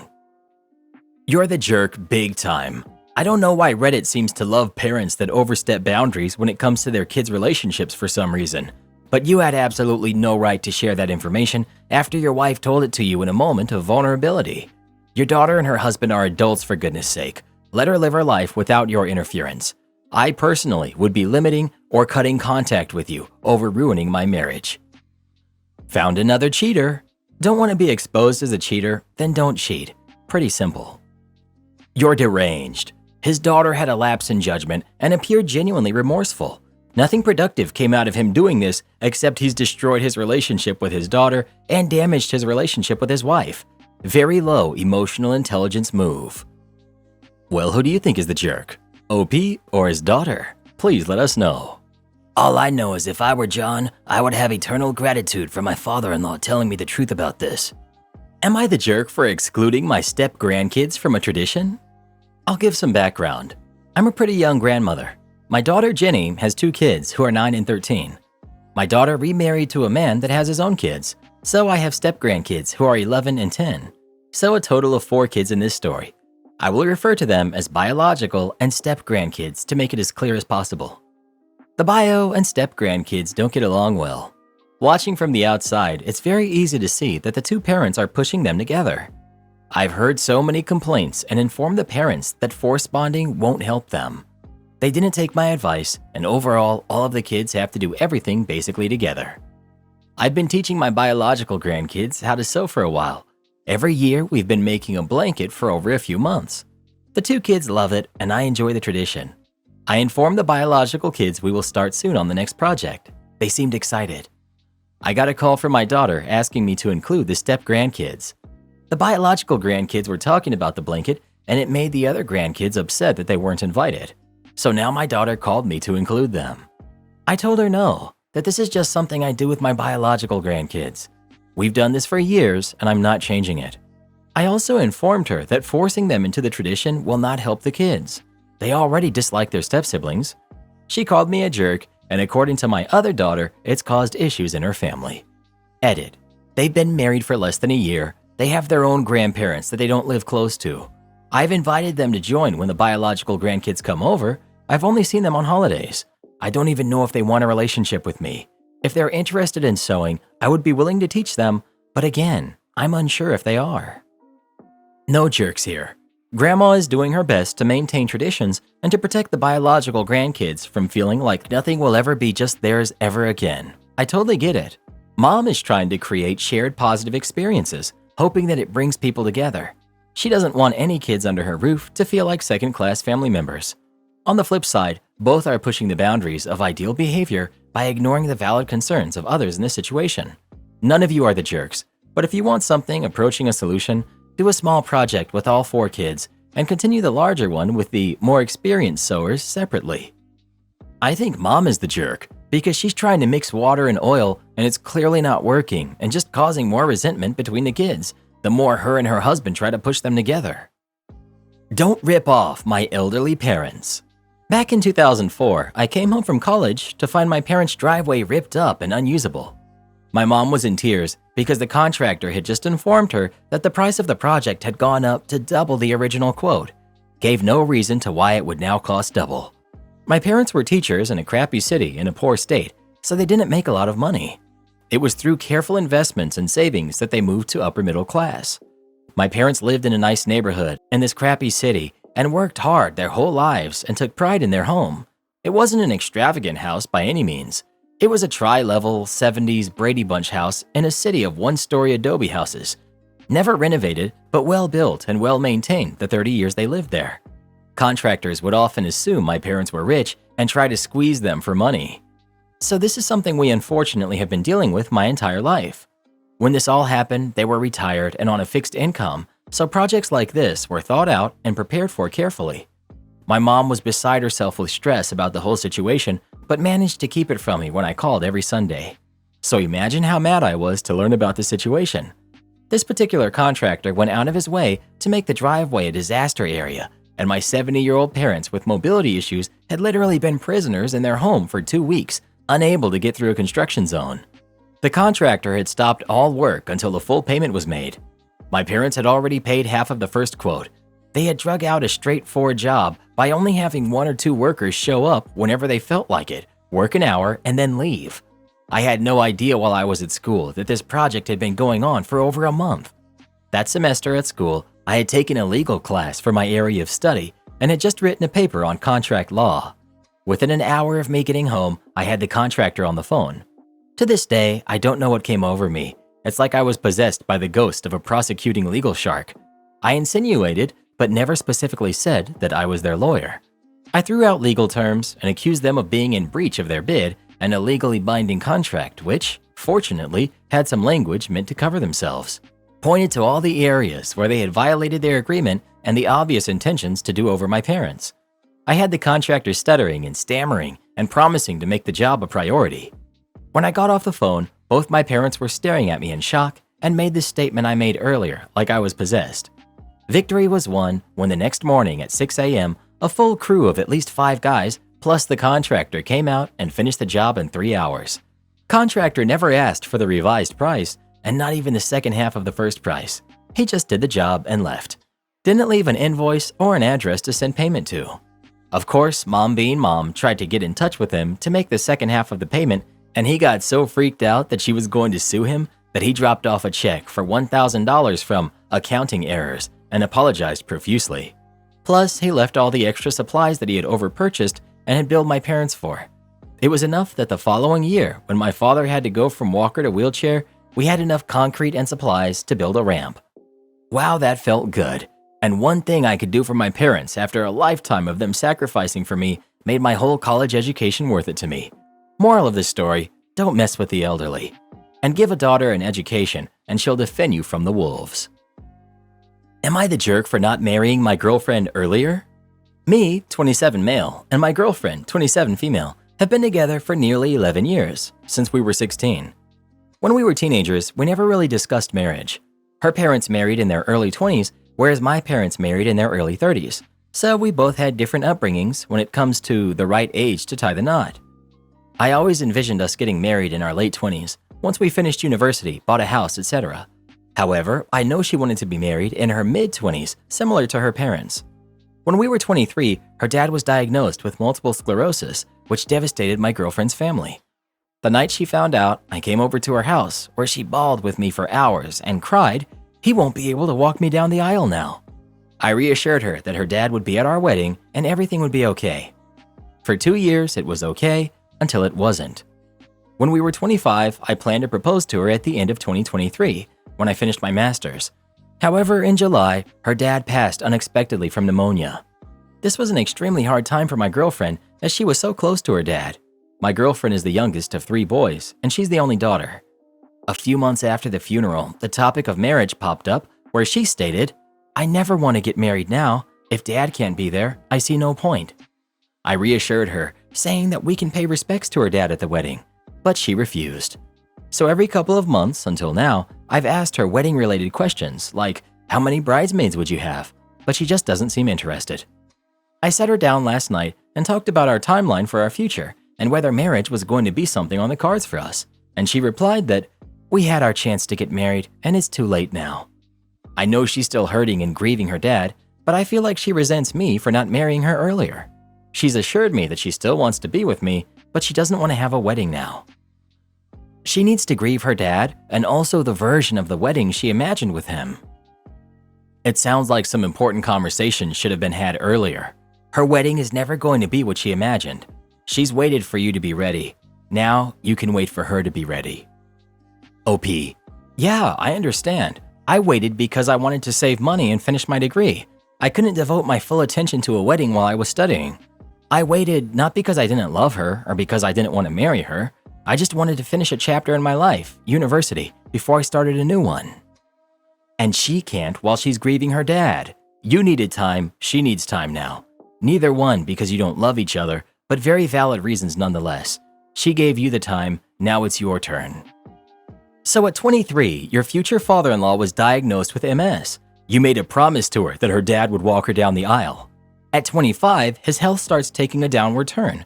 This is also when you start planning on maybe proposing in 2 years. 7 months ago, when you were 26 to 27, he passed. And it was at this point you bring up marriage and continue to bring up wedding planning despite her telling you that she's not interested.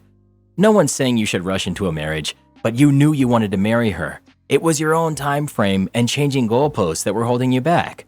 You said you just wanted to finish school, but that's a lie, because you also said you needed to be in your late 20s, save money, and buy a house. Why would you want to buy a house with someone you're not married to, before marriage too? There's always something going on in life. What about what she wanted? Where did you ever compromise for her? Why couldn't you do a small, inexpensive ceremony so her father could be there? You knew he had MS for 4 years. Her comment about him walking her down the aisle wasn't just about him attending the wedding, but being physically able to walk her down while he still could.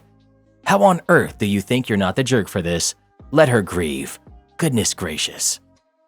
Exactly. I can't see her getting past this. Getting through her grief will bring perspective, and the perspective here is that OP didn't love her enough to veer off his timeline even after being together for years. So imagine if the man was the one saying this. My mom passed away and can't be at our wedding, so now I don't want to marry you anymore. Would 100% of you guys be making excuses for him about how she needs to stop bringing up the topic and that he needs space? No, you would be calling him a man-child and telling her to leave him. Honestly, I hope OP leaves her and finds someone who he can actually have a happy marriage with. Losing a parent sucks. I've lost both of mine, but you don't take that out on your partner. It's not okay whether you're male or female, so stop making excuses for her crappy behavior. My Karen roommate keeps throwing away my perfectly good food. My roommate, Tammy, and I are both on fairly limited budgets. I get a little help from my parents, so I have a little bit of a buffer in my income. I tend to make my meals for myself, where I will have leftovers so that I can skip making myself a lunch or a dinner later in the week. Tammy, on the other hand, makes each meal as precisely as she can, so she doesn't waste any money. Just two different ways of looking at meals, I guess. Just after Christmas last year, Tammy was very low on money and asked if she could please have some of my leftovers. I agreed. Instead of serving herself a small portion to see if she would even like my food, she just took a full portion. She ate about a quarter of what she took, and then she threw the rest in the trash. I didn't say anything at the time. Almost the exact same thing happened 2 weeks ago. This time, I asked her to please just try a little before she took a full portion. She said she was really hungry. Almost an entire meal in the trash again. 2 nights ago, she asked for my spaghetti. I said no. It isn't really going to affect me for her to throw away a meal, but it means she's wasting not just my money I spent on the food, but also my time I spent getting the ingredients and preparing it. She isn't talking to me now, but she is complaining to other people about me being cheap and letting her starve. I'm not. I actually gave her a box of generic mac and cheese for her to eat. I'm just not going to watch my hard work literally go in the garbage. She thinks I'm being a jerk because I won't share my food. I would share if she wasn't wasting it. Not the jerk. You tried to be kind and help her out when she was in need. Then she threw your help in the trash. She's the jerk. Plus, wow, you even gave her food she could make for herself. Imagine your spouse's mom lies about you to get you fired from your job because she hates you. That's exactly what happens in our next story. It just popped up on your screen. Give it a tap, come have a listen. You won't believe what happens next.